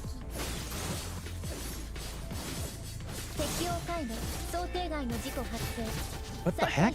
Holy shit, man. Stun locked. ロックオン解析 Freaking stun locked the entire time. アクティベートロックオン解析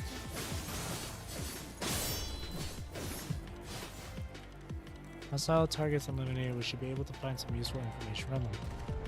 Oh jeez. This is madness. The remote control bombs killed their own people along with the data. Priority is to confirm the status of our own kind. I'm checking their locations right now. Oh man, I gotta switch camera.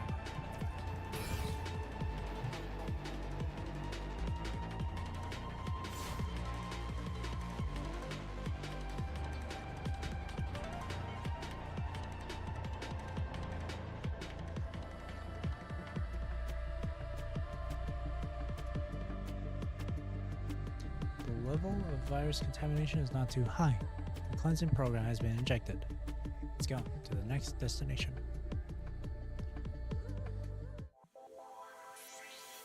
There we go.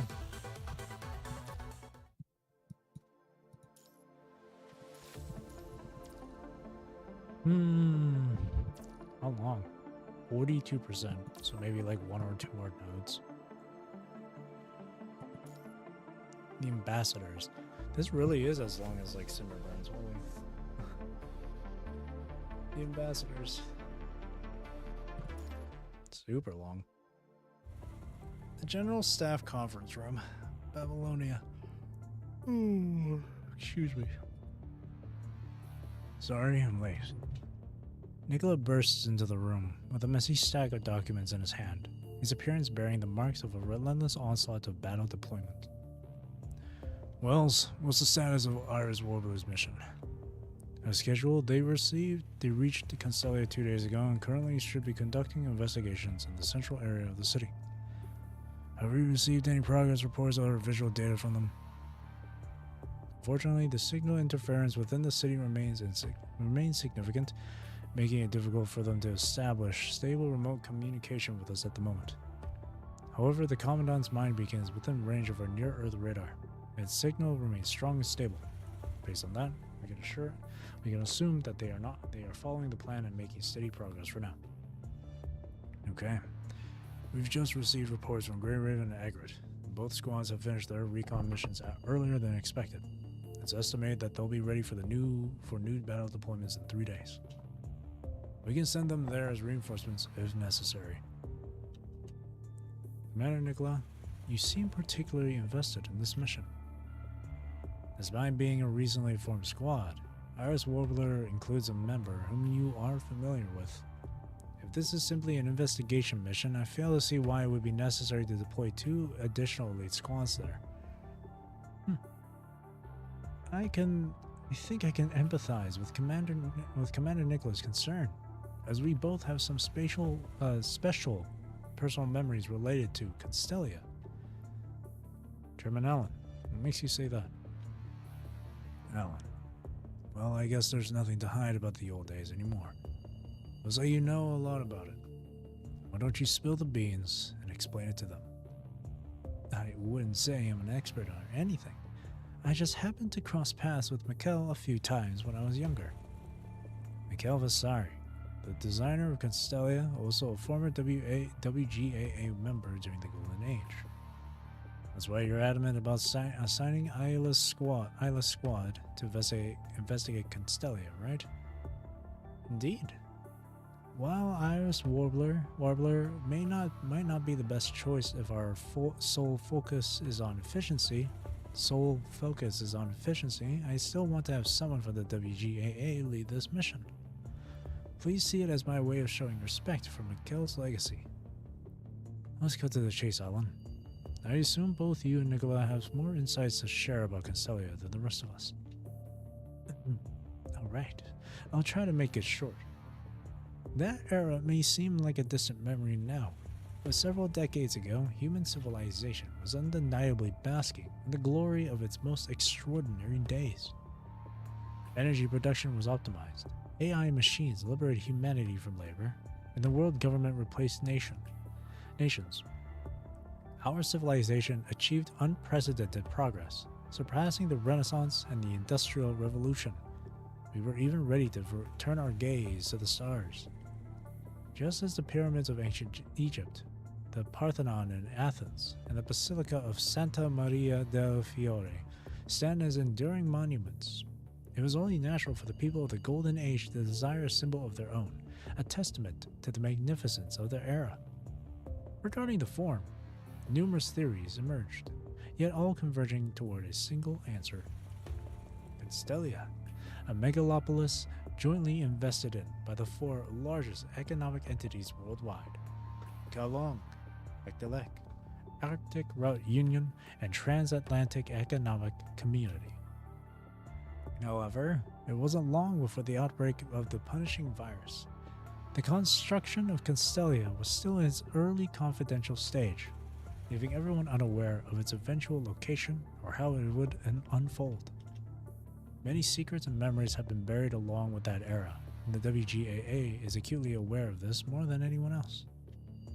Most, Constellia is shrouded in ambiguity, evoking a sense of skepticism akin to the doubt cast upon the existence of the fabled lost island of Atlantis, as recounted in Plato's dialogues.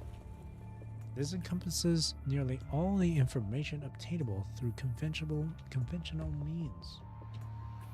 Indeed, even Babylonia's database only holds scarce records about it. If we hadn't uncovered the city, there would have been no way to confirm the accuracy of that data. That was just a result of deliberate manipulation. While it appeared that the four major economic entities were co-investors in the city, there was in fact a mastermind orchestrating it all. At this point, I think the answer should be abundantly clear to everyone. Corona. They are the mastermind behind the construction of Constellia. Talking about the monument and the glory, those were just a bunch of nonsense meant to play with people's heads.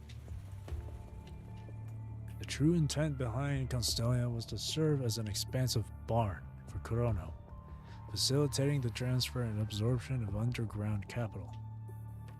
It was presented as a cutting-edge technological metropolis to lure substantial investments and financial activities. Their objective was to identify additional plutocrats and organizations for collaboration and lay the foundation for a base at the negotiation table to fuel their ambitious Project Winter. I see. So the city itself was meant to serve as a smokescreen for Project Winter. With the onset of the punching virus, this scheme should have been thwarted long ago. Exactly. They wiped out most of the data as if it had never happened. Until someone secretly took control of Constellia's construction and intentionally unveiled its existence to us. You think Corona has a chance to get involved in this situation? I can't say for sure, but honestly, I don't think Corona has the muscle right now to deal with the Golden Age's aftermath. Knowing Corona, I can't imagine them sitting this one out. Chairman Allen, were you aware of all this information when you insisted on assigning the mission to Iris Warbler? General Wells, I have faith in Isla and her squad. For Corona, Constellia might be nothing more than a means to fulfill their ambition, but from my point of view, it also embodies the will of the WGAA. Even though I'm not a believer in spiritualism, I still hold the belief that every lock can be opened with a unique key. And Iris Warbler is the key this time. Wells, don't you think this could also be an opportunity for us. You mean... I propose the establishment of Iris Warbler because I've held the belief that it could present us with a new opening. The Golden Age is a colossal sunken wreck, and the WGAA has been committed to salvaging it. However, our intent isn't just to place its remains in a museum for mere admiration. We aim to restore it. We want to transform it into an arc that guides humanity toward the future. Alan is undoubtedly the least experienced and the youngest among the four present, not even involved with the military field. However, his voice exudes unwavering composure and faith. Since things aren't clear yet, whether we should send additional elite squads to Castelia or not is still up for debate. At the very least, we should wait to see the surface report from the Iris Warbler Commandant first. Before Hassan can finish his sentence, a crisp notification sound chimes in the conference room. Have a good day. Happy birthday. Again, my birthday is in like 2-3 days. But thank you anyway. And have a good day. Thanks for coming by, Tinkan. Thank you. Hassan and Nicola both turn their gaze on the surface of the sound. Wells. It's nothing. Just a notification from my private terminal. But I thought I had already set it to silent mode. Sorry, let me quickly take a look. Who would send a private email to him at this hour? After a few seconds of hesitation, Wells activates the virtual screen of his terminal. Unknown sender and address. Evidently, someone sent this email by hacking into his private channel. As the head of the general staff, Wells holds the same security clearance as Hassan and Nicola. His devices should have the highest level of protection. The sender must be a skilled hacker, capable of breaching the highest level military security protocol, and is highly likely to be someone from Babylonia. After a brief perusal of the email, a stern expression crosses Wells' face. What's wrong, Wells? Wells doesn't provide an immediate response. Instead, he closes his eyes, and with his left hand, touches something inside his chest pocket, attempting to regain his composure. He then casts a glance at Alan, pondering the need to request him to leave. However, he ultimately returns his attention to Hassan and Nicola, seemingly having concluded that it's important for the chairman of the WGAA to be informed about the situation. President Hassan, Commander Nicola, allow me to forward the email I've just received to both of you. While I can't vouch for the information's authenticity, I believe it's imperative for you to review it as well. Also, regarding Iris Warbler's mission, we should have one more discussion.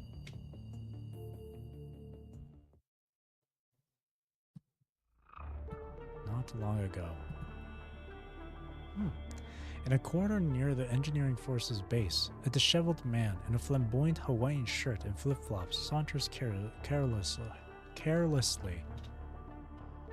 Unfazed by the curious glances from the engineering force crew, he occasionally peers into the plant as though searching for someone. That is, until a construct walking in his direction comes to a halt upon recognizing him. Aloha, Karenina. Have you been? He greets the engineering force captain with an eccentric grin, as if they were close acquaintances. You're Norman?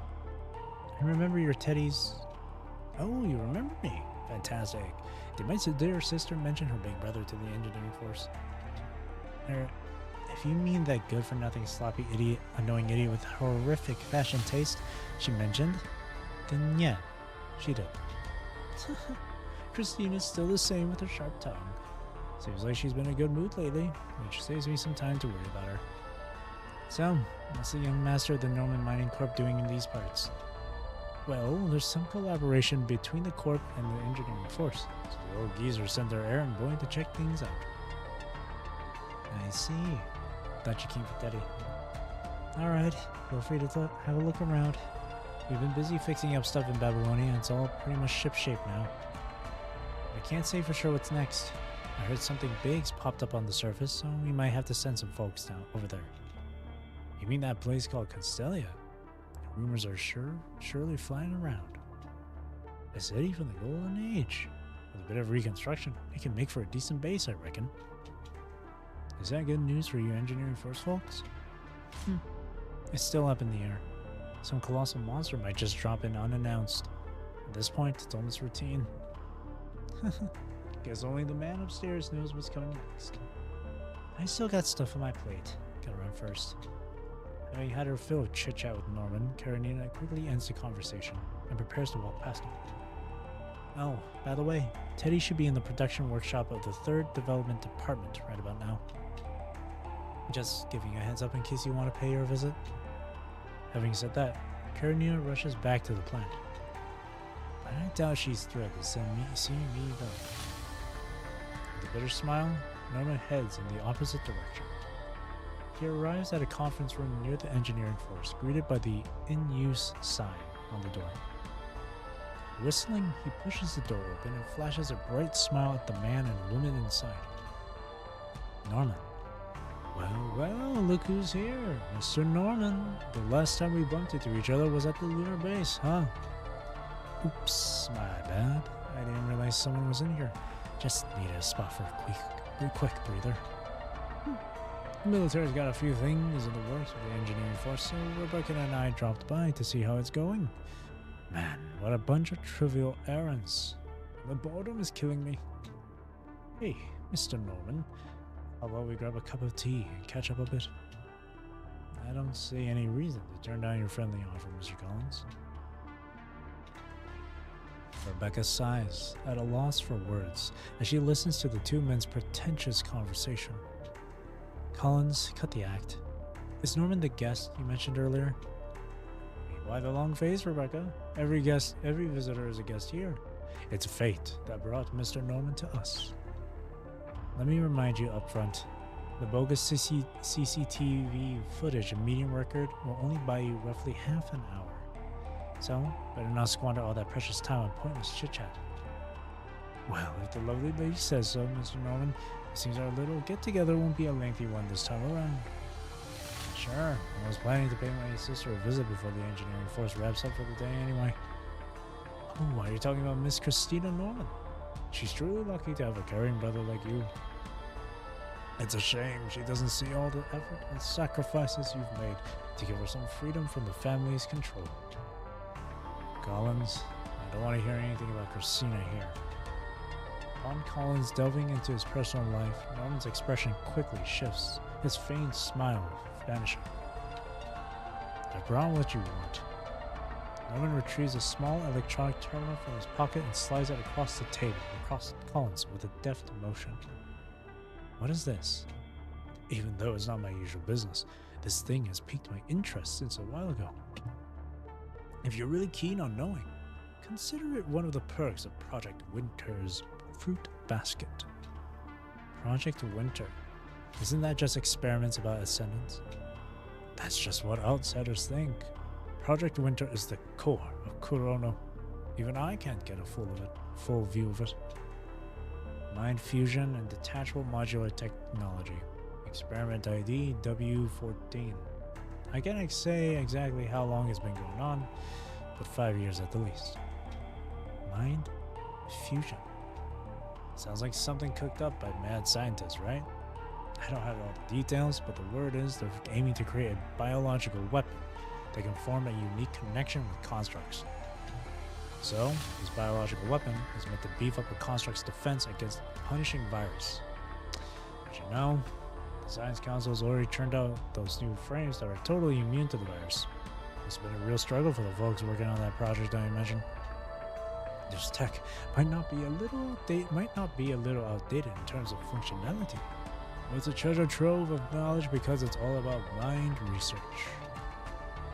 Humanity is way behind when it comes to understanding the mind compared to the Inver device. Figuring out the mind's secrets has been a tough nut for Babylonian to crack. Inver device, mind, just how obsessed Kurono is with all these. You know, Kurono is made up of a bunch of crazy folks. No, I mean, they're idealists, to push the limits of human knowledge. They're always brimming with ideas and ready to make them happen. Heck, even Litz's absurd project managed to attract funding, and that says a lot about the organization. So, does that mean The Norman Mining Corp has ties to Corona in other ways beyond just the lunar base. Just a few here and there. You can never guess who these wealthy bored folks get in bed with, you know? The Corp sponsored a surface laboratory base of Corona. I don't have access to much data, but as a token of goodwill, I think it should suffice. Norman, so your partnership with Litz went sour? How should I put this? He basically crossed lines which he shouldn't have. Plus that lunar base situation turned into a real mess, so Litz is pretty much useless to me now. That's why I'm here, bringing my bargaining chip to scout for a new partner. Mr. Collins strikes me as a reliable, sophisticated gentleman. Mr. Norman, looks like you are quite terrible at reading the situation. Honestly, I don't have many cards left to play after losing Luna. Otherwise, I would never have let the Science Council snatch that info device project from me. You've chosen quite a lousy partner at a lousy, really lousy time. That's exactly why I picked you, Collins. Oh? Only a mad dog with nothing to lose bites without restraint. Only someone who's been through hell will stop at nothing to reclaim what's theirs. We're both reckless gamblers. Wouldn't you like to spice things up and go all in before losing everything? I have to admit, you got quite a sense for this. I had a hunch about you, and it seems my instincts are right on the money. Leonardo and Norman, we're cut from the same cloth, you and I. Since the gas has been poured, and you've brought me the torch, only a fool wouldn't know what to do next. So, what's your plan? I've actually got some insider info on that experiment sponsored by the Norman Mining Corp. During the Hetero Tower incident, one of those ascendants slipped in when everything went haywire at the lab. Well, as you can guess, everyone inside got wiped out, researchers and all. Interesting. All killed by an ascendant. So the experiment failed. On the contrary, it was a real winner. But here's the kicker. The test subject managed to bust out of the place during the ascendant's attack. So now, Corona's got to round up a crew to track down this runaway subject, who I'm guessing is Cervantes. Thanks to that, I managed to scoop up some juicy info. And you won't believe how small this world is. That test subject turned out to be an old acquaintance of mine from way back. Never thought he'd become like this, though. An old acquaintance of yours. Let's not dive into the nitty-gritty of those heart-wrenching days right now. What matters is that Corona is on the hunt for that runaway test subject, and I just so happen to know where he is. Are you thinking of nabbing that test subject before Corona does? I doubt a refined gentleman like Mr. Collins would willingly become their cat's paw. My dear Mr. Norman, even though we haven't known each other for long, it feels like we've already become kindred spirits. That test subject is like a firework, ready to explode at any moment, and we're going to make it shine as brightly and spectacularly as possible. We can't keep all that dazzling view to ourselves, can we? At least everyone in Babylonia should get a piece of it. If the military catches wind of the test subject, the Parliament will be all over Corona, and even the Norman Mining Corp won't be able to dodge the bullet. That's right. Only those crazy Corona folks are ruthless enough to run such a twisted experiment on a living being. Once their dirty secret's out, you can bet the Parliament will serve them up a dose of justice. And that's exactly what we want to see. Gardening is all about trimming the excess branches to help the plant thrive. After all these years of working with my Nicky boy and Hassan, I know better than anyone how sharp these two scissors can get. How do you plan on spreading this information? Don't worry, there are plenty of gossip mongers out there, and I happen to know a reliable one. Once everything's set, let's see how our friendly rivals react while waiting for the fireworks to bloom. So he sent Wells the information then, I'm guessing? Purifying Force Training Group, Babylonia. After the daily routine, there's only one construct left in the empty training room, tirelessly practicing his sword swings. Asarius, you're still here? Oh, that's Asarius. Damn, he looks cool. Bianca enters and spots Asarius, who hasn't returned to his dormitory yet. She sighs, clearly familiar with this sight. Because I must get stronger. You've become more and more obsessed with this since the Red Tide incident. Forget about what I said. I think I can understand why you're feeling this way. Is there something you need from me, Captain? There's a mission for you, Asarius. The command center has assigned a top classified information to the Purifying Force, specifically naming you as the Executor. What's it about? I'm in the dark about that as well. My role is simply to follow the procedure and relay the information to you. The specifics are above my clearance level. I see. That type of mission, huh? A last-minute mission assigned to a specific member of the Purifying Force. Even the Purifying Force captain has no access to the details. This is typically a measure taken when certain military higher-ups need to accomplish something unconventional outside the bounds of formal procedures. Bianca has always wanted to eliminate these off-the-books orders, which could be seen as breaches of protocol. However, this tradition persists due to the complexities within military ranks. You know you have every right to turn it down, Asarius. That's fine. I'll take it. After a moment of silence, the young construct rejects Bianca's advice. A mission is a mission, regardless of who it comes from and what it's for. Since they assigned me the mission, the target must be pretty tough to deal with. With a composed demeanor, he finishes cleaning the weapon in his hand and then carefully sheaths it. It leaves me no reason to run away.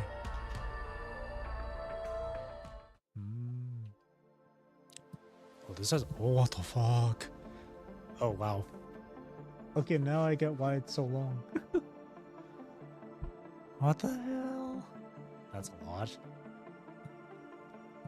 This one has a percentage bar, too.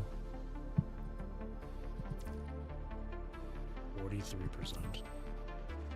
No, I think I'm good for this. I think this is actually. Yeah. This is fine enough for me. I'll stop here for now.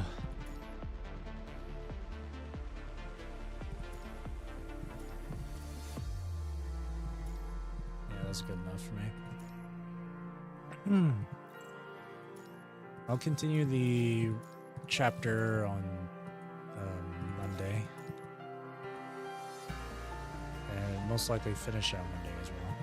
We'll see though. But yeah. My voice is starting to go a bit coarse now.